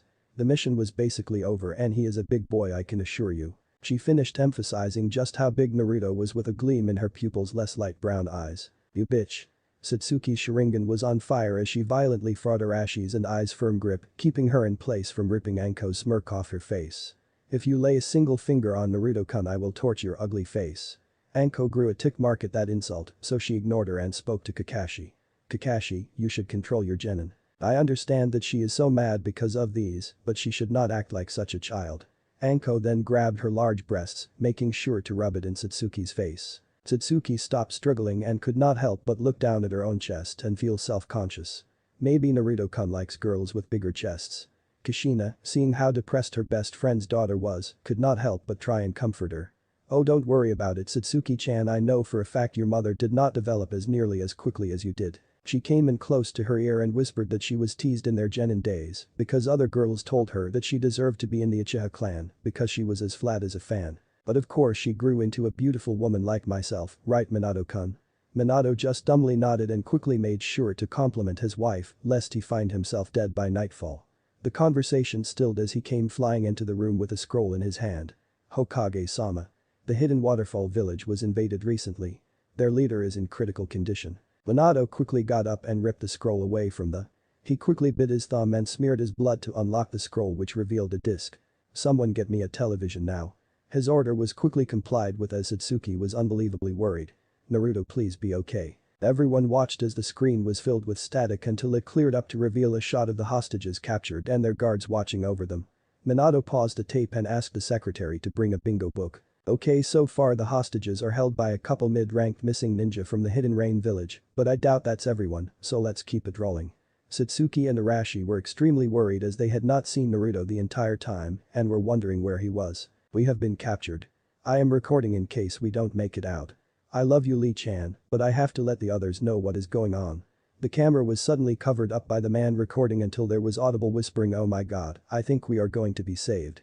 Hey, why do all of you have your eyes closed? Murasama demanded and was about to kick one of them when a girl with mint green hair burst through the door and clapped her hands together. Dust style. Hiding in scale powder jutsu. The camera was flooded by the immense brightness from the girls until it finally readjusted to see Fu using her flying lariat to send them out the door. Were those wings? Arashi pointed out. Minato took a closer look at the girl as the cameraman sprinted out to follow the fight. So she must be the Seven Tails. Where did she go? The camera was looking left and right until a distant shout saying look up brought the camera to the sky. The group witnessed the power of the Seven Tails as she formed a giant dust tornado only to then ignite it with a spark from her dual kunai, creating a massive exploding windstorm. Scale blast. It was impressive to say the least as the ex-hostages swarmed her with thanks until she started talking again. Sorry, but I have to make sure Naruto-kun is okay. Naruto-kun? Everyone in the room thought. Satsuki was growing angry at this hussy trying to move on her man, whereas Arashi was dumbfounded that his cold bastard best friend had another girl in his grasp. Maybe it's the whole emo thing or something. The cameraman spoke up before Fu took off. Please take me with you so I can record it for the village. Fu gave a quick nod and took him to the skies, while everyone watching could not help but marvel at the simple beauty of the hidden waterfall village until they reached near the battlefield where the cameraman was dropped off. This is incredible. I have to get a different shot. The camera was then lowered to the ground and only captured the dirt until it was shakily brought up to see Suin drinking from the hero's water as Naruto stood across from him. Oh no. He drank the water, his attack should be unstoppable. The genin quickly looked over to Minato who told them the powers of the water and the legend behind it. Suin suddenly had a large shroud of chakra appear around him. With this incredible amount of chakra he weaved hand signs for his ultimate. This is the end. Water style. Three-headed dragon storm. 3 large water dragons combined to form an even larger 3-headed dragon and raced towards Naruto to kill him. Naruto dodge. Satsuki and Arashi voiced at the screen until they and the rest of the group grew wide-eyed as he stopped the fierce water with only his right arm. Naruto returned right back to Suin, which effectively ended the threat to the village.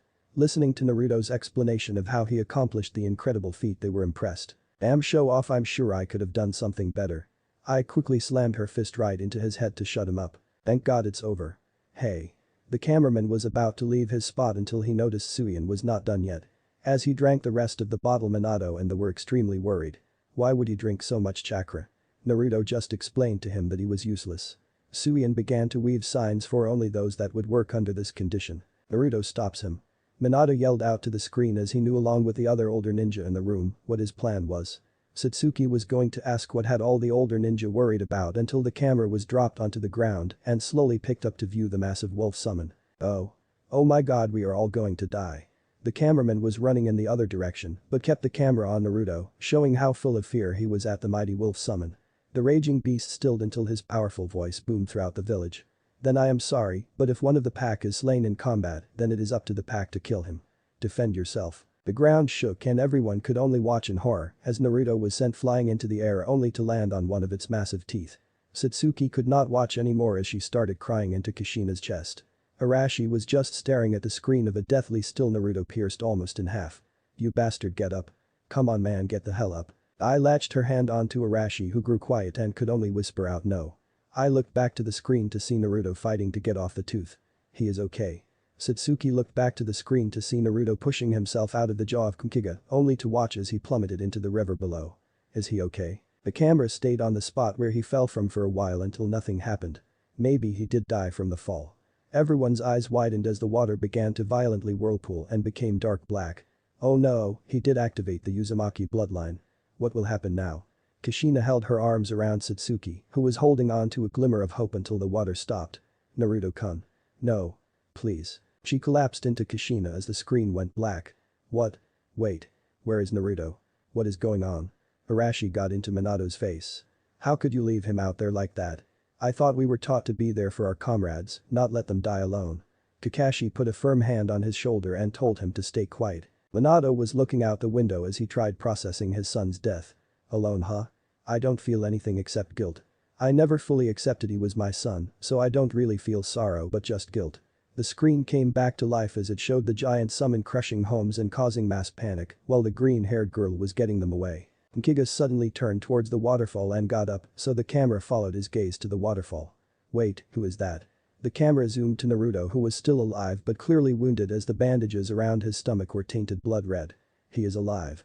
Arashi quickly got up to the screen, as well as Satsuki, who noticed the note in his right hand had tears in her eyes. Naruto-kun, you used the scroll, huh? Naruto raced towards the now attentive Nkiga, only to suddenly stop midway and pushed his arms out slowly, as if he was pushing something heavy.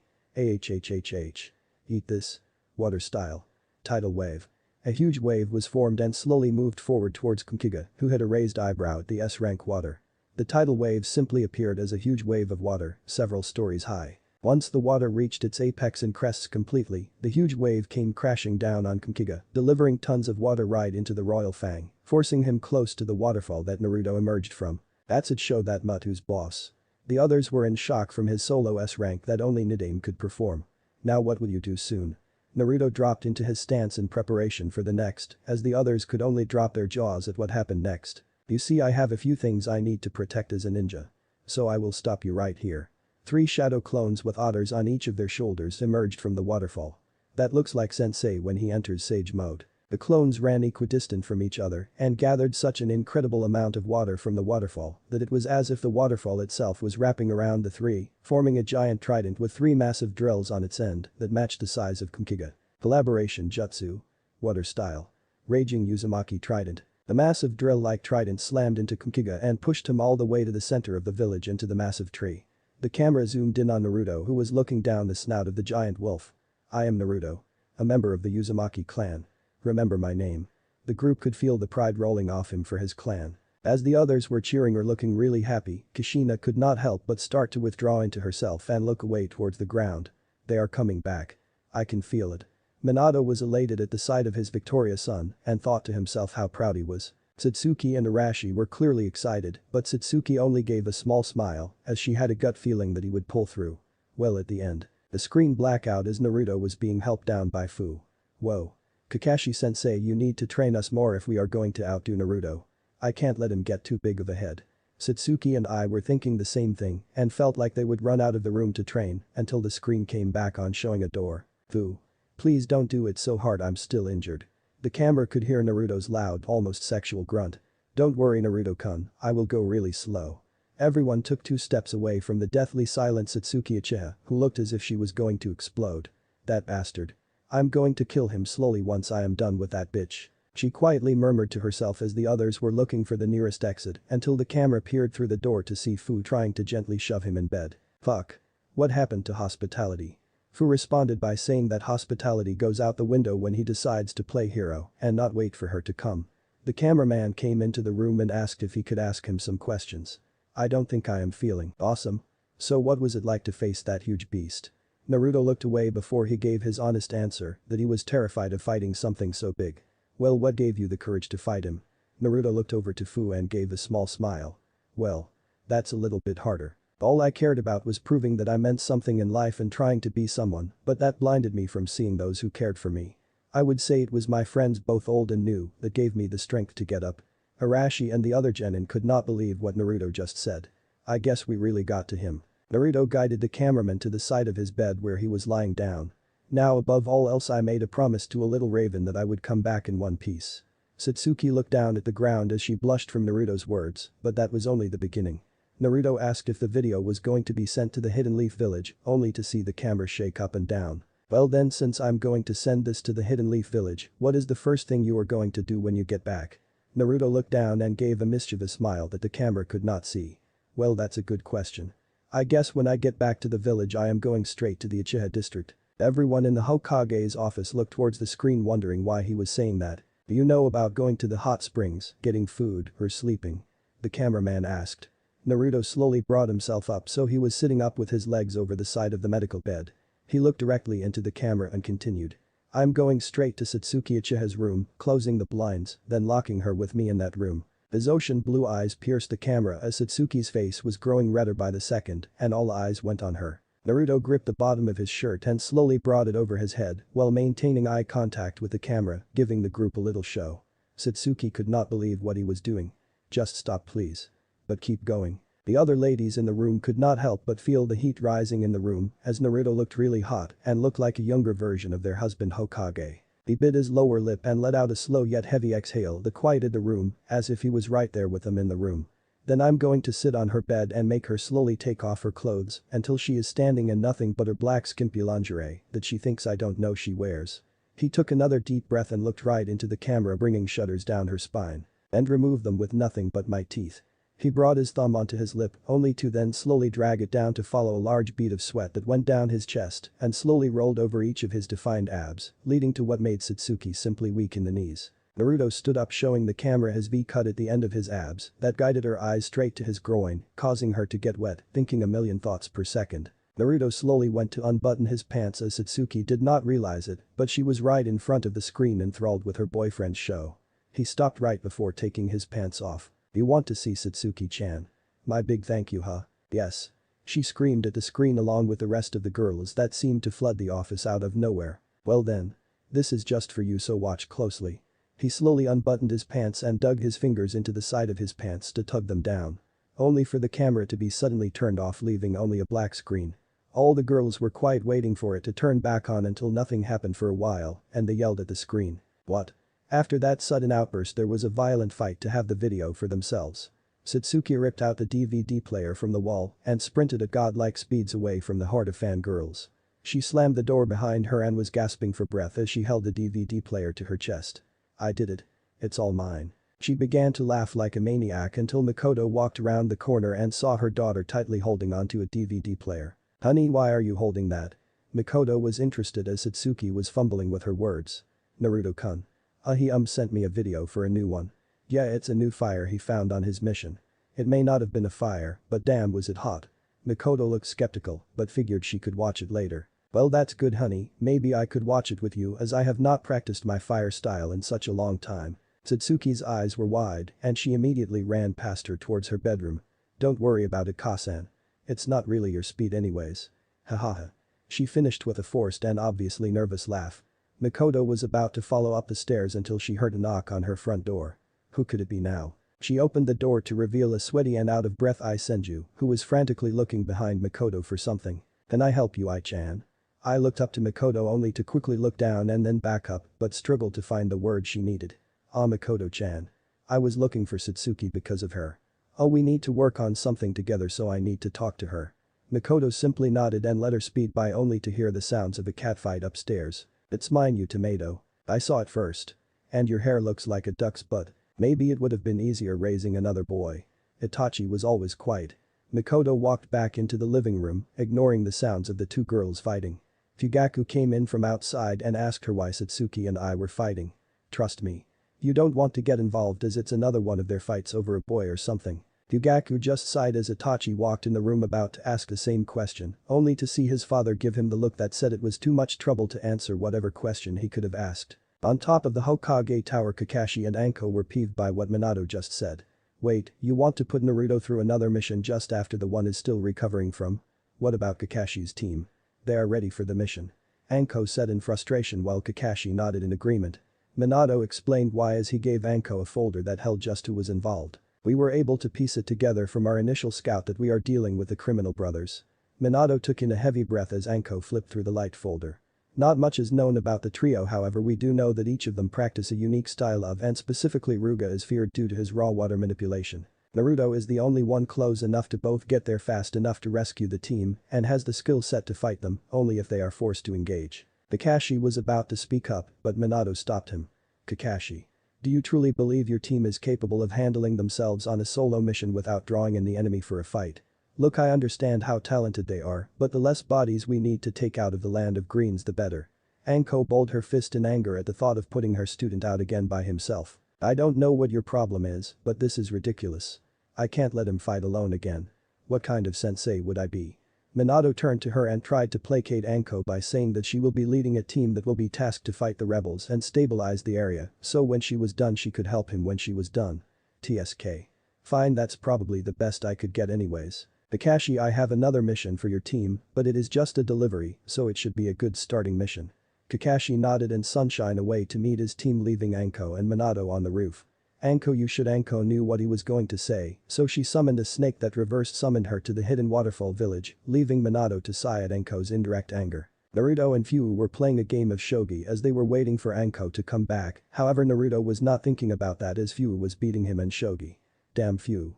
How did you become so good at shogi? Hell, I even gave Shikamaru a run for his money.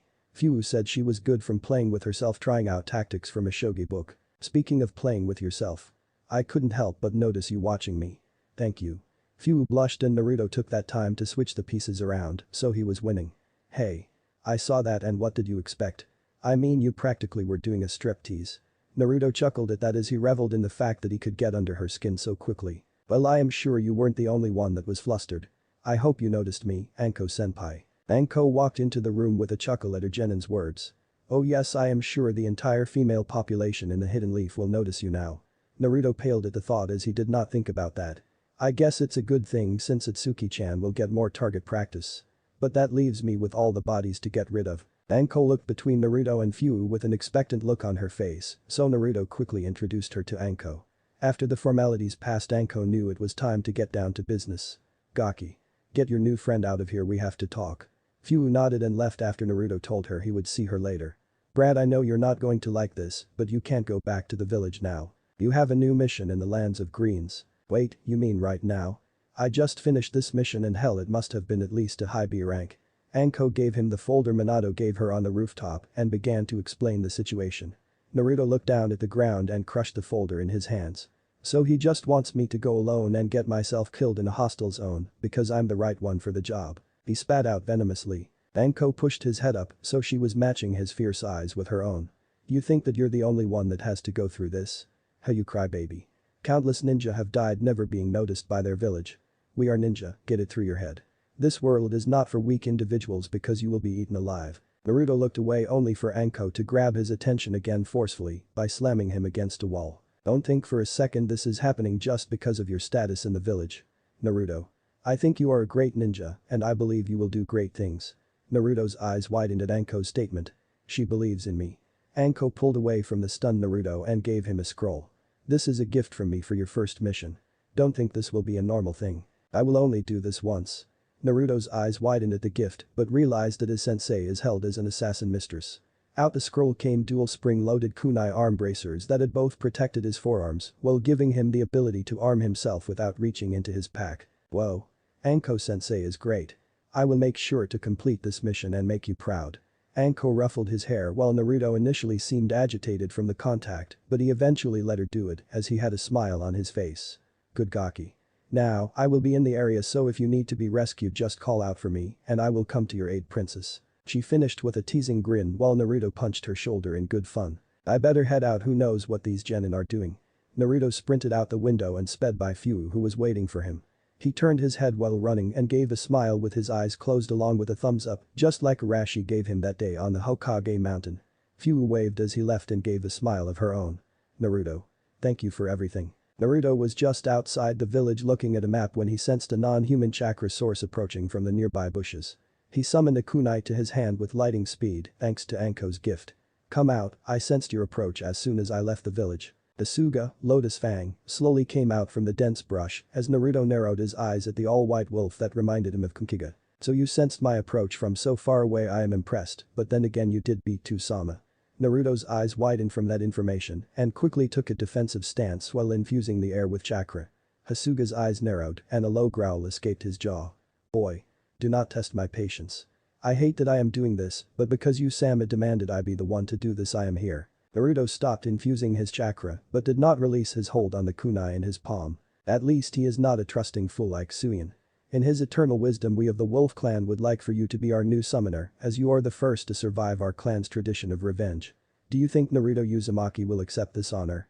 Naruto bit back his scoff at the notion of this being an honor, however he would not let his arrogance get in the way of this opportunity. I need a summoning contract if I am ever going to face them. An image of Minato and I standing in front of giant toads came to mind. Yes, I accept and I will bring honor to the Wolf Clan. Hasuga smirked, or at least Naruto thought he did. Alright then, don't move and don't try to yell out. Too much.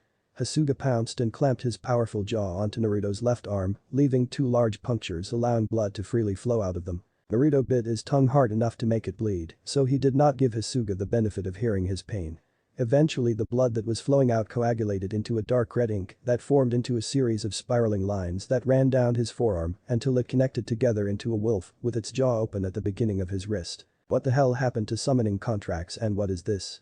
Hasuga explained that it was a summoning contract and gave him the ability to narrow exactly who he needed at the time because without it he would summon at random since a majority of the wolves of the same power level require the same amount of chakra even though they have different abilities. I think you just wanted a free shot at me, but thanks, this will be a huge help in the future. Thanks again Hasuga. He left in a puff of smoke, so Naruto continued toward the land of green until he thought of something. I bet that a wolf could get me there faster. Well, might as well try this now. Naruto bit his thumb and ran a streak of blood along the summoning tattoo, thinking of someone who could get him to the land of greens quickly.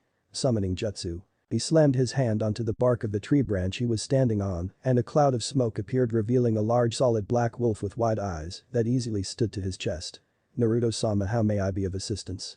My name is Shigeru, and my specialty is in transportation and stealth if need be. Naruto's eyes widened at his kneeling gesture and at his skills, but that quickly passed as he needed to get to the land of green quickly. I need to travel west of here quickly, and I need your abilities to perform a rescue mission, as 3 inexperienced ninja are caught behind enemy lines. Naruto got on and latched onto his fur with a firm grip. Hold on Naruto-sama. Shigeru took a powerful leap down to the forest floor and began charging towards the direction Naruto pointed out, and as he built up speed his body began to camouflage into the surrounding bush, making both Naruto and himself undetectable even to those with chakra sensing abilities. Night had fallen in the land of greens as Neji and Lee were sitting with Uranijim in front of a crackling campfire. Uranijim was staring at the fire with obvious depression as he recently heard of the death of his best friend Kikunijim. Uranijim. Here, this was found near your friend, I assume that it was his. Neji handed him a kunai that had the land of green symbol wrapped around the handle. Thank you Neji. I don't know how we are supposed to beat this guy. Kikunijim was always better than me ever since the academy and as we both climbed through the ranks I could never beat him. It seems that I will never get the opportunity to be my best friend. He gripped the kunai in his hand tightly as he felt angry at himself for being so weak. Not quite Uranijim-san, you still have one more chance. He looked over to Lee in confusion while Lee gave him a large smile. If you can defeat the man that took down your friend then in a way you will be winning against Kikunijim too. Uranijim took on a serious expression and thanked Lee while Neji scoffed and picked at the fire. Lee asked Neji why he was being so rude. Don't you see, just as we were fated to take this mission he was also fated to never defeat Kikunijim. Lee began to talk rapidly at Neji until everyone at the campsite stilled at the presence of a new chakra source. Took you long enough to sense me, however to allow me to get this close was a rookie mistake. Naruto appeared from behind the tent as Shigeru was sent back to Mount Akami. Then again it was impossible to sense my approach thanks to Shigeru. Identify yourself.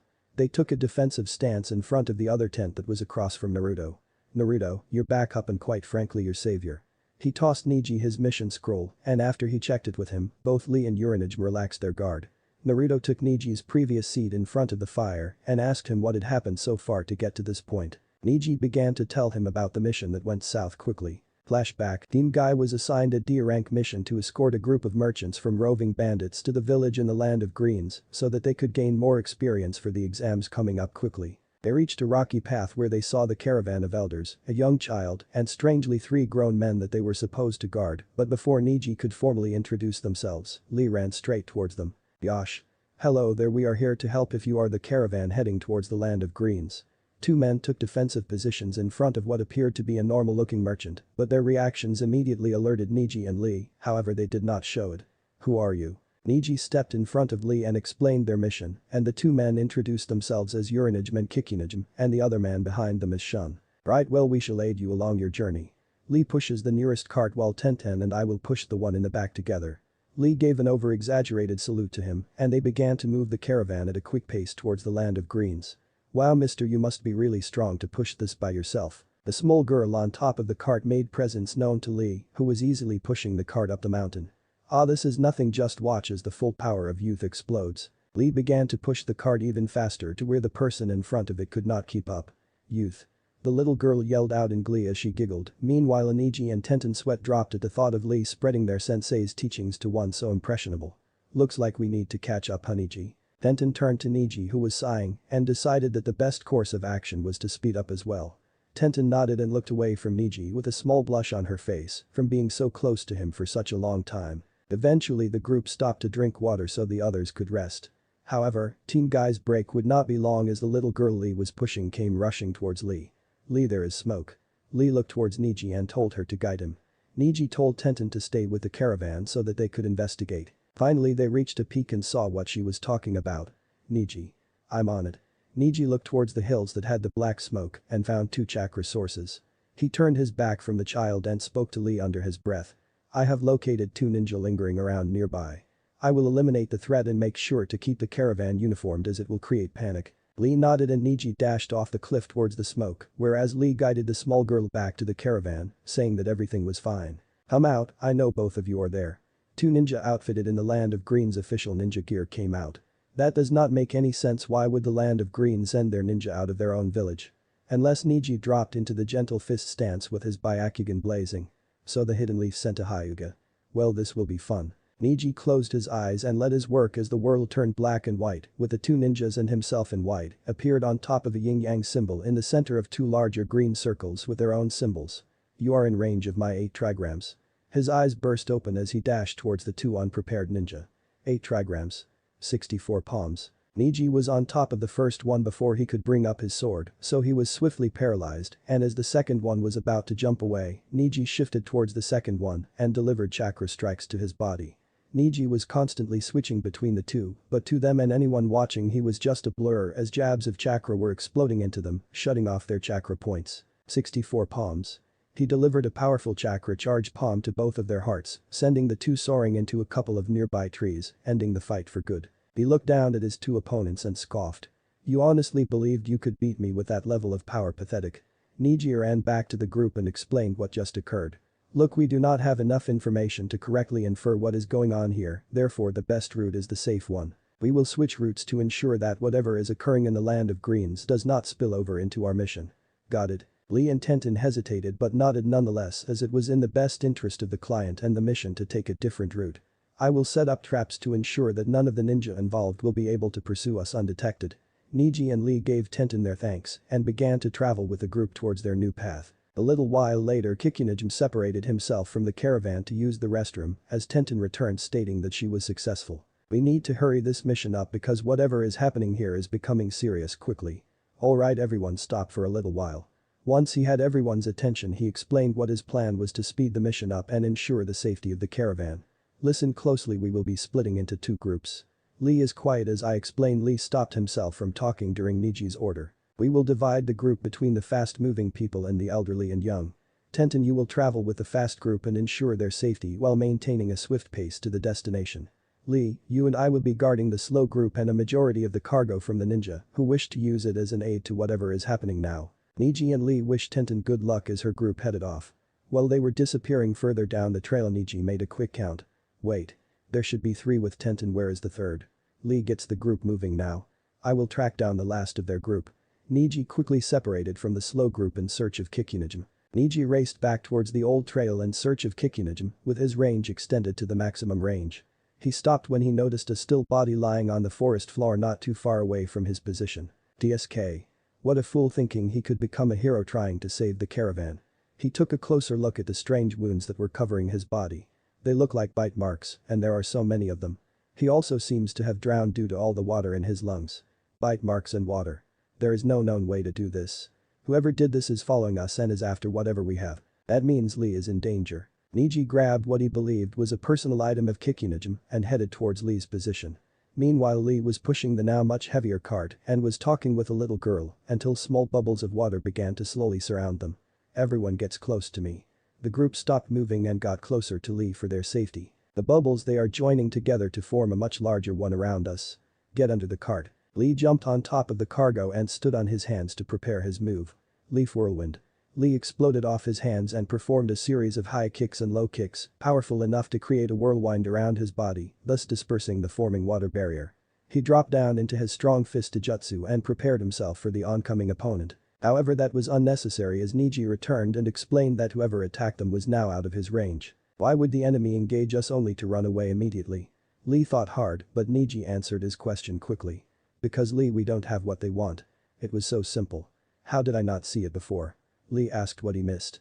Lee, the enemy is after someone in the other group as we have all of the valuables from the caravan. Someone in that group is being hunted, so we have to move now. Clear the cart and put everyone in it. We are now moving at full speed towards Tenten's group. Seeing the setting sun, Tenten stopped the group. It's too dangerous to move in the dark, so we will. She brought out a kunai as she sensed an incoming group. Tenten. At Lee's loud yell, she dropped her guard and asked what was going on since both Niji and the slow group were with him. The better question to be asked here is who is in your group to get us enough attention to get us attacked. So which of the group is it and what could you possibly be hiding? Everything is pointing to Shun and Uranijm. Shun and Uranijm were acting in shock and were protesting any connection between themselves and the attacks. Your comrade Kikunijm was killed in full ninja gear and the time for games has ended. Not only will your selfishness endanger yourself but also the rest of the group. So speak now or we will take matters into our own hands. Uranijm quickly folded and explained why this was happening. Kikunijm. Shun told him to hold his tongue, but Uranijm continued anyway. The person standing here is the only daughter to the Land of Green's feudal lord. Her name is Lady Haruna. The group's eyes widened at that revelation, while Uranijm spoke directly to the princess of the Land of Greens. Lady Haruna, what these shinobi have told you is the truth. We cannot endanger the group any further by concealing our identity any longer. She takes in frustration and looks away from the group. Now the question becomes, what is a noble person such as yourself doing here with these merchants? There was a threat, we learned of a coup d'etat being planned in the Land of Greens. Our small land may have been a peaceful and fertile place, however it was by no means a prosperous one. Before we even realized it, over half of our public officials were bought off. The people involved are known as the Criminal Brothers. 3 evil ninjas who came to us from across the sea. They are known for their abilities to perform a particular type of dangerous ninjutsu. They have taken many lives and have killed innocents to further their wicked schemes. Niji had heard enough to make the necessary conclusions. So you feared that both you and Kikunijm were not enough to protect her, so you hired us under the ruse of a simple escort mission. Tenten asked why they just did not tell them in the first place. You think we would trust you with such sensitive information and let it leak out? No, my escape is top secret. Lee clenched his fists tightly and in a low voice asked. So your plan was to use old people and children as decoys to make your escape? She scoffed and waved him off. Yes, and the issue is? I am the only person who could rightfully regain control of the Land of Greens. I am far more important than them. Lee dashed forward only to be stopped by the last person who he thought would get in his way. Niji? He touched his headband where his curse seal was located and gave Haruna the fiercest look he had ever given anyone. I don't mind a clever plan. I don't mind that this is supposed to be a secret mission that has gone wrong. However, don't you dare use others as pawns just because you hold yourself more important than anyone else. In the end, fate decides who lives and dies, not some foolish young woman who thinks too highly of herself. Our mission was to protect a group of merchants from roving bandits. That's it. A simple D-rank mission, but with a VIP such as yourself this mission becomes an A-rank mission easily. The 2 missions carry 2 completely different risks. Tenten said to the 2, explaining how it was from their perspective. So you are just going to leave us defenseless? Lee shot back how at first she wanted them to leave her alone and now she wanted them to rescue her. No. We will complete this mission to the end, however there can no longer be any disputes. I am the team leader here and you are the client. The 2 nodded in approval as Niji took a step back and noticed it was dark out now. Okay, this is what we shall do, Tenten. You will escort the elderly and children to the nearby town and swiftly return to our camp, which will be set up nearby. Why are you letting them go? They were useful as our decoys. Lee bit his lip while Niji explained that they were useless by now as the pursuing ninjas had already figured out a plan. Niji and Lee set up 2 tents and a campfire to keep warm as Haruna went inside to sleep. The 3 men were waiting for Tenten to return when they sensed someone approaching. Identify yourself. Flashback end. Naruto took in a deep breath and exhaled heavily in mental preparation of the upcoming fights. There are 3 of them and only 2 teams here. Looks like I will have to go all out in the beginning. Excuse me, Naruto-san, but were you not just in the academy last year? Lee asked with hesitation in his voice as he certainly liked the backup, but at the same time how useful would a fresh genin be? Yes, and? He asked with a razor-like tone as if he was asking Lee to try and fight him. Niji stepped up and told Naruto exactly what he was thinking. I don't see why Hokage-sama would send a fresh genin out here to an A-rank mission. However, I remember that you were the number 1 rookie of your class, isn't that right? Naruto Uzumaki. Lee's eyes widened at Naruto's last name. Sugio. You were the number 1 rookie out of the greatest rookie class that Kana has ever produced. You defeated every clan heir easily and were able to beat both the Uchiha and Senju heirs along with Sandame's apprentice. Naruto smirked at Lee's praise of him and just nodded, saying that indeed he was that Naruto Uzumaki. Then we must fight. The prodigy versus the student of hard work. Naruto shook his head as Neji told Lee that they were on a mission and that they could not stop just for him to have a challenge. However, I too am interested in fighting Naruto Uzumaki. I wonder what fate is decided for us. Naruto's eyes sharply turned to the right as the enemy had finally decided to reveal himself. So it begins. Uranijin quickly jumped into action as did the others. Hair tiger dog boar dog flower shuriken. Flying flower, falling foliage Uranijin manipulated some flowers nearby to hover in the air before hardening and spinning at high speeds like shuriken at the still hidden enemy. They were easily dispersed into petals due to the large stream of water spheres in the air blocking them. Get down. Naruto called out as a hail of kunai were thrown inside of the stream of floating water spheres. Kaiten. Neji came directly into the path of the oncoming kunai and deflected the few that actually reached his large rotating sphere of chakra. The majority of the kunai were being deflected in mid-air to head to its intentional target. The tent where Haruna was staying in. Ruga looked in the tent where Haruna was supposed to be only to find that it was empty. Do you think we would be so foolish as to leave her unguarded? I had already moved her the moment I made my presence known to the camp and to you, Ruga. How was he able to sense my approach from so far away and move her without me knowing? He shook his head and now prepared to face his new opponents. I need to move them down to the forest floor so I can withdraw enough water to face all of them. Tiger dog monkey snake boar tiger water style. Liquid memory water quickly emerged from the ground as small spheres that everyone avoided except Uranijin who was not fast enough to dodge and was captured in a large mobile water prison. Bye-bye. Ruga jumped out of the camp and headed towards the forest floor with Neji and Lee in pursuit of him. Naruto however did not jump after them as he had a theory as to Rush's source of his water style. Summoning jutsu. A male wolf emerged from the smoke revealing his brown fur and deep green eyes. Naruto-sama. I never expected you would summon me. Naruto told the wolf his plan and Riku could not help but recognize his summoner's intelligence. That is an excellent plan for Naruto-sama. I will not fail. Stay behind until I give you the signal. He dashed off to the forest floor only to see Neji in the sphere and Uranijin coughing up water next to Lee. He must have substituted with him in the water. Now that takes excellent chakra control. It does not matter which one of you dies first. Summoning jutsu. After biting his thumb and performing the necessary hand signs he summoned a school of piranha into the water prison. This must be what killed Kikunijin. Neji.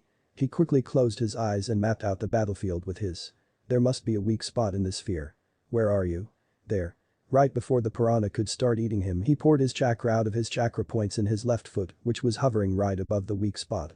The prison dispersed and the deadly fish flopped on the floor. I see it all. You cannot hide anything from me.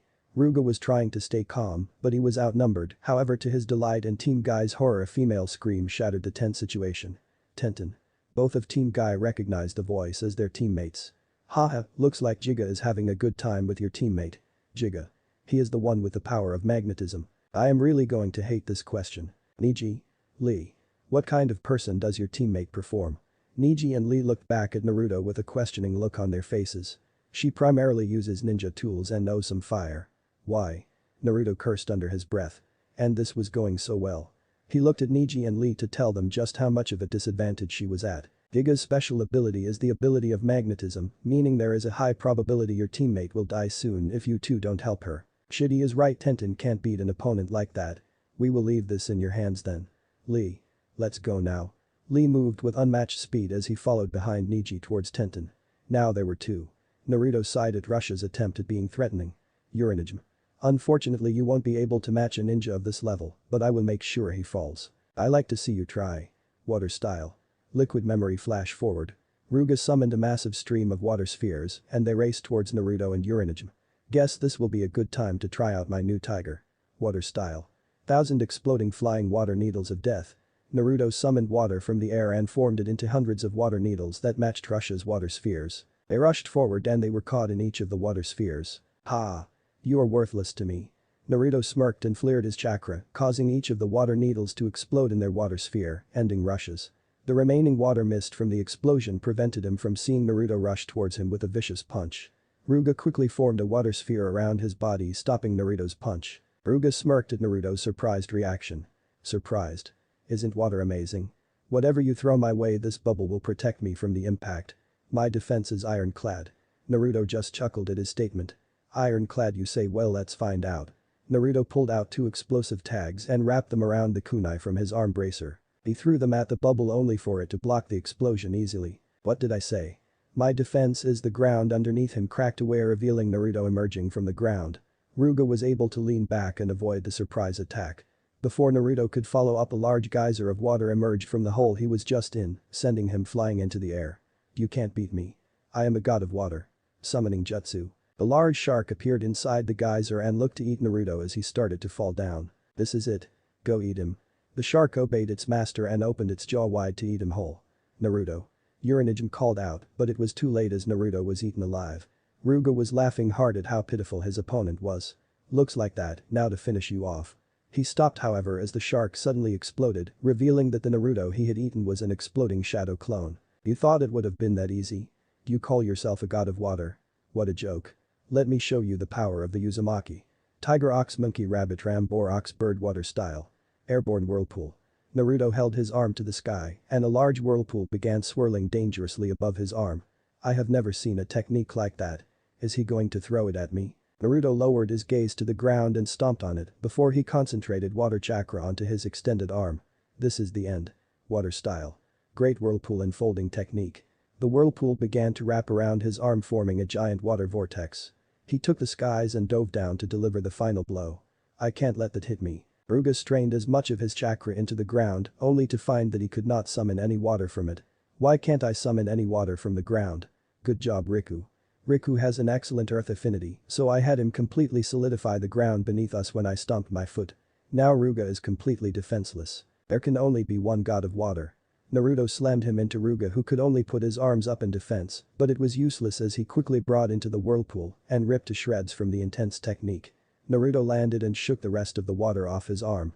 Ruga was now dead, laying on the ground with large swirling cuts along his body. Riku. You did excellent. Without you, this would have been more difficult. Riku enjoyed his summoner's praise and kneeled slightly. Thank you Naruto-sama. I originally feared that when you signed the contract, you would only be interested in Yuuki seeing as she has a water affinity to my earth affinity. I will leave now. I am glad to be of use and please call on me again. But that said, Riku returned to Mount Akami to rest. Now I need to go and find Renga to end this mission and get Team Guy out of here. Naruto briefly thought of aiding them, however he had a feeling that they had it under control. Plus I need to recover all my lost chakra between summoning Riku and my other.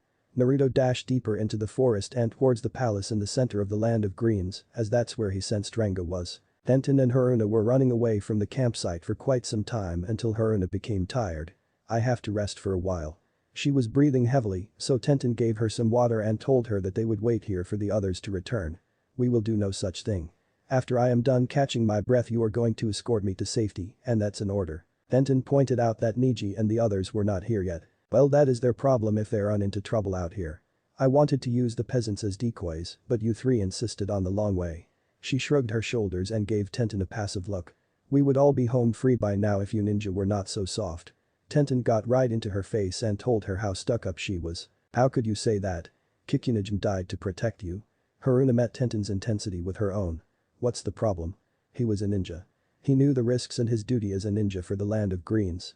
Even if he died and I am still alive, the Land of Greens will be able to return to what it once was, but it will only happen with me alive. Tenten I suffered as a hostage in a foreign land to keep the peace between the Land of Greens and them. I have learned that some sacrifices must be made, and that's why your fool of a teammate Niji will never understand, since he has never been in my position. Shut up. You don't know what Niji has gone through. He is a slave to his own clan and is always fighting to be the best and prove his clan wrong. He watched as his father died at the age of 5, and that drove him to become strong. He knows what it means to sacrifice as he sacrifices his ego every day to be a slave to others who could never match him and who could never understand what it means to truly be a ninja. Tenten took a breath and let out a mumbled sorry, since she usually did not get so angry. Haruna softened her gaze at Tenten as she had to guess why she was so angry. Tenten, you are pretty fond of Niji, aren't you? Tenten was shocked for a second but looked away with a small blush on her face, proving her point. Say no more, we will wait for the others here. Tenten nodded and looked towards the camp to see if she could see Niji and the others. Haruna had other plans as she picked up a large rock and intended to knock her out so she could get away until Tenten threw her kunai into a nearby bush. A loud clang from the forest proved that she hit her target. Your reflexes are pretty good, kid, it's no wonder how you got away from Ruga so easily. Tenten put herself between Haruna, who was shaking at the voice. Jiga emerged from the wood swinging his kusarigama with skill. Haruna, go. I will handle this here. She ran in the opposite direction as Jiga laughed at the thought of this little girl beating him. You should be an honored kid. It's a true honor to be killed by Jiga. You will be able to brag about it in the afterlife. He threw the iron spiked ball connected to the sickle in his opposite hand. Tenten swiftly dodged it and began to think of her counterattack. She pulled out one of her weapon scrolls and out came a hail of kunai rushing towards Jiga, but he was not worried in the least as he swung the iron ball end of his kusurigama and it drew the dangerous kunai in like a magnet. What the? Jiga kept swinging the iron ball now armed with Tenten's kunai. How stupid do you think I am? He released his grip on the iron cord holding the kunai cluster ball, sending them right back at Tenten. She acted quickly and threw another scroll to the ground and stomped on it. Summoning. Iron protection wall. She summoned a large segmented iron dome, which looked similar to an armadillo's shell, and it successfully protected her from her own hail of kunai. The wall dropped and she exploded out of it with a kunai in hand, only for her to be blocked by the sickle end of Jiga's kusurigama. Hidden leaf ninja huh? He said nonchalantly as Tenten struggled to overpower him. Once Renga and I have bleed this country dry we'll give your village a visit. He put his hand on top of Tenten's headband and shoved her off of him with a strong push. Jiga quickly followed by throwing a kunai at her, but she dodged the attack again, only for it to circle back like a guided missile. She caught it and could feel how it was fighting her to hit her headband. She could not think long on why as Jiga followed it up by sending his kusurigama flying at her head. She bent backward so it flew over, but she did not expect it to follow her like her kunai did so she could not avoid it. It latched onto her forehead protector with a loud clang. Surprise. Bet you didn't know I had magnetic ninjutsu did you? He pulled hard on the iron cable and swung her around through the thick trees in the forest. Had enough. He punctuated his statement by slamming her into the ground. Tenten desperately tried prying it off, but it was simply too strong. Jiga pulled her towards him and delivered a powerful punch to her stomach. Tenten could only see white as she unintentionally released a loud cough of spit due to Jiga putting his large frame behind the blow. She felt weightless again as she was now back up in the air being swung around, so she escaped by untying her headband, which sent her flying into a nearby ravine. She screamed on the way down as she cut up her back during the fall due to a jagged rock that was sticking out. Tenten shakily got up from the fall as Jiga began to clap for her. Impressive fall I would give you a 10, but the landing was a little rough, so a solid 6. Yeah you're about a solid 6. Tenten looked up at Jiga and spat at him. You're a fat pig, but you're a decent ninja, so you get a 2. Yeah you're a solid 2 since it's only your skills that make me give 2 fucks about what you think. Jiga lost all his humor and slammed his weapon into the rock, sending the sharp shards towards an exhausted Tenten. All she did was put her arms up to defend, but she soon found herself in the arms of her teammate. Lee. She noticed he was sticking to the side of the ravine as Niji was in his gentle fist stance with a fierce expression on his face, which was only enhanced by his act of glaring down Jiga. Or kids? Well then good. There are more leaf ninja to crush. Magnet ninja art. Electromagnetic vision. He released a wave of iron sand from his hand towards him, so Niji spread his arms out wide and began his rotation. Kaiten. The iron sand stayed wrapped around his chakra dome until he ended the Hyuga's main house's secret technique, sending the iron sand up into the air. He slowed down his rotation and held a challenging look in his eye, daring Jiga to come at him. I thought so. That's the Leaf Village. Huh. Are you interested in the famous? He began to swing his weapon again. Let's see how fearsome it really is. Niji readied himself for the next attack. Oh I intend to show the full power of my eyes. Jiga sent his iron ball flying at Niji, so he jumped up to avoid it. Jiga pulled it back to strike Niji in blind spot quickly, but that was when he found out. Niji does not have a blind spot. Fool. He caught his weapon and threw it away. He infused chakra into his dash and was in front of a defenseless magnet user. Crushing palms. He delivered a series of powerful palms into his stomach and sent him away flying with a powerful kick. Not good enough Hyuga. As Jiga was sent reeling back he threw his iron ball at Niji, thinking it would catch him off guard. Seeing the weapon rushing towards him, Niji slightly jumped into the air and delivered a Superman punch into the air towards the incoming projectile. 8 trigrams vacuum palm. He released a high-speed palm thrust toward the weapon, delivering a vacuum shell that was compressed by his chakra. It traveled through the iron ball and hit Jiga's vitals from a distance with tremendous force, sending him slamming into the mountain ravine. That should be the end of him. He turned to see Tenten back on her feet as Lee had been tending to her wounds throughout Niji's fight. Haha. I guess that was a good fight huh kid. Team Guy sharply turned towards the slowly getting up Jiga who was patting his stomach. Good thing I put that iron sand on the girl before she ran off or else I would have to fight you and go find her. Well I ought to go since there is nothing here for me. He quickly dashed up the side of the mountain ravine and chased after her. Niji and Lee turned toward Tenten who fought off the pain and led the charge to finish off Jiga. Finally they caught up to Jiga at the edge of another ravine. You fools I guided you here. To think you would follow me to this place even though you have the. Go ahead kid, explain just what is in the ravine behind me. Neji activated his and explained to his teammates that the ravine was filled with iron sand. Yes, and with all this iron sand at my disposal I will be. You should really shut up. Jiga was eating solid rock as Lee within the blink of an eye had delivered a devastating kick to the back of his skull, sending his face deep into the solid earth. He picked him up and looked him in the eye as both Neji and Tenten had never seen this side of Lee. I have no patience for those who hurt my teammates. Neji. He threw Jiga at his teammate who delivered a single jab of chakra into what appeared to be a random spot into his stomach. Jiga got up from the blow and wiped his mouth. You're a fast kid, but now you're going to die. He tried to throw his Kusarigama only to find it stuck to him. I knew your body was the source of your magnetic powers, so I located the main chakra point that runs your technique and increased its chakra flow, so now you can't control your powers, making you just one big magnet. Lee stood next to Tenten and Neji and popped his knuckles. Why don't we show him what it means to mess with the full power of Team Guy? They both nodded and Neji dashed forward followed by Tenten as Lee stood back with his arms crossed his face. Guy-sensei, the condition has been met. Gate of opening open. Neji was now delivering a series of chakra-infused jabs into Jiga's chest, then stopped on a dime and began his rotation. Kaiten. Neji's technique sent him flying into the air where he was met with Tenten holding dual summoning scrolls. Summoning, dual katana. Out came a couple katana and she delivered large cuts across Gaga's body before she ended her combo by spinning in the air, cutting him repeatedly while simultaneously sending him to the ground. I am ready. Gate of life open. Lee delivered a thunderous kick to Jiga's jaw, sending it back up into the air. He delivered a series of kicks so quickly that it combusted the air around them, as if he was kicking him with fire. Both Rock Lee and Jiga were so high in the air that both Neji and Tenten looked tiny. Feel the full power of youth. Leaf hot wind. Lee delivered a flaming kick to the sternum that sent him down to the ground so quickly he appeared as a speeding bullet to Neji and Tenten.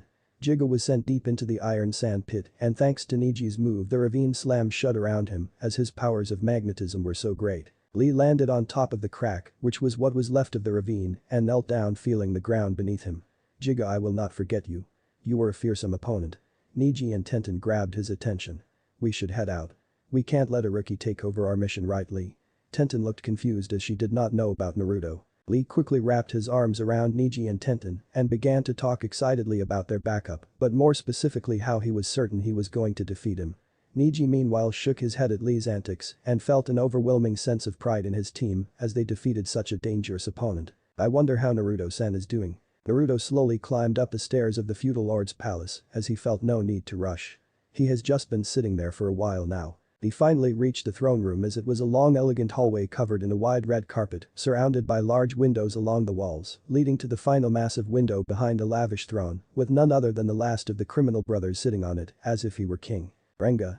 It is over, your brothers have been defeated and the Hidden Leaf's forces will be coming here anytime soon. Renga however did nothing except clap. Bravo, bravo young ninja. You made it all this way. However, this game will eventually come to the end, I realize this more than you, but the end has yet to be decided. Do you want to know why I did not come rushing out for you ants like my foolish little brothers? He flared his chakra showing Naruto just how powerful he was. It must be linked to his abilities. Damn, of course they have no information on the leader. He must have been suppressing his chakra, it feels like he is high to say the least. Naruto gritted his teeth as he said nothing. Because I was buying time. Time? But what for? Renga smirked as he felt the warm rays of the sun peer through the massive window behind him. For this. He threw his arm up and created a thin lens of ice which concentrated the power of the sun into a powerful beam. Naruto did not notice the creation of the lens and assumed that something else was happening until he saw the concentration of sunlight right above Renga's head. Shit.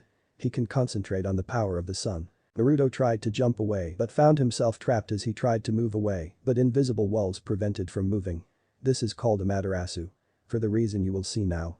Out of the concentrated sunlight came out a beautiful woman that simply had light flow out of her and in her arm was a large sword.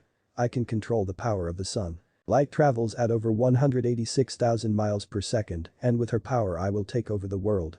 Now be gone with the rays of heaven. Amaterasu. Renga lowered his arm and the sun goddess charged forward with a warrior's cry. The world was simply wide in the land of greens as Renga's connected with the earth. The once great palace of the land of greens was in shambles as Renga struggled to get his footing in the rubble. Damn, it was even more powerful than I thought. Truly I have been chosen to rule the elemental nations. Renga's head snapped forward at the last scene he ever expected to see. Naruto was struggling to get up as he was coughing up blood and trying to get his feet under him. That would have killed me if it weren't for Hasuga. As Naruto was trapped, he bit his lower lip, causing blood to flow into his mouth, so he spat the blood onto the summoning tattoo and channeled as much chakra as he could into it. Come on, someone. The wolf tattoo seemed to roar on his skin as Renga was finishing his speech. Now be gone with the rays of heaven. Amaterasu. Hasuga appeared and saw the rushing goddess, and with speed greater than the Hiraishin, Hasuga wrapped his tail around Naruto. The tip of her sword was right in front of Naruto's nose when Hasuga teleported them as far away as he could. They appeared far away from the palace, but they were not out of the jutsu's range, as Naruto could see the white wave of the sun blasting out from the palace like a bomb. Naruto saw the blast approaching them, so he dove on top of Hasuga to protect him and created a multi-layered water barrier that held for a while until Amaterasu's power conquered Naruto's and hit him in the back with just its weaker aftershocks. The world readjusted for Naruto as his blue eyes could make out the colors of the shattered rubble around him. Wait, I'm in the same place I was before, but why? He slowly stood up, coughing blood as the effects of both instantaneous teleportation and the Amaterasu left his body battered on both the inside and outside. He stumbled to see Renga's disbelief and remembered that he needed to stop this monster. You can't be alive. The Amaterasu is perfect. It is her power. Naruto bit his thumb and created 2 blood streaks on his now back to normal tattoo. Fire and wind, come to my aid, summoning jutsu. 2 wolves appeared and stood beside Naruto, who was trying to stand beside them, tall as a leader of the wolf clan. Naruto-sama. Please summon Chiram and she will be able to heal your wounds. The large wolf on Naruto's right begged him to summon their healer so that he would be alright. I can't drag you into this fight anymore. I have already endangered 3 of your kin. All I need you to do is fire your strongest straight into the sky together. The wolf on his left nodded at his master's request and looked toward the other, who could not keep her eyes off of his scorched back. The cane. Naruto-sama has given us an order, now let's fulfill it to the best of our abilities. Akane let a couple tears from her red ruby eyes fall onto her silver coat but nodded to her pack-mate OK Kazemaru. Naruto gave Renga a 1,000-yard stare as the 2 summons charged up their affinities to deliver there. The large orb of red was hovering in front of Akane and was quickly growing just as Kazemaru's wide orb. They both swallowed their orbs and released a pure beam of their element into the sky. The giant elemental beams combined into a giant showing of their power. The 2 wolves put all the chakra they had into the blast and they disappeared as they ran out of chakra. Thank you, Akane and Kazemaru. I will not lose here. Renga regained his bearings in time to see the elemental blasts fire up into the sky. Haha, you summoned your pets only for them to miss. They were your only chance to survive. He lifted his arm to deliver his again, only to find that the sunlight's power was fading. He looked up to the sky to see a thunderstorm rolling in. They did not miss. I had them intentionally air towards the sky to cause the ambient temperature of the atmosphere to rise rapidly and create an ascending air current. In order to form a cumulonimbus, in other words a thundercloud, to protect your sun. Renga was stunned and at the same time pissed. You think that I am just some one-trick pony? I still have my ice style. Naruto summoned kunai to both his arms as he dashed forward, intending to end the match here and now. Renga formed a thin ice lens along his body which absorbed the light around him and reflected the surroundings around him. Naruto stopped as he could no longer see Renga. You won't be able to find me. He turned to the direction of where he thought the voice was coming from, only for it to suddenly come from somewhere else. Trying to sound. I have my ice lens floating around, bouncing the sound of my voice thanks to the rain you so graciously provided for me. Naruto could only grunt as he thought that he was changing the battlefield for himself. He needed to see if he could do anything. Water style. Expanding water sword. A sword of water formed into his arm and he began to spin rapidly, slowly expanding its length and width with the now heavy rainfall. It seemed to be working until he dropped, realizing how useless it was. Oh no, keep spinning. I really enjoyed it. Renga's mocking laugh filled his ears as he looked around the shattered remains of the palace for any trace of him. The ice lenses are too thin for me to tell where they are and they are too strong for my water sword to shatter. Well, I guess the game does end here, sorry to say this, but goodbye Naruto Uzumaki. Naruto dropped into a defensive position with Kuwani in both his hands ready to deflect Renga's attack, but it simply was too fast. Naruto felt a cut across his left arm, then his right leg, then his right arm, and he was sliced again and again until the kunai fell from his hands and he felt a powerful kick into his burnt back. Naruto flopped onto the ground face first in the rubble as Renga came back into view as he dropped his reflective ice armor. You know what kid I mean, Naruto. You weren't half bad, but this is the end. Renga formed an ice kunai and aimed to pierce Naruto's skull with it. Naruto was unresponsive to Renga's parting words as he was no longer present in body but rather deep in his mind. The perfectly healthy Naruto was standing on top of a single rock in the middle of a rocky sea. He watched as the water began to whirlpool around his little island and chip away at it. The whirlpool grew darker and more violent as a storm raged in his mind, but Naruto was blankly staring down into the depths of this whirlpool. As the water chipped away at the island he could see memories fall into the depths until the mindscape narrowed to where Naruto was only standing on a small chunk of his island of memories. He saw the memories of Fu begin to fall away into the water and he just could not bring himself to care. He saw the memories of defeating Ai in his first spar fall away into the water and he just could not bring himself to care. He saw the memories of Arashi's first day at the academy fall away into the water and he just could bring himself to care. He saw the memories of Anko praising him fall away into the water and he just could not bring himself to care. He saw the memories of Satsuki begin to fall into the water and yet he could not bring himself. No. I can't let her go. The whirlpool reversed itself and brought the memoirs of Satsuki back to the island. And I can't let her memories go either. The whirlpool released the memories of Anko back from the depths of the ocean. I can't let any of them go away. The whirlpool continued to add to the island under Naruto's feet. I would not exist without these memories. I refuse to forget. The island grew in size, and the black water wrapped itself around Naruto, giving him this amazing feeling of power. Renga was inches away from delivering the final blow when Naruto grabbed his wrist, stopping him from killing him without even removing his face from the ground to see it coming. I refuse to die here and let my memories simply fade away lost forever in this whirlpool of life. Naruto partially transformed into water and merged with the rain to twist around Renga's arm and slam him across the face with his foot. Renga was sent flying back and when he came to a stop, he could not help but notice Naruto's sudden spike in power. Where is this strength coming from? It won't matter if he is stronger now. He won't be able to hit me. Renga activated his reflective ice armor and stealthily approached Naruto. I can see everything. Naruto's black pupils were altered into small whirlpools, however unlike in the hidden waterfall village, they were only half the size of the other set. I can see him. I can see the water molecules in the air like little balls in the air rapidly hitting each other. He can no longer hide from my eyes. Naruto dashed forward and punched Renga across the face, sending him reeling back from the blow. So your new eyes can see me now, huh? Well, it won't matter. Naruto and Renga stood across from each other as the heavy rain of the wolves continued to pour down upon them. All was silent until a sudden bolt of lightning struck between the two as Kami signaled to fight to the death. They ran straight towards each other and met in a clash of taijutsu. Naruto went past Renga and aimed a swinging fist towards him at the same time Renga countered with a low kick to Naruto's shin, intending to get him out of rhythm, but both moves missed. They continued with a series of swift exchanges in the downpour until Renga was able to land a roundhouse to Naruto's chest, sending him rolling onto the ground. Renga dashed and stomped right where his head was, only for Naruto to roll and jump over Renga's head, avoiding the powerful blow, as Renga shattered the ground where Naruto was just lying. Naruto aimed a series of kicks towards Renga's head in the air, but Renga blocked them all with his ice armor still intact. As he fell down Naruto sprung a kunai to his hand and created a downward slice to cut Renga, but he countered with an ice kunai he materialized in a flash. The two were now clashing their weapons against each other until Renga hit Naruto's wrist with his knee sending his kunai into the air. Naruto swiftly kicked Renga's shin, causing him to lose his footing, giving Naruto space to perform a flip in the air, hitting his heel against the butt of the kunai in the air. It came down quickly on Renga who could not bring his head around to dodge it completely, however he managed to only get a cut along his right cheek. He turned back to Naruto and delivered a strong elbow to his stomach sending him back, but Naruto quickly rolled into a crouching position a few yards away with his blazing. Renga had a vicious smile on his face as he reformed the ice armor over his cut cheek and summoned another ice kunai to his opposite hand. Naruto matched by summoning a new pair of kunai to his hands and dashed forward to meet him in a new clash of weapon taijutsu. It was a shower of sparks as the two gave it their all to land a blow on the other. Renga leaned back as Naruto overshot a right hook, so he quickly pulled Naruto across his body and threw him into the ground. Naruto jumped back onto his feet, feeling the ice kunai brush through the top of his hair as Renga delivered a downward slice that just missed. Naruto re-engaged with the same fierce look in his eyes.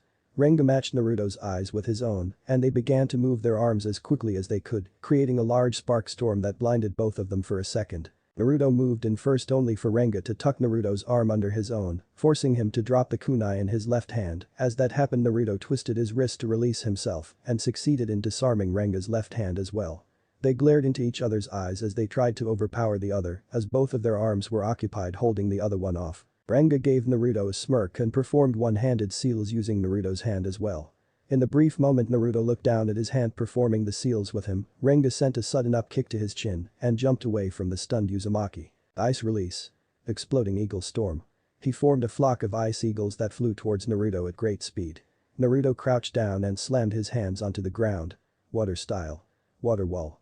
A large wall of water formed from the puddle at Naruto's feet as he felt the barrage of ice eagles claw away at his wall, but it stayed together under the series of mini explosions. The explosions created a dense mist of water surrounding both sides of his now useless water wall.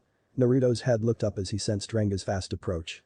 Suddenly he looked to his right as a figure emerged from the mist, only for it to be the kunai he dropped floating in the air, using some torn cloth of Renga's shirt. Renga appeared from the other side of his water wall and kicked his head, causing it to be rattled by the impact it made with the water wall. Seeing this, Renga formed an ice spear to finish the fight, but Naruto emerged from the ground with a kunai in hand to stop him. This must be the real one. Renga aimed his ice spear into Naruto's stomach, only for the Naruto he was holding to erupt into a wild storm of wind. A wind clone. Renga tried to cover his face from the swirling cutting wind, however the real Naruto had enough time to recover from the jarring blow and sent him into the air with a strong back kick to the jaw, and he followed that up with a fierce side kick that sent Renga careening across the rocky battleground. It's time for the final move. Naruto and Renga both thought at the time. Snake rat dragon monkey tiger dog ice style. Twin dragon blizzard. Renga pushed out both of his arms, forming two black ether-like dragons that flew across the battlefield, only to merge into a massive black tornado that sucked in large chunks of the old palace into its wide funnel. Naruto jumped from massive debris to large rubble until he reached the top of the black twister, where he created two shadow clones that flung him even higher into the sky, where he was above the thundercloud he created before. Being so high up in the air, the sun struck his eyes, but eventually the light dimmed, revealing ghosts of his friends. Fu, Anko, Arashi, and Satsuki. Give me strength to finish this.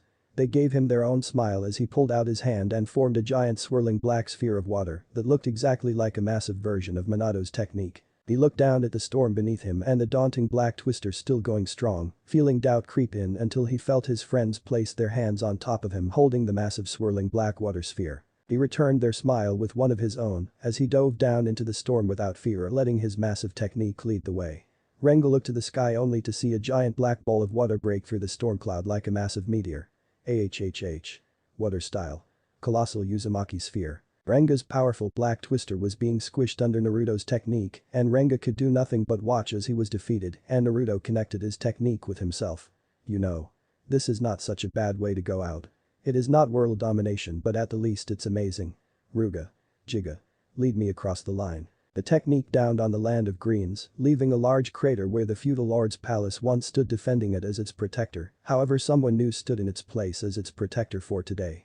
Naruto looked up to see the clouds clearing and the sun peeking through, so he just sat down and enjoyed the weather. The wolf tattoo silently roared as Naruto went to lay down. He felt his descent being stopped by soft white fur. Who knew you could teleport? Because that's pretty awesome. Thanks, Hasuga. Hasuga just curled up, allowing Naruto to rest against his side. Don't mention it, boy, and you were lucky that I am still in my prime. Naruto chuckled into Hasuga's side and allowed the light breeze to lightly tousle his blonde hair. You know I like this. I mean us, but not in a weird way. Hasuga looked up to see Naruto just staring up into the afternoon sun with a peaceful expression on his face. I do, Naruto. Tusen was right, you were a great choice. Hasuga laid his head down and rested as Naruto's mind began to drift away like the leaf that was slowly floating in the air. Oh, Igaki. What did you do here? Naruto got up and looked back at Hasuga, only to find him no longer there. Guess he just isn't a people person, then again I'm not either. Naruto gave a sheepish chuckle as those behind her and Team Guy were staring in wonder at the massive crater and the eradicated landscape around them. What can I say? I guess I was a little too hot-tempered this time. Chapter 10. Nice guys finish last. Team 7 was walking back to the large gates of the Hidden Leaf as they had just returned from their first C-ranked mission. Kakashi-sensei, we could have been back over an hour ago if you just let us run back. All this walking was boring to tears. Arashi was looking absolutely bored as he lazily spun his bow stuff in his hands, while both Satsuki and I were also bored, which could easily be seen from their slouching posture. Moo. Arashi, don't worry about it, being patient is a part of being a ninja. Kakashi, however, never let his eyes leave the small book in his hands as Arashi tried to hit it out of his hands with his staff. Like you have any room to talk, sensei. All you have been doing this entire time was reading your book, and the one time a couple bandits tried to block the road you scared them off. Satsuki and I were right behind Arashi on that as all Kakashi did was throw the group's leader a copy of the bingo book with his page marked. As the leader was reading it, Kakashi just kept walking through the group, never looking up to see if they would stop him. Once the leader pieced it together, Team 7 got free passage on their toll road. Ugh. That was a C rank. All we did was deliver a package to some grandmother. Hell, an academy student could have done that. The genin were overwhelmingly disappointed as they thought today's morning spar proved that they were ready for real missions. Sensing their sudden sadness, Kakashi turned to his team.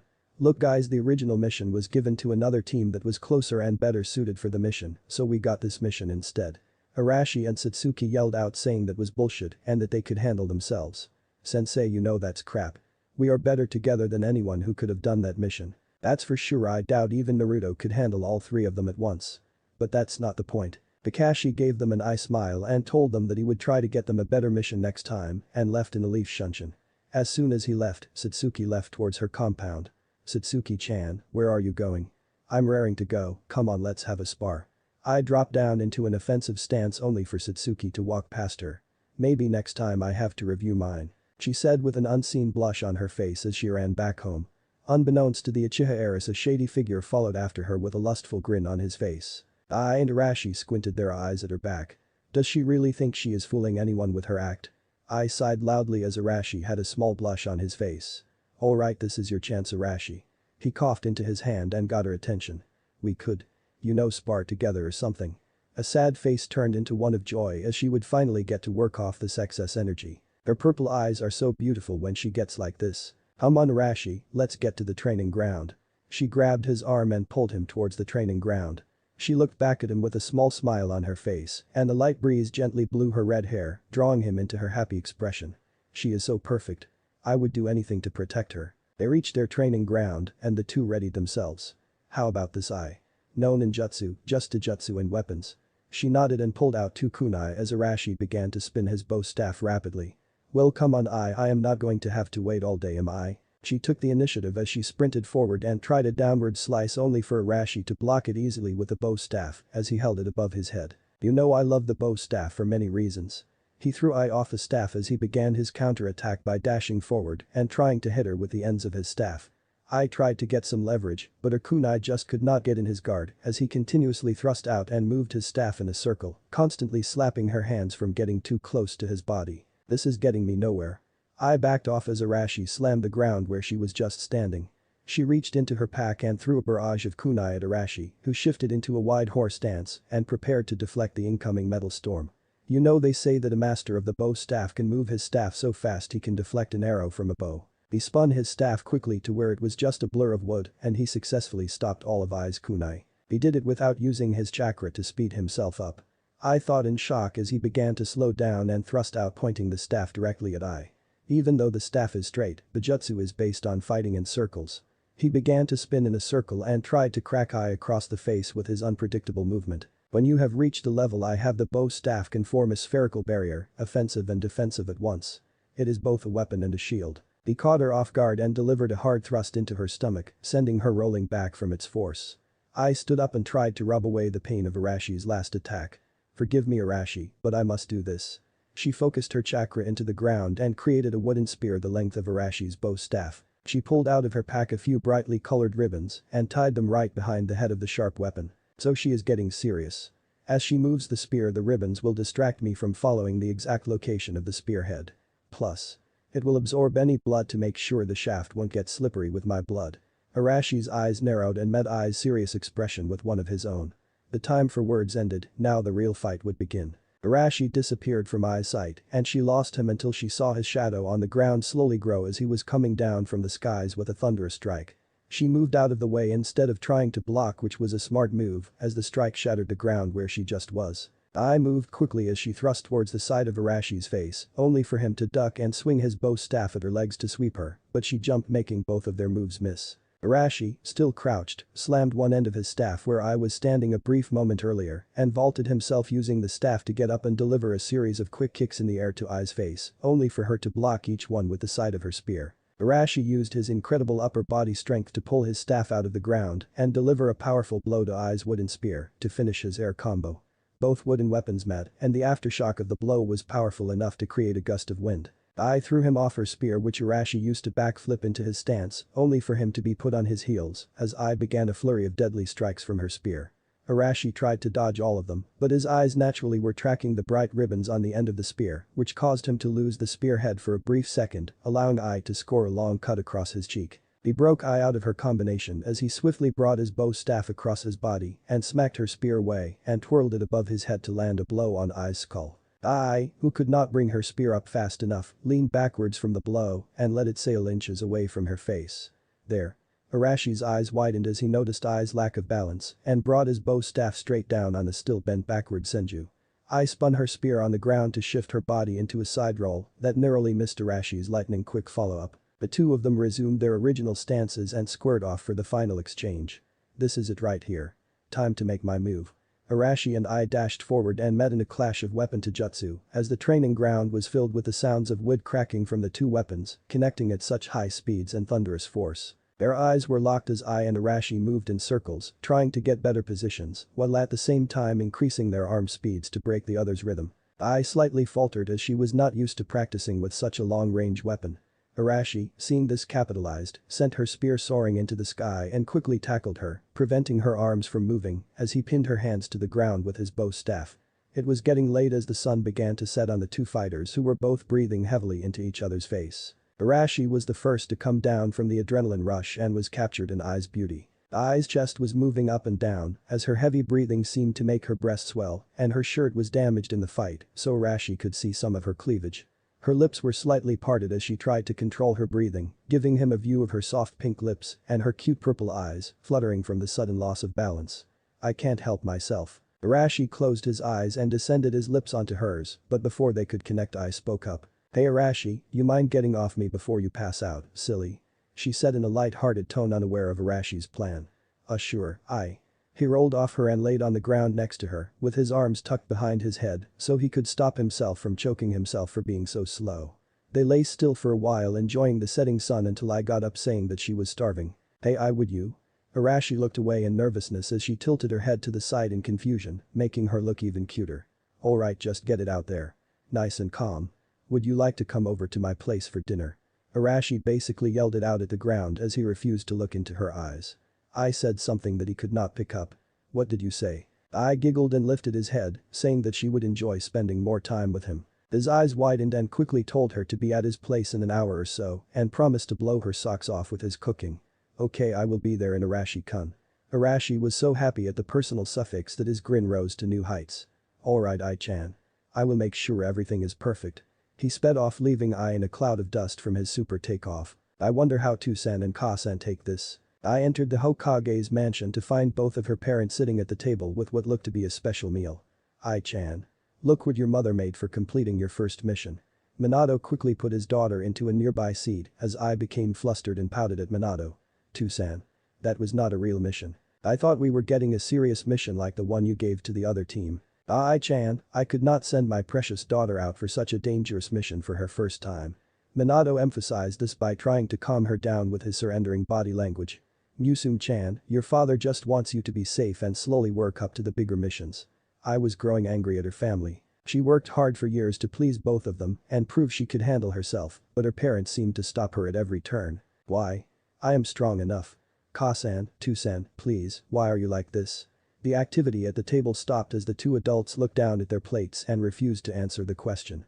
She had enough of the secrecy so she got up and left. Minato asked where she was going only for her answer to surprise both of them. Arashi-kun has invited me over to his place for dinner. Minato got up to stop her only for Kushina to pull on his arm and shake her head. I left out the front door and when she was gone, Minato asked why she stopped him. Don't be dumb. Kushina hit him in the head with a pan. It's clear that she likes him and I won't let us ruin her love life. Love life. Kami Kushina, she is 15. Minato got another swift blow to his head from her pan. Baka. I didn't mean it like that. The two stopped as they thought back to the previous exchange that started this. We should tell her something. Kushina looked away but soon felt her husband's arms wrapped around her telling her it would be okay. I was walking through the monkey grove when she was suddenly assaulted by a young monkey. The monkey scampered around her and eventually rested on her head as he played with strands of her red hair. She knocked on the door in a fit of giggles as she enjoyed being here already. Arashi opened the door with a kiss, the cook apron and black soot all over his face, sending Ai into another round of giggling. Ai-chan. It's early, what are you doing here? Arashi got the monkey on her head and let it go back into the groove. I'm sorry Arashi-kun, it's just my parents are being weird again and I wanted to be here. She looked down sadly as Arashi slightly panicked so he did something silly to get a smile on her face. Yeah, just make yourself at home, the dining room is on the right of this hallway. I gave him a smile and walked to the dining room, which was a humble room with two big pillows on the sides of a short table for either sitting or kneeling while eating. Arashi closed the door behind her and turned to the mirror on the wall, only to find out how disheveled he looked. He sprinted towards the bathroom only to remember that he had to finish cooking, as he did not want to make I wait long. He continued to go back and forth for a while until he stopped and hit himself in the head for not thinking of using a shadow clone. Thankfully everything worked out as he quickly cleaned up and the shadow clone finished making the food. Arashi came out with a new shadow clone of himself holding the drinks and candles as he held both of their plates. Arashi-kun is tonkatsu. She had a sparkle in her eyes at the delicious-looking pork dish. It's my favorite. How did you know? He chuckled and said he remembered that back in the academy when everyone was talking about their favorite food, that she was like a rampaging preacher trying to convert everyone to the godly taste of tonkatsu. They both bowed their heads and said a quick thank you before they cracked apart their chopsticks to dig in. Arashi was trying to match Ai's natural grace, as she seemed to act like a princess with her excellent table manners, while he struggled not to just pig out. They talked about their spar, and Arashi told her more about the training he had with Hiruzen, along with some funny stories about his first few times wielding a bow staff. I was having a great time but stopped laughing for a second before breaking out into a cute giggle. Is there something on my face? Arashi pointed to his face that was smeared with the excess soy sauce from the dish. Actually, you are silly. She leaned forward, licking her thumb and using it to wipe off the sauce on the corner of his mouth. Arashi did not move as a large blush appeared on his face from the feeling of her wet thumb, gently cleaning him. There, I got it. I gave him a cute smile as he quickly recovered himself and picked up the plates. I had a great time here in Arashi-kun. She said as she stood on his doorstep. Arashi could feel his heartbeat in his ears as he had imagined this scene many times in his head. Oh, I had a great time as well. The two looked away from each other and I got a small blush on her face, thinking of a way to thank him.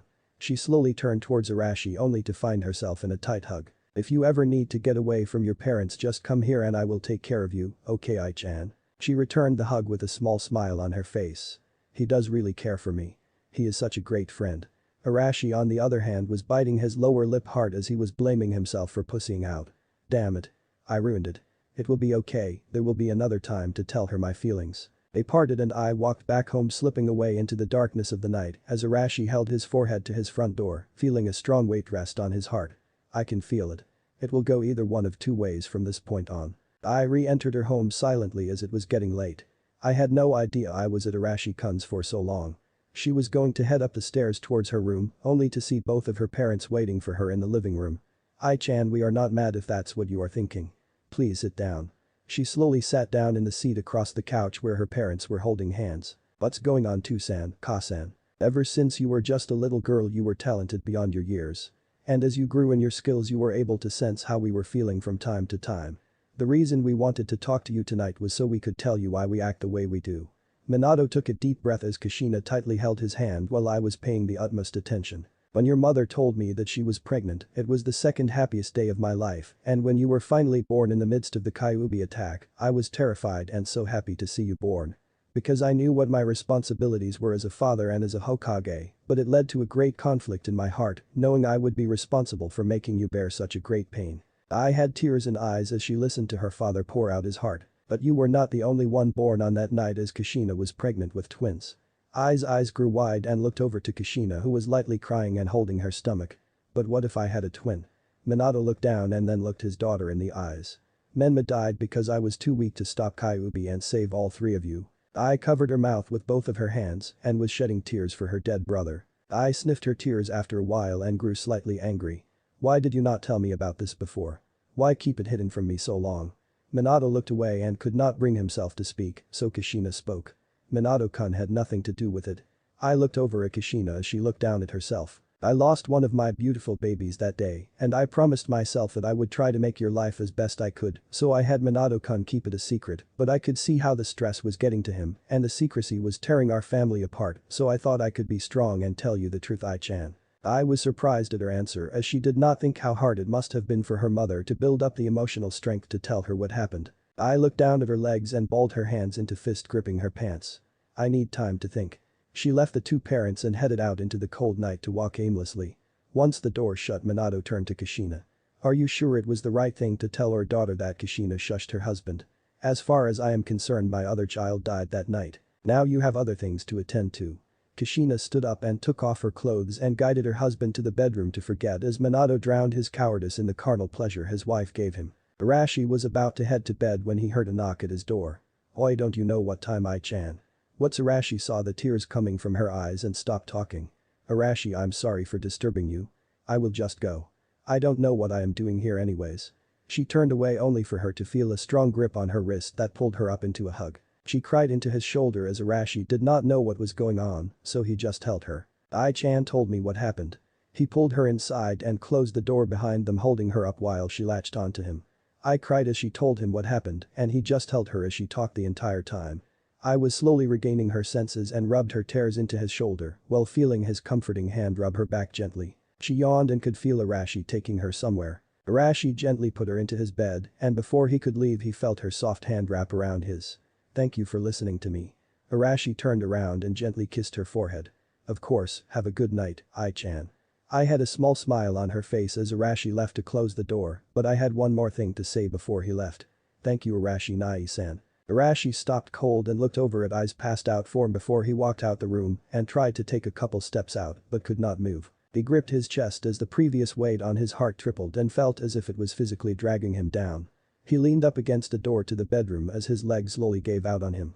"She only sees me as." Arashi leaned his head against the door before he collapsed onto his side as he felt too much pain. "A brother? I thought I did everything right. How?" He took in a shaky breath as the feeling of his first love crushing him was too much to bear. "I don't feel like doing anything except waking up. Just wake me up from this nightmare." Training ground. Satsuki was still practicing the new Itachi gave her since he promised he would train her again once she mastered it. "I don't care how long it takes. I will master this and become stronger than him." Satsuki ran through the hand signs again and attempted only for it to produce a weak flame. "Damn nice try, that seems powerful as I could feel your chakra from way over here." She turned her head to see Kiba Inuzuka just standing there with the same cocky smirk he always wore. "Gee, this mutt, doesn't he know to leave me alone?" Before she could tell him to get lost he spoke up. "Look, I know you don't really like me, but I need a great taijutsu user such as yourself to train since Hinata is too timid to fight correctly and Shino would rather sit on his ass and let his bugs fight for him." She narrowed her eyes at him while some small voice in her head told her he would be "I have not had a good fight in a while and if he tries anything I will kick his ass." "Alright then, but if I win this fight you have to leave me alone for some time as I need to train with my own team." Kiba quickly nodded and dropped into the Inuzuka fighting stance which Satsuki matched with her own Uchiha Taijutsu. They both ran forward and began their spar for quite some time. "He has improved. Or I'm just tired from practicing." The spar came to a close as Kiba was panting and he quickly pulled out a water bottle and started drinking. "You want some?" He held out the bottle and started shaking it but Satsuki turned away. "Whatever, fine, more for me." He kept drinking as her throat was extremely parched from practicing her fire and on top of that the short but intense spar they just had. She ripped the water bottle from his hand and in true Uchiha fashion drank the whole thing without saying sorry. Kiba had a dark smile on his face as Satsuki started feeling hotter. "What is going on? My body feels like it's on fire." She started taking deep breaths as whatever Kiba put in the water started to affect her.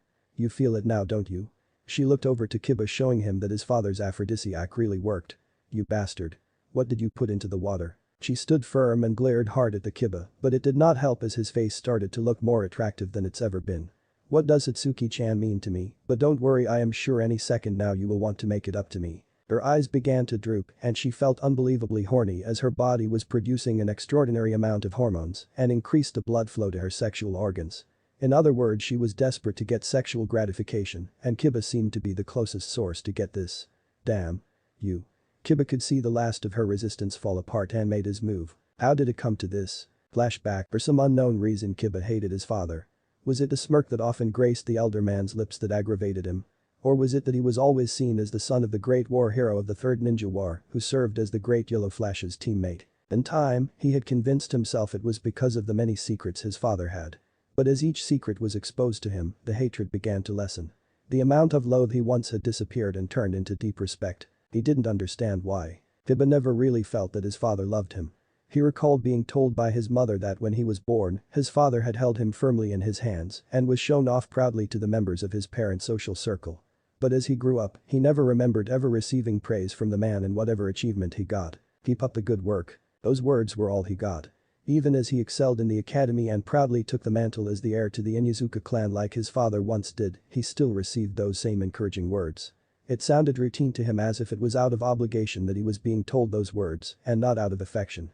But he didn't care. He supposed that it was the time that he truly grew up and left his childhood behind. That was the only way he could keep up with his father's hidden malevolence. He was only 14 at the time when he mastered the majority of the Inuzuka clan's secrets, and nearly everyone in his clan was happy. However, his mother was probably the happiest of all. "I'm so proud of you, Kiba." She squeezed his head as she hugged him furiously. "Now the only thing left is becoming an official ninja and maybe even getting a girlfriend." "Hassan?" he wheezed, trying to detach himself from his mother's crushing grip. No sooner had those words left his mother's lips did a dozen clan girls squeal with glee. Kiba was very handsome, just like his father. If one were to look at him, no one would guess that he was Tsume's son. And just like his father, he had quite a following among the women of his clan. "Wow, Kiba-kun, you're so strong," came a lovely voice from across the Inuzuka training ground. Zurui was a very energetic and headstrong girl. She had beautifully straight brown hair that flowed all the way down to her waist. She had rare blue eyes that seemed to sparkle like sapphires, but they also showed just how intelligent she was, as they always were sharp. She was the #1 kunoichi in the academy when she graduated at the age of 12, and she quickly rose through the ranks as she succeeded in getting promoted in only her second exam. She was pretty, charming, and a bit witty as well, which led to her getting a lot of male attention. She was an outstanding ninja that there were none who would really object to her. Unfortunately for her admirers, she was deeply in love with her clan's heir, a fact that was pretty much known to everyone. Kiba was also well aware of her affections towards him. The moment his mother heard about this, she had encouraged her son to make the move on her, but he dismissed it, reasoning he had no time to play with girls, but secretly he already had someone in mind. "Congratulations, Kiba-kun," Zurui spoke again, her gentle voice ringing in Kiba's ears like a bell, reminding him just where he was. "Hey Kiba-kun, are you okay?" He felt her small hand touch his cheek and he pulled away. "Yeah, I'm fine, just a little overwhelmed, you know." She nodded as she could see how much pressure Kiba was under to be a fit heir, but that just made her more attracted to his strength. Eventually the festivities ended with a large feast which Kiba noticed that his father was not a part of. He tried to put on a smile for the girls in front of him, but could not help but feel like he needed something more. He needed his father's approval, and it just wasn't something that could be ignored for much longer. "Sorry, I have to do stuff." He walked away from the pouting girls and headed into the kitchen where his mother was. "Kiba-kun, why don't you spend more time with your father?" Tsume asked while she was putting the dishes in the sink. "When was the last time that both of you spent the day as father and son?" Kiba's eyes narrowed at the thought.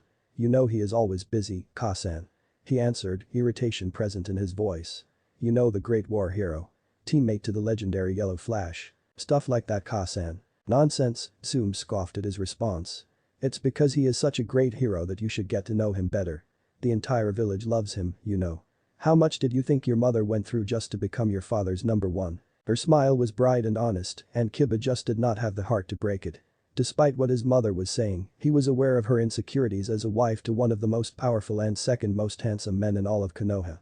For as long as he can remember, there were several women who had tried to make a pass at his father, but all of them failed, much to his mother's relief. However, Kiba still could not shake off the feeling that his father had a bigger, deeper underlying secret.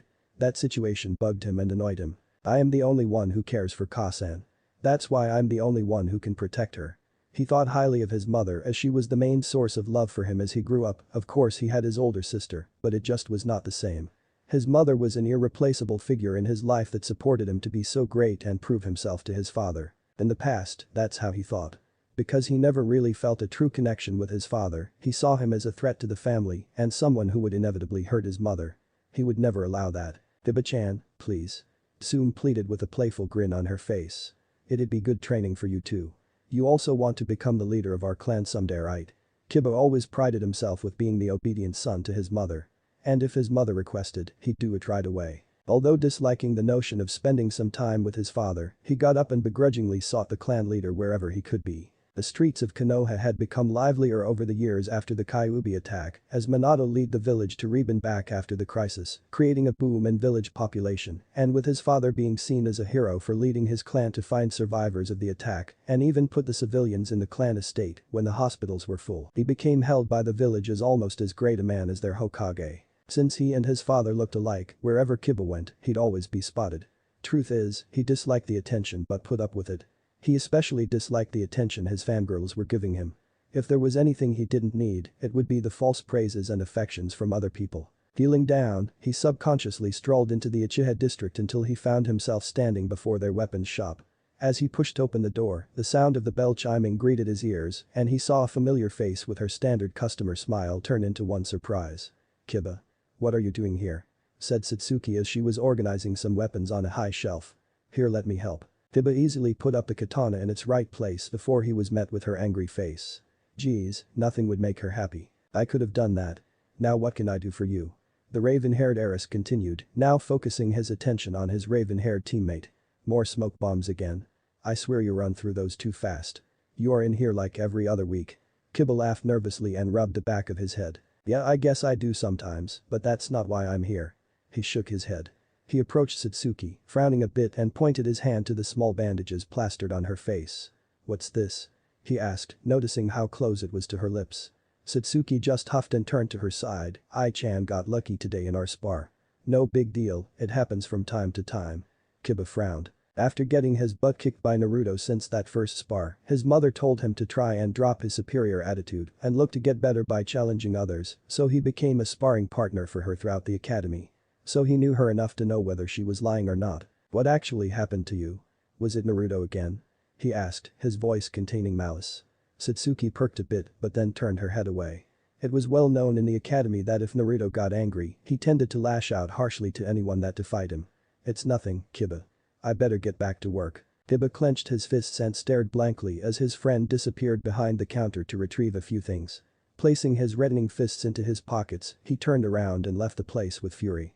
He didn't intend to go to that place anyway, but his body would always subconsciously lead him to wherever the Uchiha heiress was. Kiba eventually entered the Hokage Tower in search of the clan leader's office. After the Kyuubi attack, each major clan got their own office where their leader would direct their forces in times of crises, but now in times of peace, they were mainly used for the clan leaders to just fill out paperwork in peace. "Ah, here it is, Gaku and Yazuka in fucking gold letters." Kiba surveyed the room with curiosity plastered on his face.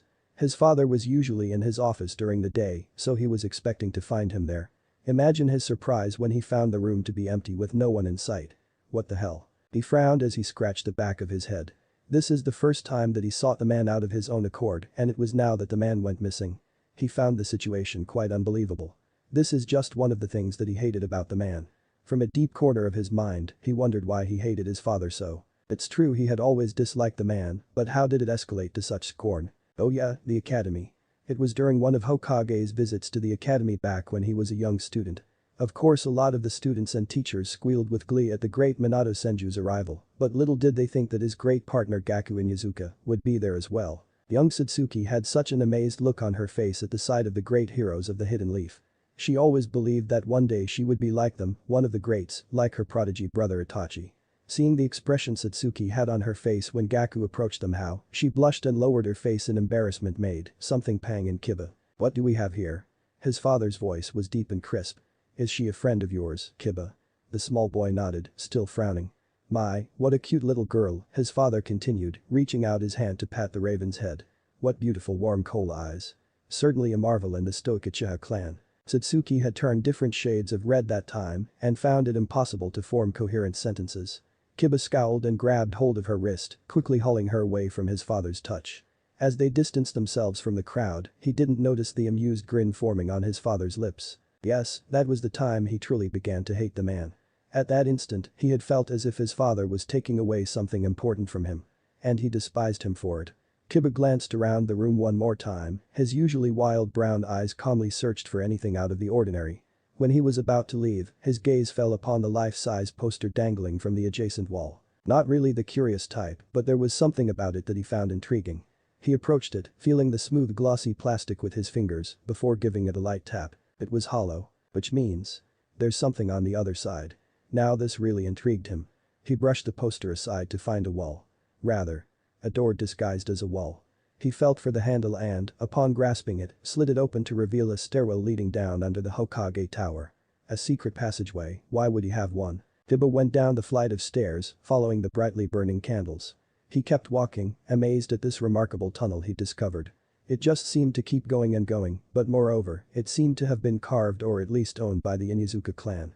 The walls practically screamed it, bearing the clan symbol of two red fangs. The row of candles led him to a door bearing intricate designs. He marveled at the door's elegance and was about to tap it gently when he heard some sounds coming from the other side. Was that a groan? He pressed his ear against the painted wood and strained to hear two sets of voices.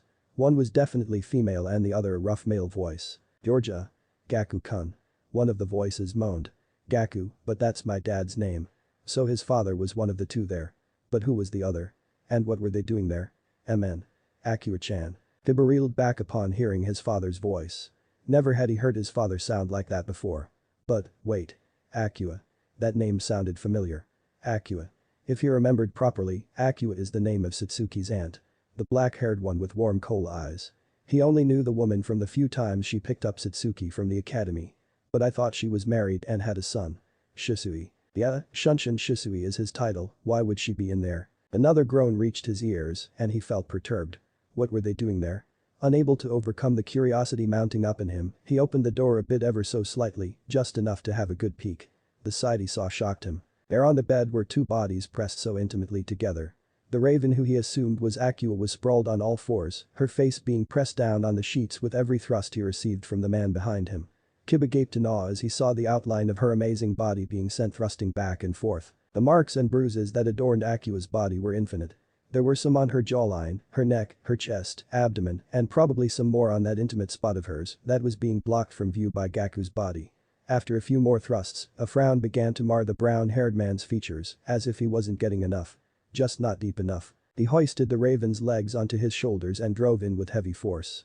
Akua screamed out in pleasure from her lover's new dominant position. The way their bodies moved in perfect synchronization made it seem as if they were dancing. Their moans and grunts and the sound of flesh slapping against flesh were the orchestra.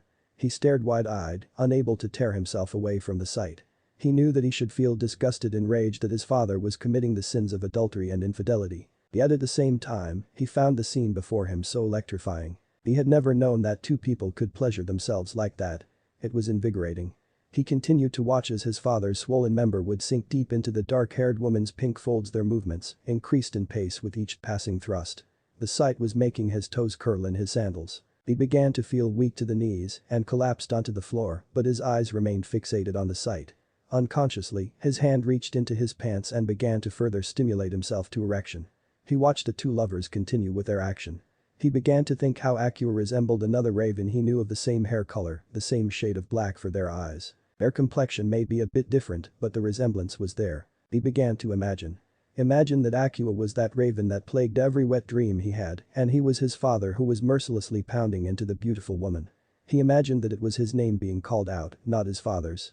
He continued to fantasize, his hand increasing its speed, until finally, he felt the heat beginning to pool deep down, straining for release. He looked at his father and Akua again and realized they were about to reach completion as well.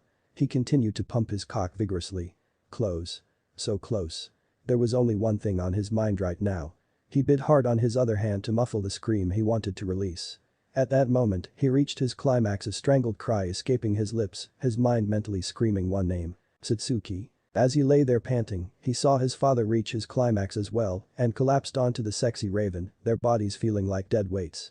Regaining his sense of reason, he tucked his flaccid member back into his pants and zipped up his pants. He began to get rid of any trace he had left that would suggest he was there. Afterwards, he picked himself up and dashed away, ignoring the pain his groin felt from ejaculating too hard. "Aku-kun," Akua moaned, gasping hard for air. "What's wrong?" "Ha. You seemed. Ha. More into it. Ha. Than usual." Gaku peered at his lover and gave a chaste kiss on the forehead. "It's nothing, Koi," he said. "Let's just say that things have really gotten interesting." Tiba lay perfectly still, waiting and listening for movement. It was past midnight and usually at around this time, his father would get up from bed and go down to the basement.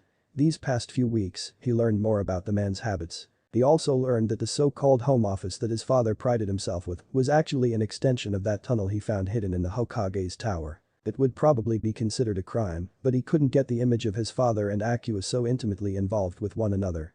The image was practically burned into his eyes.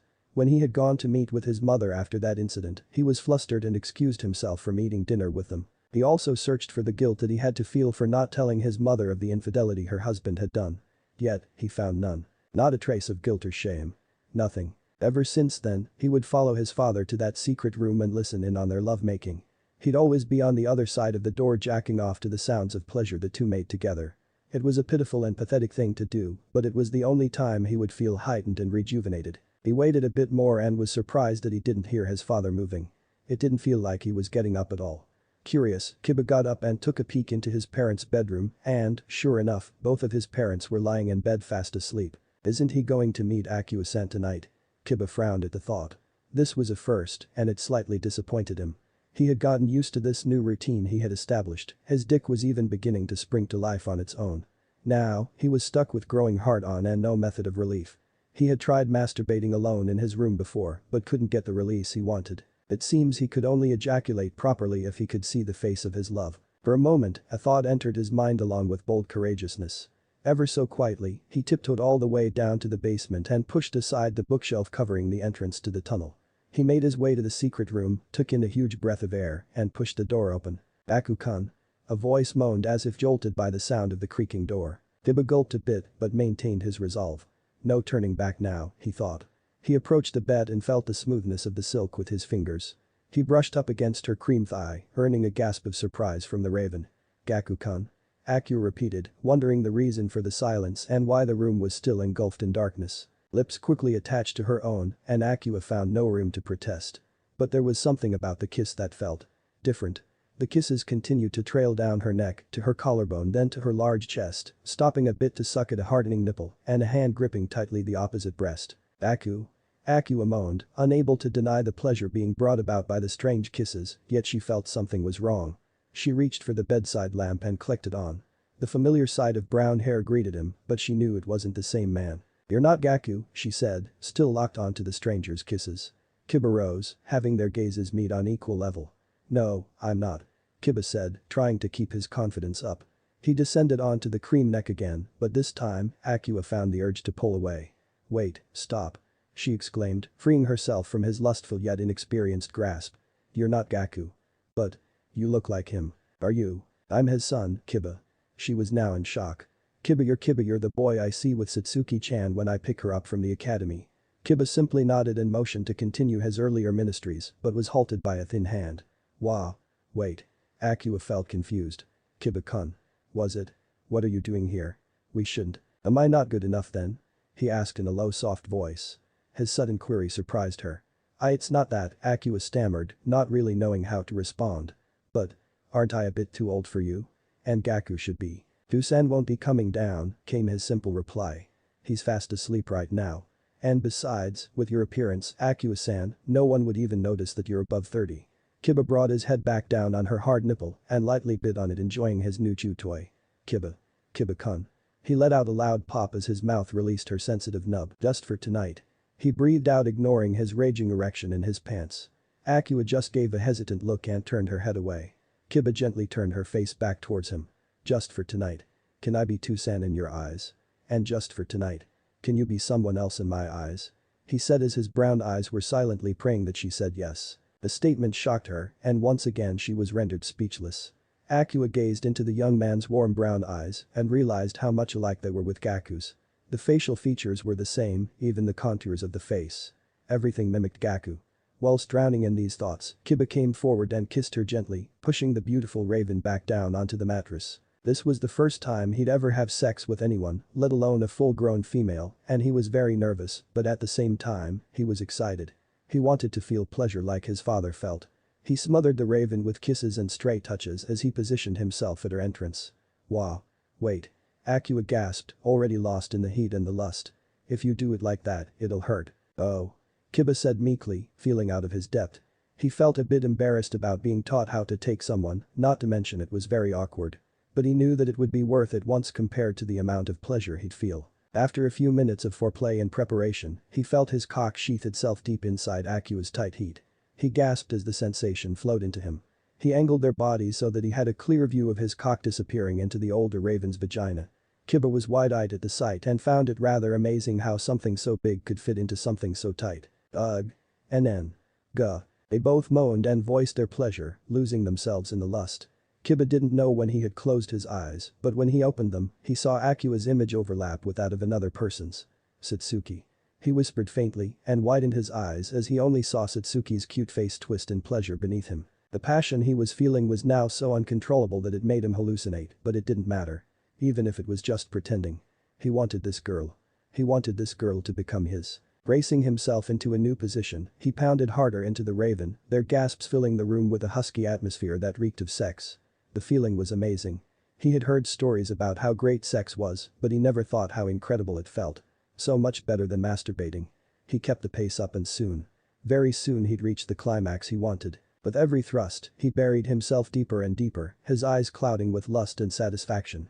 Grabbing hold of the Akua's slim back, he brought their bodies closer. Akua's juices were being rubbed into his stomach. He moaned at the feeling and felt fingernails digging at his back to the point he bled. But he didn't care. That pain was nothing compared to this pleasure. Satsuki. Kiba gasped at the feeling of his approaching climax. Satsuki-chan. I'm going to come. With only that name being formed in his lips, he let go of all his resolve and came hard, deep inside the tight cavern. He felt a similar warmth spreading between them, and the next thing he knew, he had fallen back on the bed in a mess of tangled limbs. He felt hot, sticky and extremely satisfied. He pulled out and rolled onto his back, sweat forming at the edge of his forehead. Fuck. He breathed out tiredly. That was so much better than just masturbating. I take it you enjoyed yourself. A dark voice called out. Kiba instantly got up and paled at the sight of his father looming over them. You. Tusan. He stammered. And then he felt the room spinning, making him feel dizzy.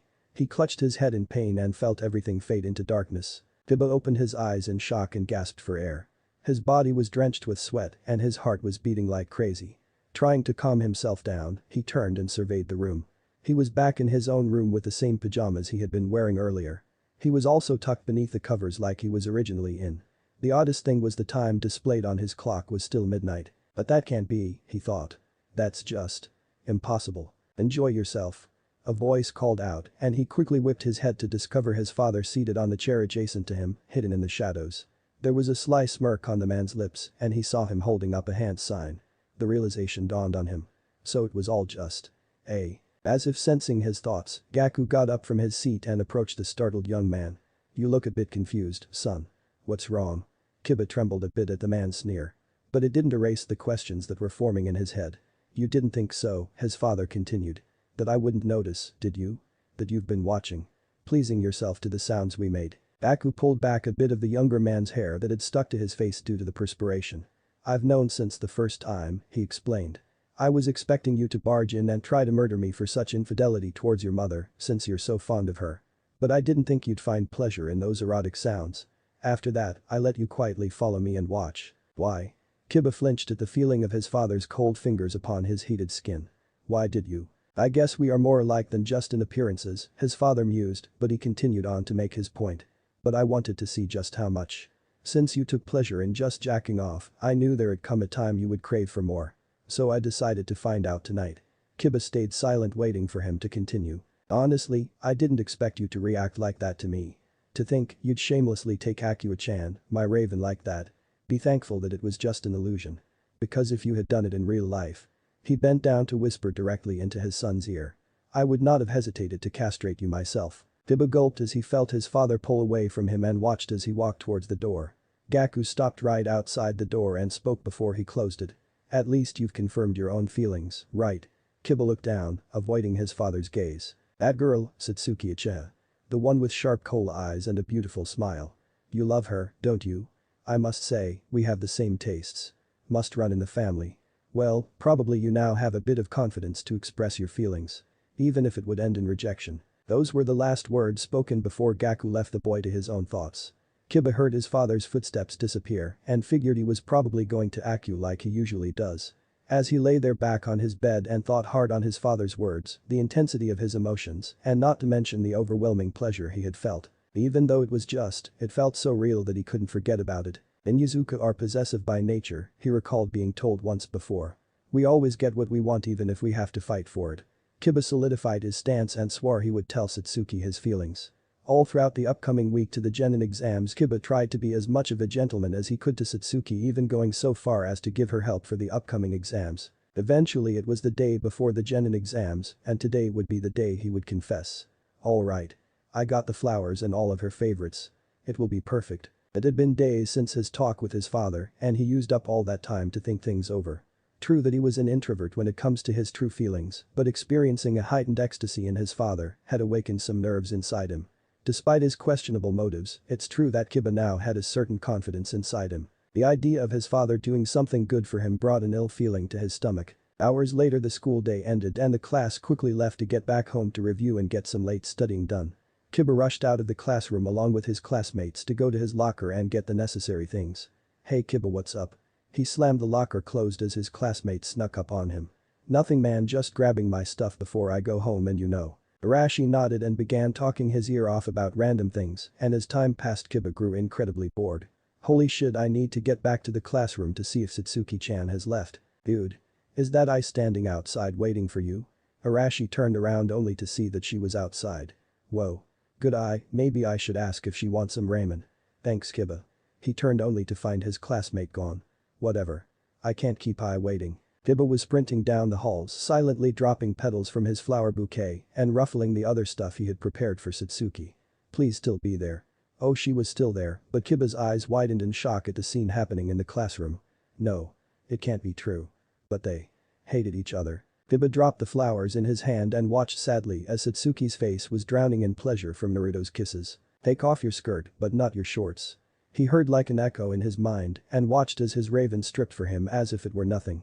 She followed each of his demands and Kiba's heart shattered into a million pieces as he heard Satsuki orgasm and confessed her love for him. It was simply too much to bear, so he sprinted away throwing all the shit he got for her in the dump outside the school. As he ran back to the Inyazuka compound all he felt was incredible sadness as he felt as if he had already given her his heart. When he got back home, the first thing he did was trash his room. He was beyond upset. "I just want to destroy everything. I'm the most wanted guy in all of the Inyazuka clan and I have a way higher status than that loser." Kiba was lost in his rage so he could try to ignore his destroyed heart. But it was something he couldn't ignore. "Decided to redecorate your room?" A voice asked from the door. He turned around to see his father leaning against the wooden fixture, his arms crossed and an amused smirk on his face. "You might want to keep it down," he continued. "Your mother's complaining about the noise." Kiba bit his lip and turned his face away as he let his anger simmer down. Aku looked about the ravaged room and let his eyes fall upon his son's desk. There was a picture of Satsuki accepting her Kunoichi of the Year award with him standing next to her. He picked up the frame and took notice of his son's soft gaze, directed at the dark-haired Uchiha heiress. "You love her that much?" Kiba grunted in response and looked away from his father. "What do you care about?" Gaku chuckled lightly. "Didn't I tell you? You and I are more alike than you think." He settled the picture back on the desk, taking light amusement at his son's fluster. "Satsuki." Gaku muttered as he tried to remember her. "She used to come over to train with you from time to time when you were younger, right?" Kiba lowered his head. How could he forget? He was only 8 at the time. He was playing in the yard when he heard the doorbell ring. He went to answer it and when he slid the door open, he was greeted with the sight of sunshine and blue skies.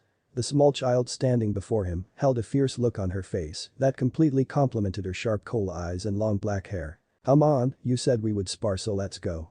Kiba had never seen anyone so pushy and yet so beautiful. It was during that time that he had begun to feel something for her. From that it took many years before he was able to decipher that these feelings were love. But he wasn't confident enough to confess to them, so he hid behind the guise of being friends. But that made him crave further for her touch. "I do love her." He finally answered his father. "And as I was going to confess to her I found her." He took a deep breath and balled his fists. Moaning like a street whore on Naruto's fingers. He stood up and threw the picture of her against the wall, letting the glass shatter on the floor. He was already prepared for rejection, but not to find her like that. He knew from the start that Satsuki might not reciprocate his love, but he couldn't fight back the urge to tell her. He thought that she would wait or at least. "I don't know. Just anything other than what just happened. Then make her yours," his father's voice shot through his lost mind. What? The word stunned him. What was his father saying? Mark her, dirty her, do anything that would make her belong to you. What? I can't. He didn't know how to respond properly to his father's words. She probably won't even let me. Aku sighed, can't be helped then. I'll give you this. He pulled out a small vial from his pocket and held it out for his son to take. What's this? Kiba asked, not fully trusting anything his father would give him. Gaku smirked and raised an eyebrow. You don't trust me? Your own father? He bit his lip, hesitating in his answer. Ever since the day he was born he had seen through his father's mask and learned of his hidden cruelty. This man was dangerous, probably one of the most dangerous people alive, and he was held a great leader of a powerful ninja village. The power and influence this man wielded was frightening. Well? Gaku asked again. Will you take it or not? Not until you tell me what it is. If you must know, the elder man scoffed. It's a very strong and potent aphrodisiac. Aphrodisiac? Yes, a sex-inducing drug. It's very effective really. How did you even? The petals of the kukuru flower are used as ingredients for a stimulant.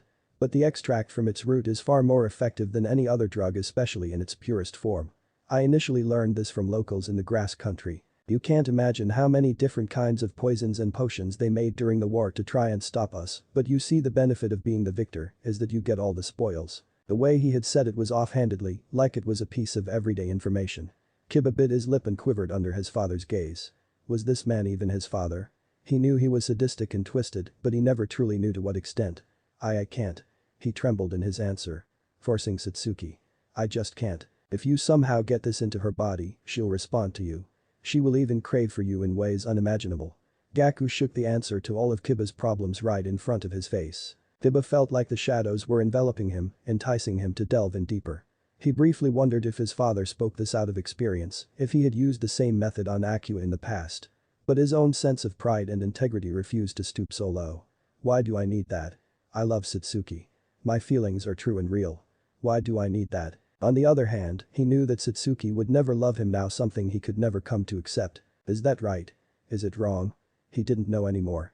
All he did know is that he loved Satsuki, but it simply wasn't enough to love her. He also wanted to embrace her, to possess her, to claim her for himself. He wanted no one else but that girl. He must have Satsuki no matter what the cost is. With a trembling hand, he reached out for the vial and took it away from his father's grasp. Kiba took in a huge gulp of air. He truly wished he wouldn't need to use this drug, but if Satsuki continues to elude him to escape his grasp, then he is left with no other alternative. She will be mine. She will laugh and cry knowing that she is mine and mine alone. In both body and soul. Thinking of ways to make her yours. He heard his father speak. Fair enough. You're my son, after all. That's to be expected. His cloudy eyes wandered to his father and took notice of the proud smirk on his face. And deep inside, Kiba held a sense of fulfillment of being acknowledged by such a man. After many years of false praises and routine compliments, he was finally being commented purely and truly. That feeling did not cease, even as he watched the older man turn his back and leave him to his own thoughts. The shadows finally swallowed him whole. Flashback end. Burning heavy material begins. Kiba assaulted Satsuki's neck with the passion he had for her. Satsuki tried resisting, but the power of the aphrodisiac was making her feel sensitive to Kiba's raw emotions. He wrapped his hands around her black top and ripped it off to continue to leave light bruises and bite marks along her neck.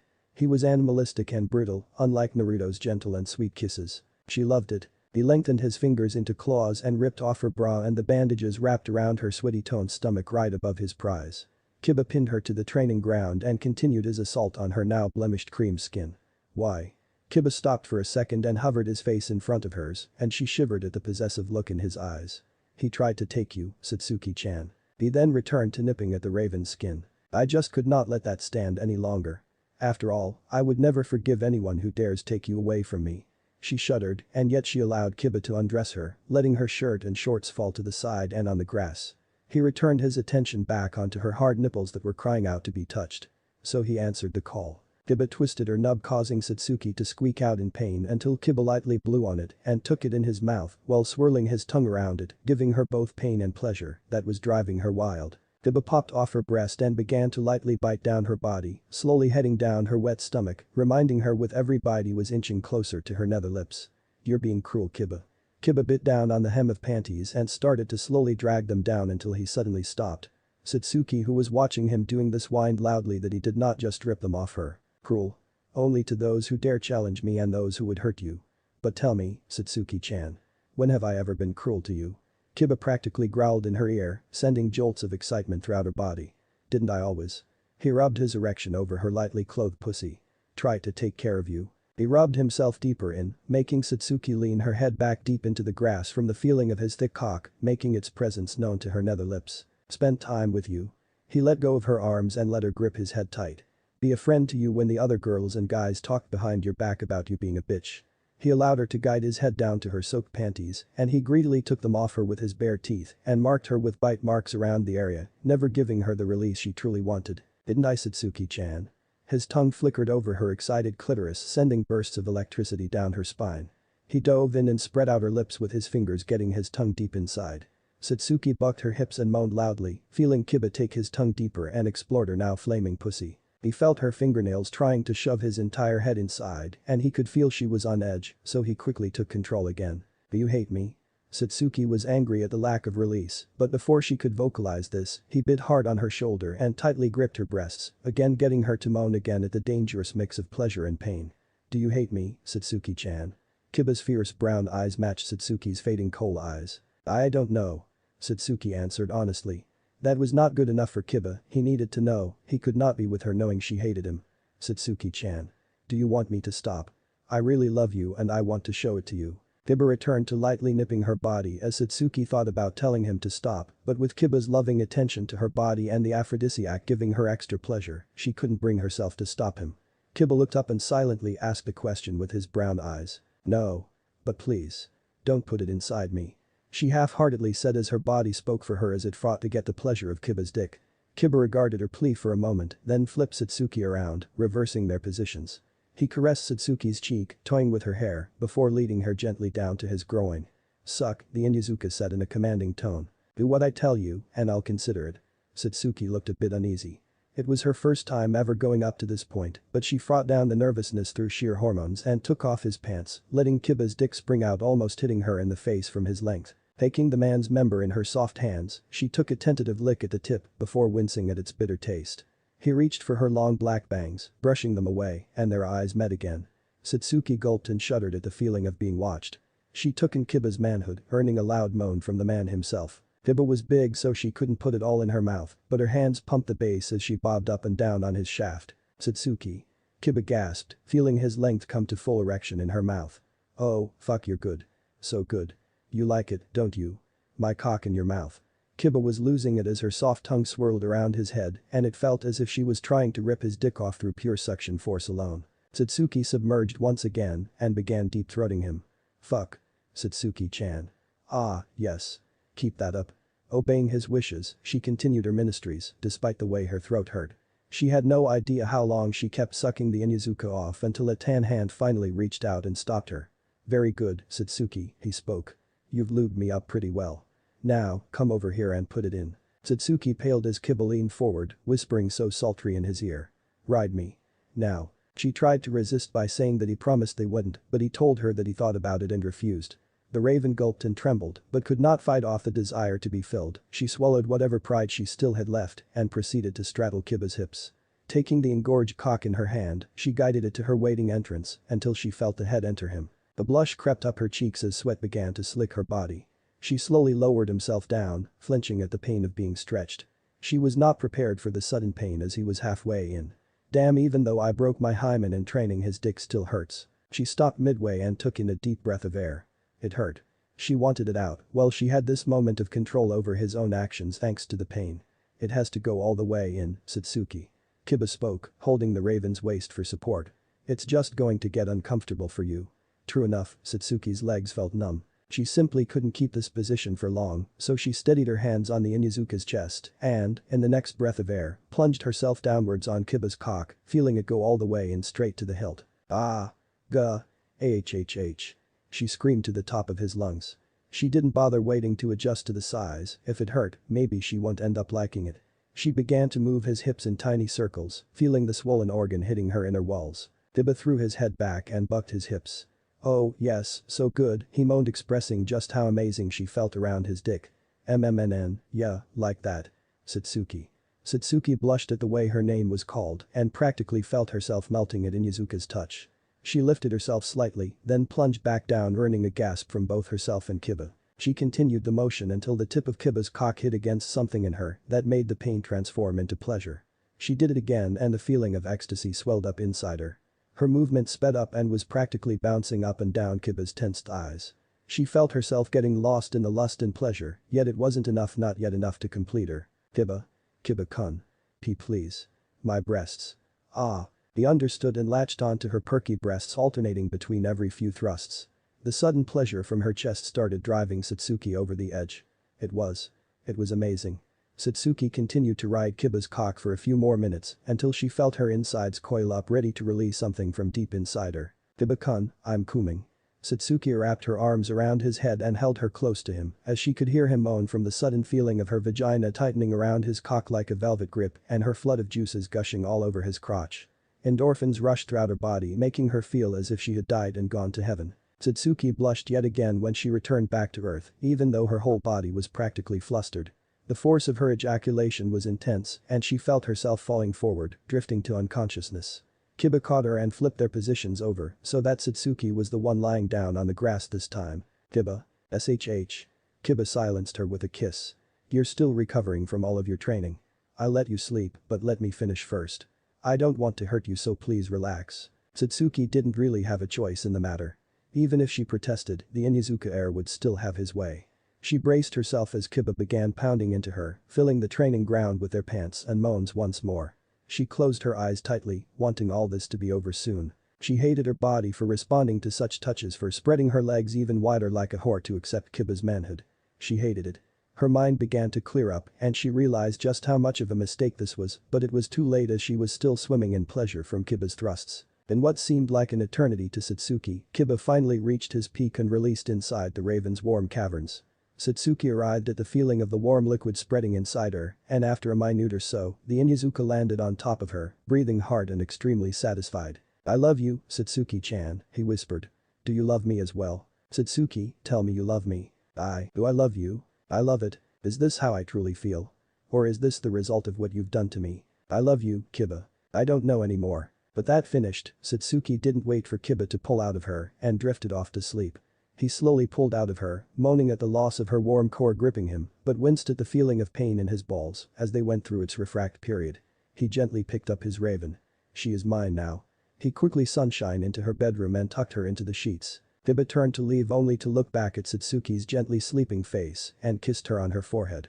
Of course, have a good night Satsuki-chan. In time, Kiba had convinced himself that his hatred for his father was because of the many secrets Gaku had, but as each secret was exposed to him, the hatred began to lessen. The amount of loathe he once had disappeared and turned into deep respect. He now understands why. Girls were not just machines that you dropped kindness coins into until sex came out. This world is constantly in chaos, and if you truly want something you have to take it for yourself because it won't be given to you. And nice guys finish last.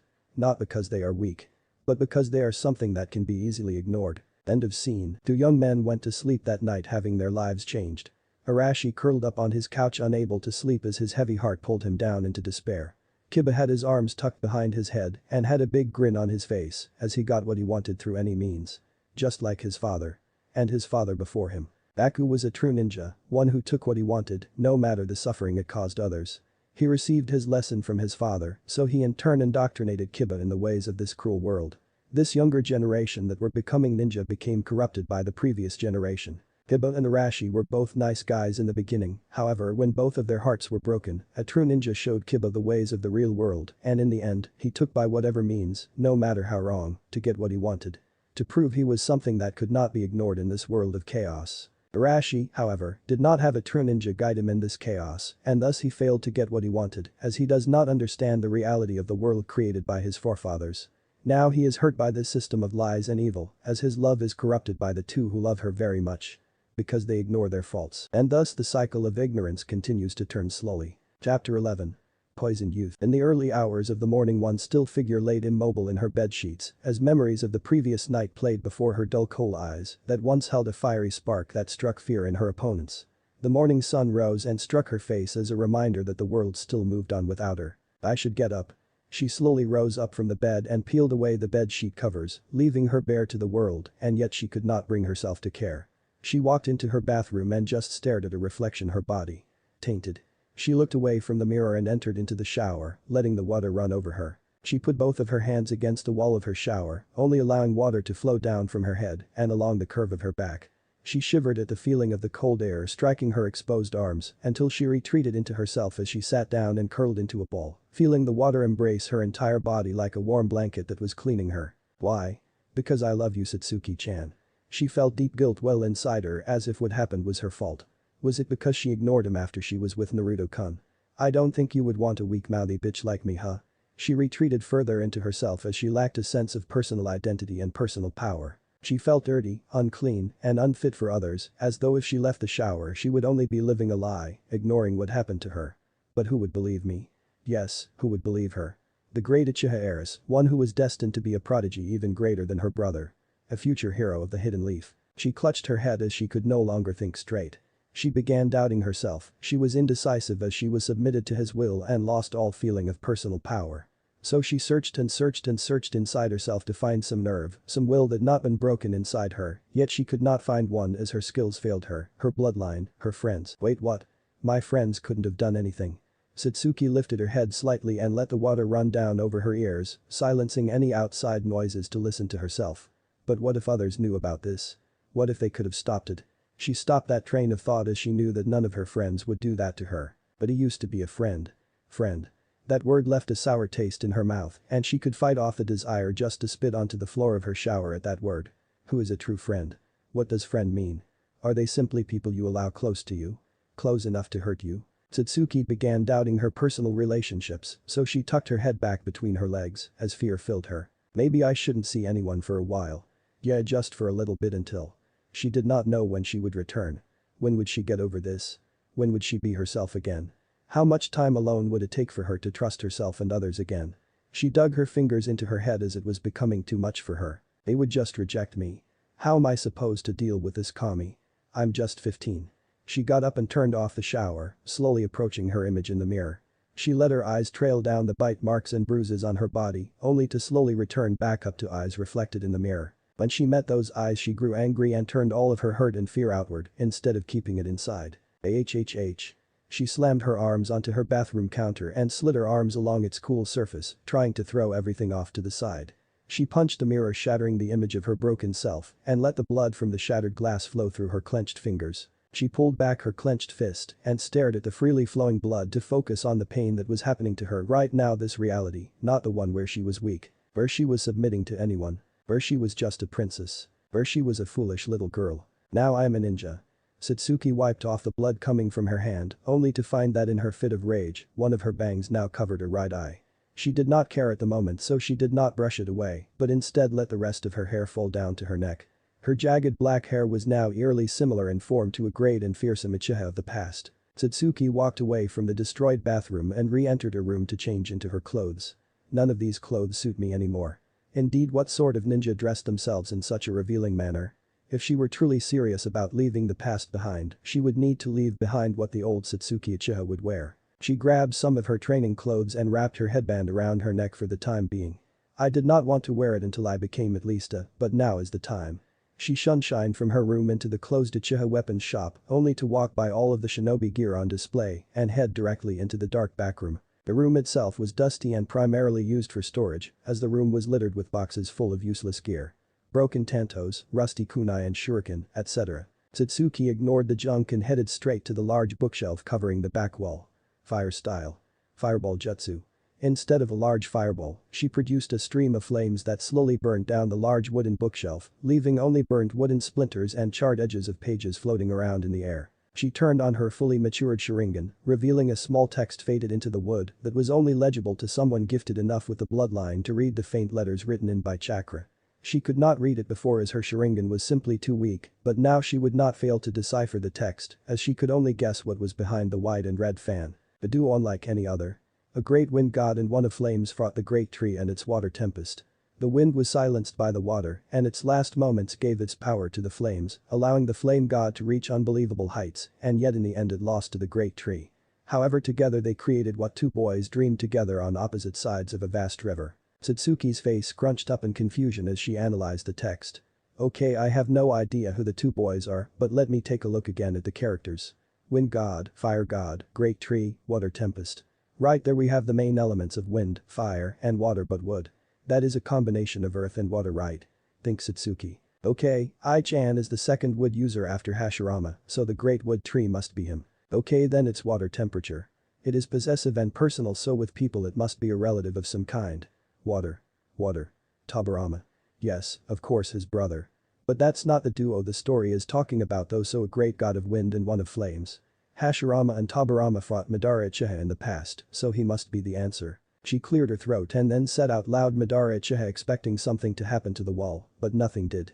She then tried it again until she was sure that it was not right. Satsuki took a couple steps away from the wall and sat on a box just to sit and stare at the inscribed text. She narrowed her eyes and tucked her hands under her chin and thought. If it's not Madara, then who could it be? A great god of wind. There were no users of wind style in the Uchiha, and certainly none that Madara would work with. All the others were associated by their element. Hashirama wood, Tobirama water, Madara fire, but who wind? Maybe since it's different it must be the answer I'm looking for. Okay, since it is not associated with the person's abilities, then it must be the person's name. The wind was silenced by the water, and its last moments gave its power to the flames. Then Tobirama killed this person since the wind was silenced by the water, and the wind gave his powers to Madara. If he was also an Uchiha, then the only way to give power is to exchange eyes, but that's only if one user is going blind. So Madara was going blind from his Mangekyo Sharingan, but the exchange for a normal Sharingan would only make him weaker, so the wind must have been also a user of the Mangekyo, but the only other user was his brother. That must be who they are talking about, but no one knows his name. Okay, the name must be in the title, Great God of Wind, like Susanoo, Great God of Storms, or Amaterasu, Goddess of the Sun, so then his name must be Izuna Uchiha. Satsuki jumped up from the box she was sitting on and yelled the name at the wall, thinking she had gotten the answer. The Uchiha fan began to rotate slowly until it was completely upside down. Satsuki approached the flipped Uchiha symbol and pushed down on it, releasing the locks holding the wall. A loud rumbling noise filled the room as the ancient wall began to slide open, revealing a dark stairwell. As if the riddle wasn't enough.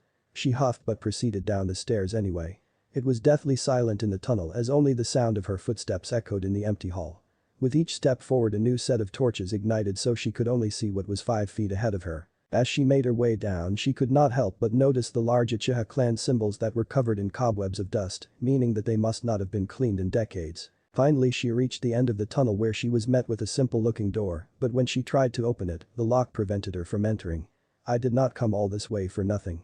She began weaving hand signs to burn the door down, but stopped when she saw a small scroll, about the width of 4 of her fingers, unfurl itself over the doorknob. She stared at the scroll wondering what to do until she instinctively bit her thumb and streaked blood across the ceiling array. The seal began to glow for a while until it closed itself back up and hid itself in the door again. Satsuki timidly reached out for the doorknob and turned it only to find that it had been unlocked. That was weird. I wonder why it would open after getting a sample of my blood. She entered the room only to be surprised at what she saw. There was a bed along the far side wall with the Uchiha crest over it. Nearby was a large closet that was painted dark blue. Next to it was what appeared to be a weapon shelf, as the rows were filled with shuriken, kunai, shuriken, katanas, etc. She had not known it yet, but she was now in the armory of her unknown ancestor. She approached the closet hoping to find a new set of clothes for her to wear, as her old ones were not fit for the new Satsuki Uchiha. Opening the door, she was pleasantly surprised to find a rack full of clothes, but what drew her attention was the large wooden chest at the bottom of the closet. She picked it up to find that it was light, and she moved it over to the bed. Whoa. Inside the chest was a large choket with a black hilt inside of a black scabbard. Think Sasuke's sword of Kusanagi. On top of it was a letter written on old paper. She picked it up gently, so as to not let it crumble in her hands. Satsuki lit the candle on the bedpost to read the faded ink text. Izuna, the sword I have given you was made so that you may combat Senju's sword of lightning. I trust it is in good hands, and you will need to use it to its full potential if we are to be victorious. Madara. Satsuki's eyes were wide at the letter. So this sword was made by the Uchiha to defeat Tobirama's sword of the Thunder God. She walked back to the edge of the bed and picked up the long to begin to slowly run through the katas that Itachi taught her. It's longer than the one Nai-san and I trained with. I wonder if I can run my lighting chakra through it. She focused her lightning chakra out from her chest and down her arm. As soon as lighting chakra hit the blade, a large eruption of wind exploded from the blade, which surprised Satsuki enough to send her to the ground, along with ruining the other objects in the room. Satsuki got up slowly and immediately regretted her decision. She made a note never to try to channel lightning, but when she channeled regular chakra into the blade, a small tornado of wind revolved around the length of the blade. How am I supposed to use this to its full potential? I am not a wind user. She cut off chakra to the blade, letting the winds reside, and she returned it back to its scabbard. Satsuki took a deep breath and re-approached the closet again to leave her old self behind. I can't be that little girl anymore. I need to become a true kunoichi. She undressed herself and reached out for the clothes only to stop suddenly. Satsuki looked down at her bare body that was still covered with his marks. I can't let my past ruin my future.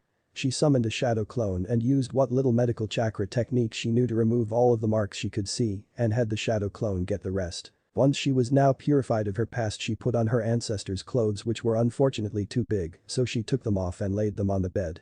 Her eyes traced down the black high-collar top towards the center that bore the Uchiha fan and onto the front of the top that split at the bottom over the long black pants that fit the robe. The design is based on the Naruto Revolution Madara's black robe. You should find it easily. It's not me though. Maybe if I. She pulled out a kunai and tore off the entire left sleeve, making sure that it looked jagged at the end of the shoulder. Satsuki continued to cut away at the excess cloth until it fit her, but she made sure not to make it uneven. Before she put on the robe, she put on a tight black top that would hold everything important in place while she moved around and it would cover all the way up her neck. She put on the robes of Izuna and slowly wrapped white bandages all along her exposed arm and even down her entire hand. She took the sword out of the chest and held it in her hand until she could find something in the weapons shop to hold it. Satsuki began to walk out of the room as the time approached for their team to meet for practice. She walked out of the armory and took a look back to her old clothes that were laying on the floor, only to close the door quickly and continue back up to the shop.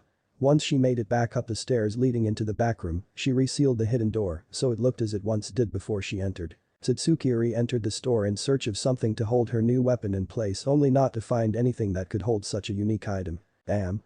I can't just hold it in my hands the entire time. I guess I just have to be creative. She looked around the store once more with her new mentality until she found something that would work. Satsuki had a small smirk on her face and you could clearly see in her right exposed eye that she was pleased with her choice. She had found a large thick white rope that was wrapped around one of the barrels, so she tied it around her waist twice and finished it by looping it with the excess rope. Shippuden Sasuke outfit. She stuck the sword of Izuna in between the rope on her back and took a look at the new Satsuki Uchiha in the mirror and could not help but notice the big change. She no longer held a cheery disposition with only one of her sharp coal eyes exposed as the other was hidden under a curtain of her black hair. Her stomach and her legs were now covered by her ancestors' robes, while her right arm was wrapped in white bandages that made her look badass. She walked away and headed towards Team 7's normal meeting place, with her head held high, refusing to meet anyone's questioning look at her new clothes. New Satsuki moved at her own pace, at her own expense, of her own will. In her lowest moment she found her unknown ancestor's armory and she made it a personal mission to not be the princess she was before, but to be a ninja. She was not healthy, but at least she was someone else. Team 7 bridge. Satsuki leaned against the bridge with both of her eyes closed so she could listen to the sounds of nature. She heard the sound of a fish leaping into the air and the small splash it made as it re-entered the small river. She heard the rustling of the tree leaves as the breeze gently waved her hair back and forth. However, in the silence, memories of the previous night raced to her mind, but she fought and fought to suppress her old self, fought to suppress her own moans that shattered her peaceful state of mind, fought to suppress the happy face of her attacker. "Oh Satsuki-chan." She immediately was brought back into the present with eyes loud shout. "Why were you not listening to me?" I looked over Satsuki's outfit and had stars in her eyes. "Satsuki-chan. Why did you not take me with you to go shopping? I would have loved to join you. I love what you did with the sleeve and I really like the robe." She continued on as Satsuki let her talk excitedly. She looked over to her right to see Arashi dangling his legs over the side of the bridge. "Ai-chan, stop for a second." I stopped talking about clothes and let her talk. "What's going on with Arashi? Did something happen?" I looked down and lost all of her happy facade. She began to speak in a low voice as she told her what happened last night.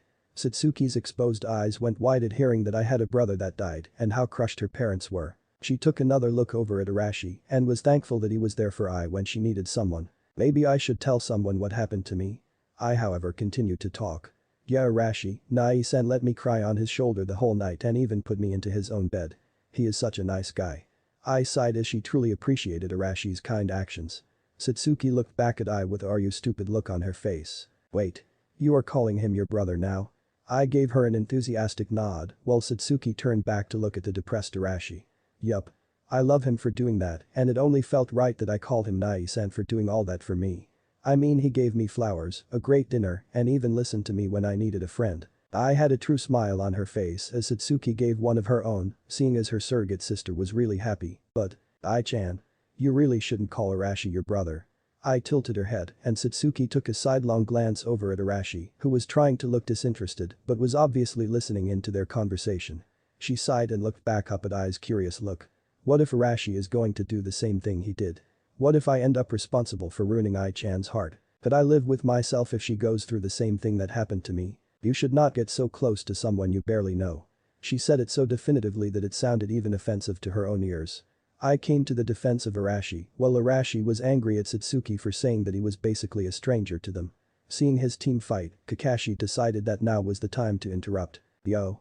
He gave them an eye smile and a small hand wave, bringing the small fight to a close and drawing their attention. Kakashi unnoticeably narrowed his eyes at Satsuki's new look as it was a really sudden change from her normal gear. Guess she became serious about being a ninja. But there was no reason to do so right now. Something happened to make this change. Kakashi-sensei. Are we going on a real mission now or what? Because I know for damn sure I am not delivering any more packages. Arashi had his arms crossed and huffed out loud as he and the others were tired of these academy-level missions. Kakashi looked over at Arashi and told his team that they would get another C-rank mission. As Arashi and I groaned while Satsuki looked peeved, he continued that they would be performing an escort mission for a VIP. They looked at their sense with gratitude in their eyes and quickly followed him to the mission hall. When they got there, Team 7 witnessed what seemed to be a blast from the past as an academy team had just finished their D-rank mission to capture Tora as the young students eyed the smothered brown cat with glee as it was being crushed in its owner's grip. "Oh, my cute Tora-chan. I was so worried about you." The chunky wife of the Fire Country's feudal lord was cheek to cheek with her now in tears cat as it tried to escape her tight grip. "That cat's getting what he deserves," mumbled one of the academy students as the genin of Team 7 sweat dropped at this scene as it was exactly the same as their first time doing the mission years ago. As the academy students and their client left, the air in the mission hall was awkward to say the least. Minato looked over at Team 7 who was ready to get a new mission, but it was clear that Minato wanted to talk to Ai. Ai on the other hand was still uncomfortable with talking to her father so soon. Picking up on this, Kakashi broke the air by asking if Guy's team made it back yet. The mission was a success for Kakashi, though from early reports flown in from the team leaders, it was a much more difficult mission than originally predicted. Team 7 was intrigued as to who actually took the mission in their place. Well, Minato scratched the back of his head as he wanted to avoid the answer, but under the glare of Ai he folded, but Satsuki could have cared less, as they now had a new mission themselves. Naruto Uzumaki was the closest genin out in the field, and based on his previous performance, he was best suited to complete this mission. That got all of the genin's attention as Satsuki's exposed Sharingan came to life trying to melt Minato in his seat. How reckless. How could he send him out for another mission when he was clearly injured? She was about to say something, but she stopped herself and deactivated her Sharingan while casting her gaze to the ground.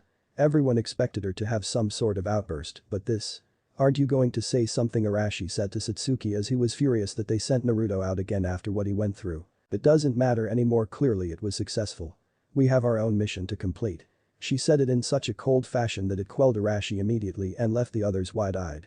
Minato coughed into his hand and told them that their mission would be to escort a bridge builder to the land of waves, but that it was expected to be a C-rank mission. "Alright, bring in the client please." The wooden door to the mission hall slowly opened to reveal an aging man guzzling down sake from a large bottle to the point that it ran down his cheek from trying to drink too much at once. "What? They're all kids." He took another swig from his brown bottle and propped himself against the door. "Hey, listen here, old man, we are the best of the best, believe it." Arashi gave Tazuna an annoyed look as he was underestimated again, which was the worst thing to him. Tazuna ignored him and introduced himself with a serious expression on his face. "I am the bridge building master Tazuna. Once I have returned to my country, I will have all of you protect my life with yours while I complete the bridge." Arashi and I were getting excited at the prospect of this mission, whereas Satsuki and Kakashi were acting nonchalant. Road to the wave, the group walked at a civilian pace to ensure that Tazuna could keep up, and while Arashi and I were enjoying the weather, Satsuki was lost in thought. "I need to do more. These missions are just too easy. I need to prove myself." She reached for the handle of her new blade and fingered the hilt as she felt two foreign entities nearby. Satsuki was about to say something, but Arashi had wrapped his arm around her neck in a halfway hug. "Don't worry about it, Satsuki, I will protect you." Since Naruto isn't here, he could not say any more as he was thrown into a nearby creek with a sudden throw. What the hell was that all about? Arashi spat out the water that was in his mouth, but he did not think when he resurfaced, he would have seen Satsuki so shaken. She caught her jagged breath and reassumed her original emotionless walk away from the now curious and wet Arashi. He emerged from the water and caught up with the group.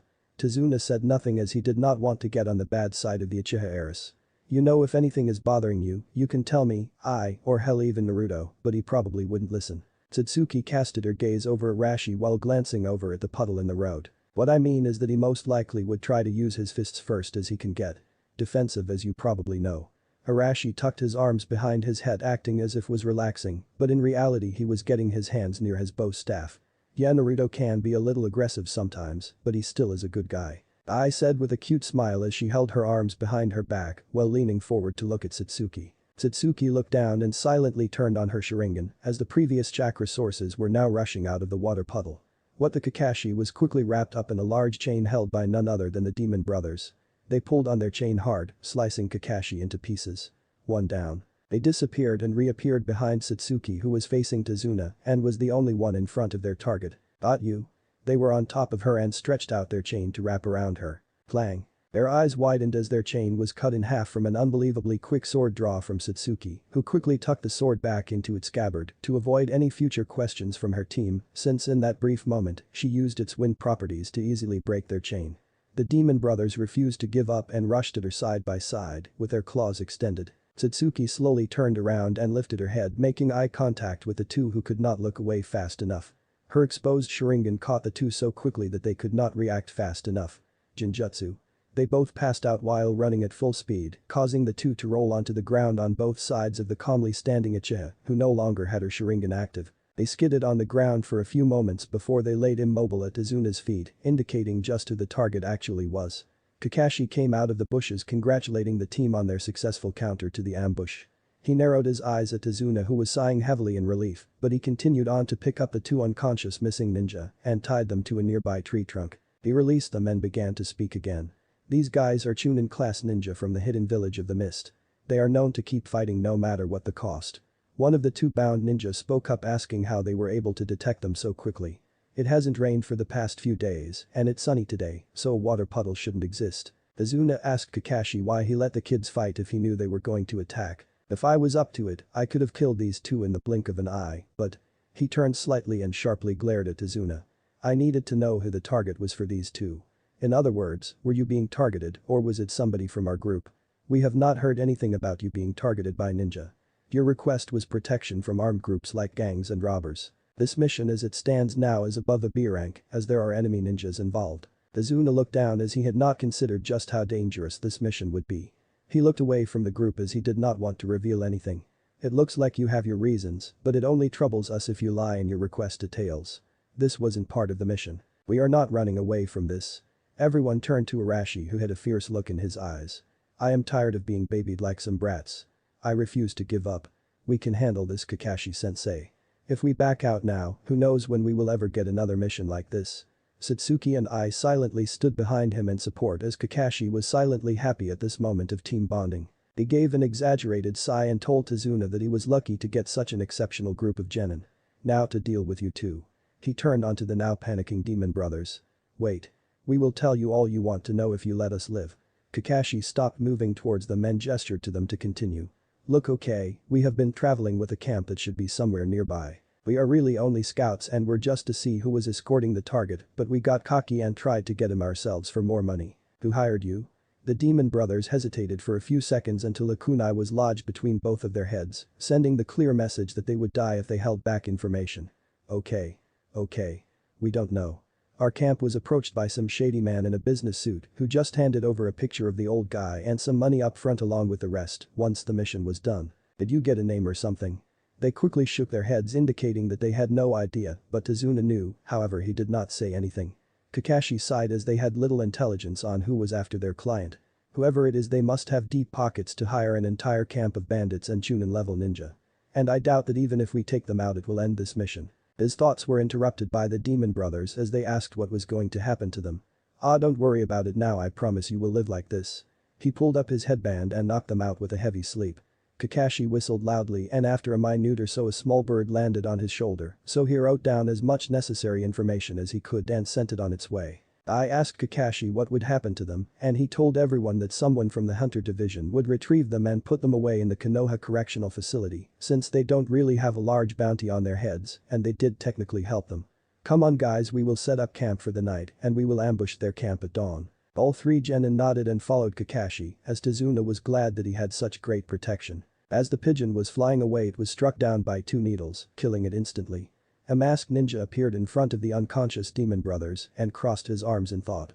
"I can't let the Leaf Village send reinforcements as it will make both mine and Zabuza-sama's job harder, but I simply can't let you go." He thought for a few more moments and decided that the best course of action would be just to get rid of the bodies as they would certainly cause trouble in the future. "I will harden my heart for you, Zabuza-sama.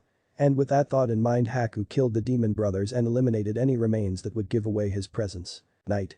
Team 7 camp. Once they made camp, night fell quickly, so Kakashi had Arashi and I set up traps around the camp, whereas Kakashi and Satsuki set up the tents. Tazuna slept with Kakashi and Arashi, while I and Satsuki slept together for the night. No one was needed for night watch as they had no worries of the bandit camp locating them before they could react. Asp. Satsuki suddenly woke up in the middle of the night in a cold sweat as she could see the thin layer of sweat from the small moonlight filtering into the tent. She looked over at I, who was still sound asleep, and breathed a sigh of relief. An intense headache struck her out of nowhere, so she began to grip her head tightly. Where is this coming from? She was now suffering from flashbacks as the drug did nothing to help her forget, but rather make sure she remembered the experience. Fuck. I am not that girl anymore. I am Satsuki Uchiha, the ninja, not the heiress. She grabbed her battle gear and clothes that were folded beside her and left the tent. She stared at the slowly dying flame of their campfire as she put on her clothes. I need to do this for myself. The flames of the campfire were put out in the wind of her shunshin as she left to prove herself worthy, to prove she was not weak, and to prove she could move past her previous self. She saved her chakra and began to sprint toward the enemy camp by herself when she thought she was far enough away from Team 7 camp. After a while of sprinting she reached the bandit camp, so she quickly dashed into some nearby bushes to analyze the situation. It is much larger than I thought. There are at least 30 tents here. Plus they seem well prepared for any ambush. She looked over to her right to see a large alarm bell on a wooden post and someone standing right underneath it. I need to get rid of the alarms and the people guarding them. She silently dashed out of the bushes and shoved a kunai into the guard's heart while covering his mouth so as to not alert the others who were nearby drinking and loudly singing in front of their campfire. She gently laid him down and cut off the rope connected to the bell. Satsuki dragged the body off to the bushes she was previously in and took a scouting position high in a nearby tree. Okay, that is one. There are at least 3 more from where I can. Oi Jack, are you really just going to stand next to the bell like a prude? We just got an easy gig for a ton of money. Come on, get over here. The bandit turned only not to find his friend standing by the bell. He tapped the guys beside him to go and investigate with him. Why don't you go look for yourself? He is probably just taking a piss. I'd rather just stay here drinking. The first bandit just ignored the third and began to walk over to where his friend was along with another guy. Dumb cunts. More liquor for me then. He looked into his full mug only to see a reflection of Satsuki behind him about to strike. He could only let out a short cry as he was suddenly pierced from behind and silenced. What was that? The other 2 who had left came rushing back only to see the third bandit slouched over himself dead. We need to alert. He will do no such thing. Satsuki had tackled them from behind and eliminated the both of them from driving 2 kunai through their necks as she used the body of the first victim to distract them so she could get behind them. As she got up she silently wondered why the hell she got herself into this mess in the first place. Ring ring ring, intruder. Intruder. Ring ring ring. She picked her head quickly as the sounds of both an alarm bell and someone yelling woke up the entire camp. Shit. Satsuki unfortunately could not run away as she was standing in the center of their camp next to the large campfire. Slowly the numbers that encircled her were growing larger and larger, but she refused to panic. That was until she heard clapping and the sea of bandits parted for their leader, a man with a black mohawk, red wife beater, and green cargo pants. Jumping out of trees. Killing in the silence of the night like a ninja. That is crazy. He began to lightly laugh to himself and looked over to the bandit next to him. I like her. She's a nice fucking ninja. So who do we have here? The bandit on the other side of the circle pointed out the Uchiha crest on her back. Oh wow, an Uchiha. From the Leaf Village, huh?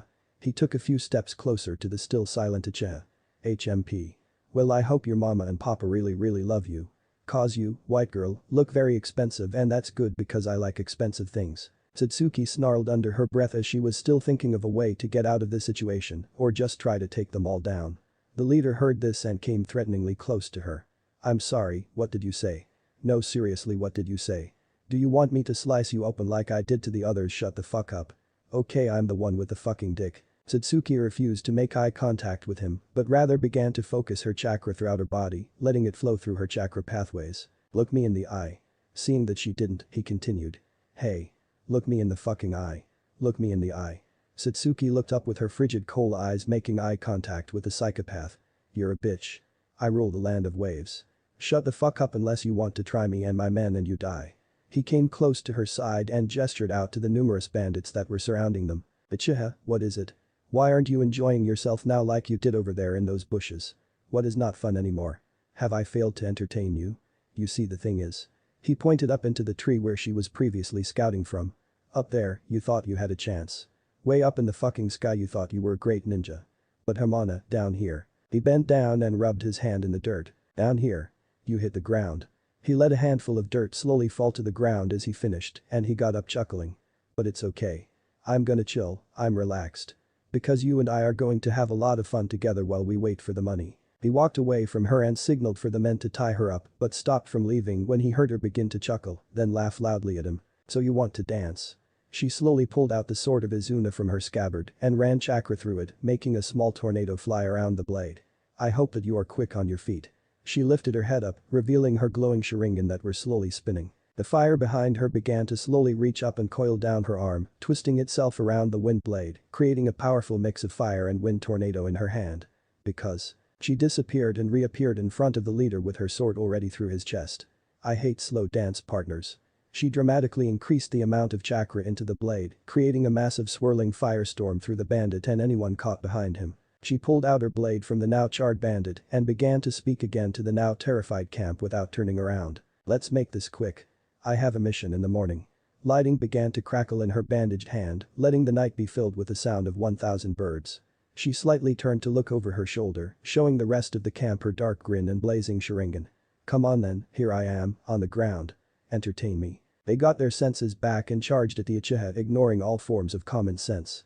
She quickly ducked under a wild katana swing of the first bandit and slid on the ground before propelling herself up and using his back as a launch pad. She swung her flaming sword while she flipped in the air, slicing the first bandit in the back and easily cutting through the defense of the next one, charging at her. She continued to move through the group in a zigzag pattern alternating between the Chidori and her sword, making sure to stay unpredictable.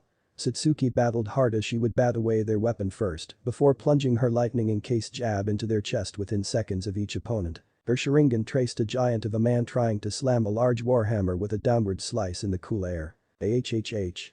Satsuki jumped back from the earth-shattering blow and rolled over his bent back to block the next blow coming that intended to go through the other man and into her.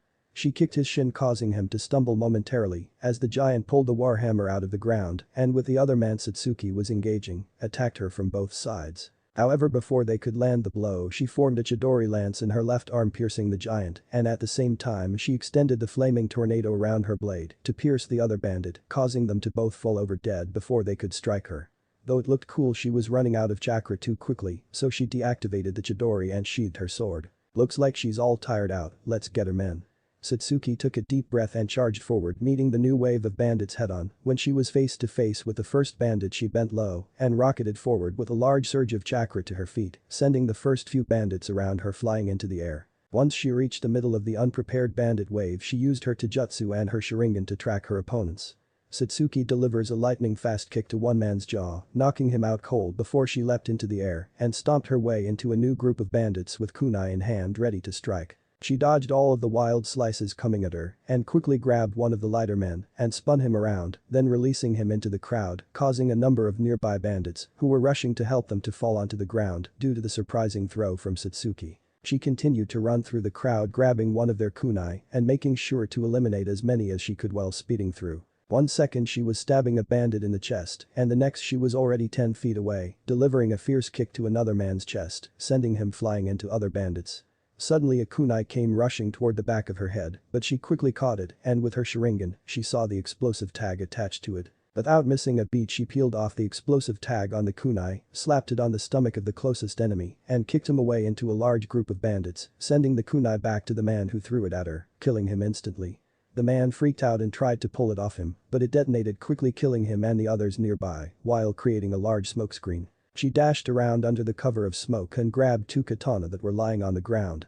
Satsuki then restarted her previous method of chakra dashing and slashing, making sure to take down those stunned from the explosion.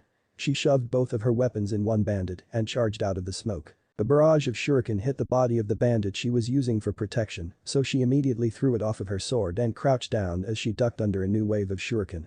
As a large man prepared to cut her down with a wide sword, Satsuki looked up and activated her sharingan, putting the man in an ocular paralysis. She quickly got up and sliced him down and jumped away from the bandit wave. Shit, there are still too many. Satsuki was heavily breathing and was starting to feel the exhaustion of pumping chakra throughout her body for too long.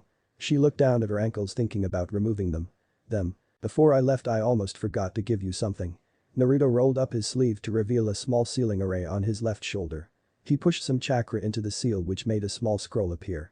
He slid off her and sat on the side of the bed with Satsuki sitting right next to him. "Here, I thought I would get you a gift for everything." She took the scroll from his hand and opened it to reveal another sealing array. Naruto looked nervous as the smoke cleared, showing a set of leg weights. "I know it's not jewelry or something pretty, but they are really useful. I improved them by making the weight equal to the amount of chakra that is pumped into it.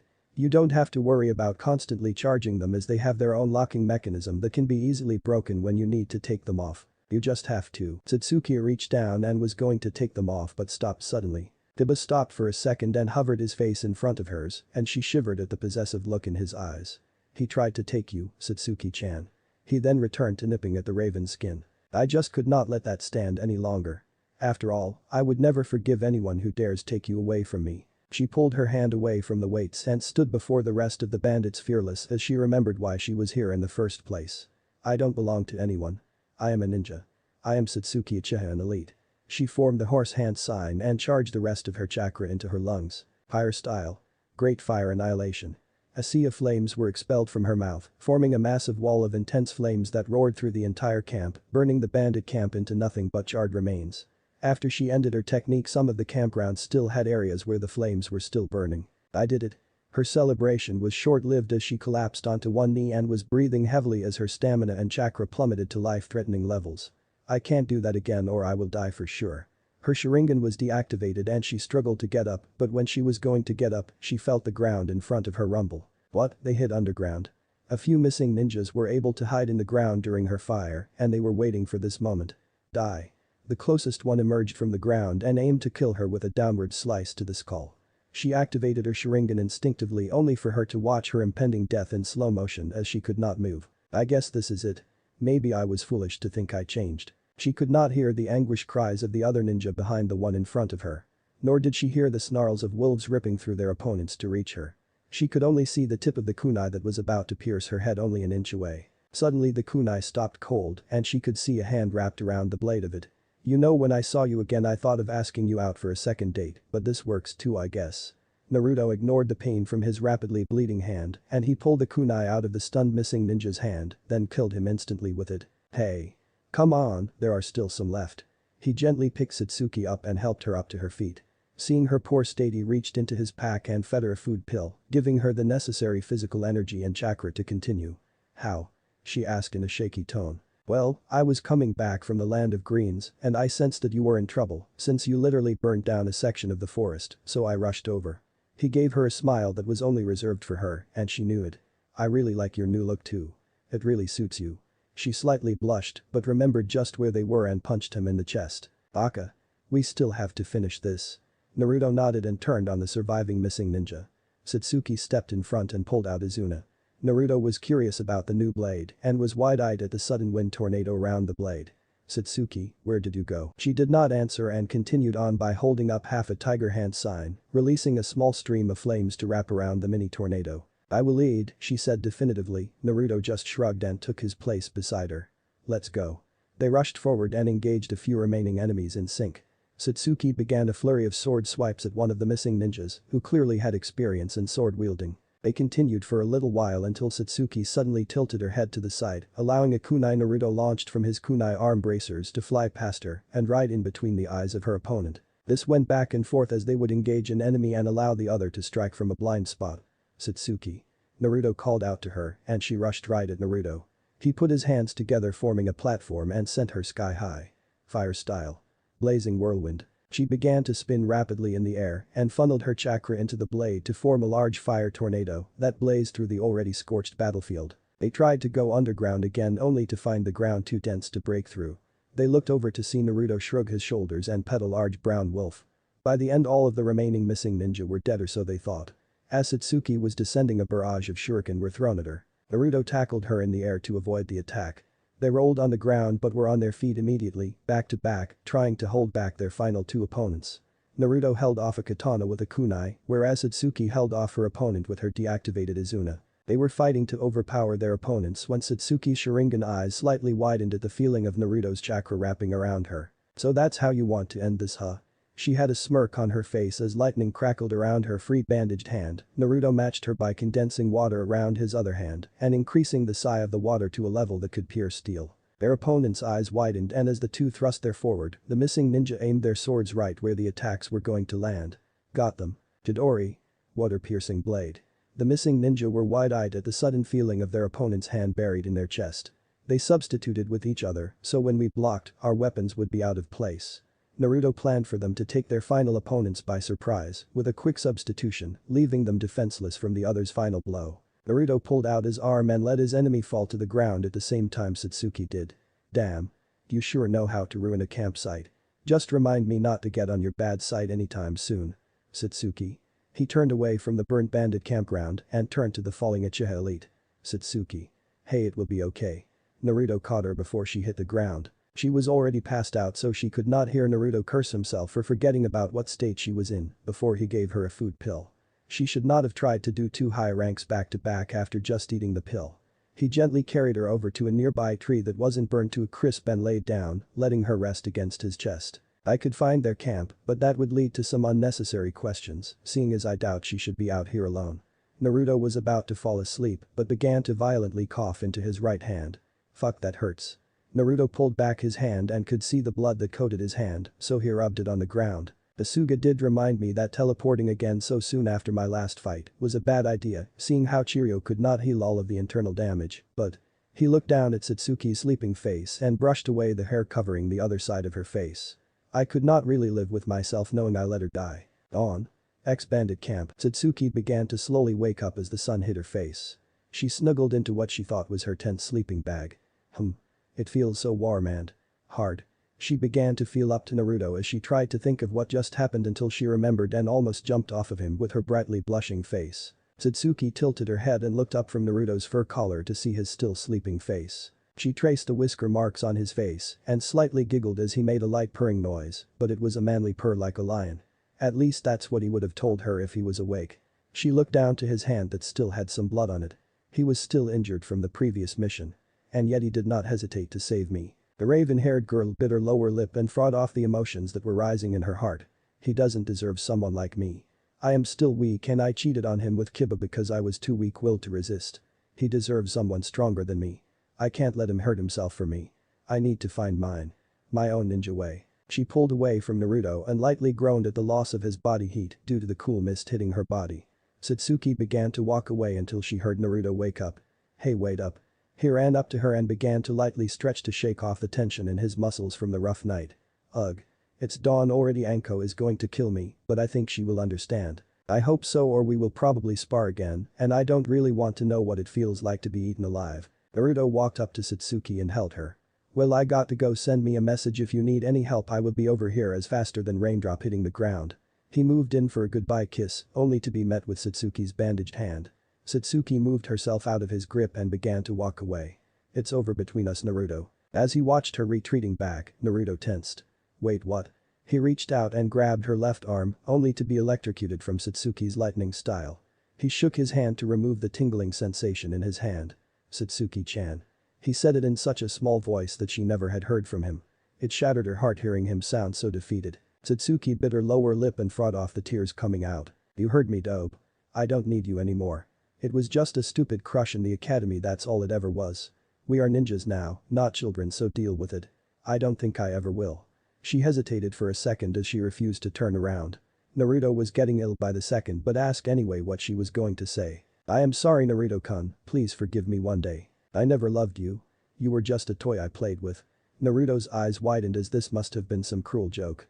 You can't be serious, but I thought we… Satsuki simply shook her head. No. Go find someone else that will put up your little boy act. I need a man, not whatever you are. Naruto was confused more than anything at what she said. A man? What the hell do you mean? I just saved you last night. Is this because I didn't have sex with you? I'm not a real man if I don't fuck you. That's bullshit. You know how hard it is for me to get close to anyone. Satsuki turned around and slowly walked up to Naruto before giving him a light kiss on the cheek. Find someone better than me, Naruto-kun. You deserve that love. Thanks for the memories but move on, it's over. She disappeared in a shunshin, leaving Naruto alone in the early morning mist of the wave country. He held out his hand as he felt something wet land on it. Is it raining? He looked up to the sky to find that it was not raining. I'm crying. I had forgotten this feeling. He clutched his chest as there was a sharp pain that hit him. I hate it. He bit his thumb and streaked a blood streak over his wolf tattoo. A second later Hasuga appeared with an angry look on his feral face. I told you. You cannot teleport again, so he stopped talking when he saw Naruto's tear-filled face. I need a drink or something. Hasuga silently wrapped his tail around his summoner in a comforting gesture and teleported them into the Leaf Village. Naruto stumbled forward but caught himself on the side of a wooden building. He looked up and saw the sign for a shinobi tavern, so he dried off his face and walked inside, sitting at the edge of the bar. I will have chilled sake and just bring the whole bottle. He grabbed the bottle from the bartender's hand and poured himself a drink. After about a few shots he felt the pain subside, but he continued to drink. The person who had been watching him this entire time had seen enough and got up. Naruto reached out for a refill only for a hand to grab his wrist. I think you have had enough. I wouldn't want my precious princess to find himself in a stranger's bed by the end of the night. Naruto didn't react except to pull his arm away from her grip and rubbed his wrist. Anko-sensei. Thanks for listening. I do hope you enjoy it. Turn on that bell notification. Like, subscribe and comment down below. And also check out the others' videos.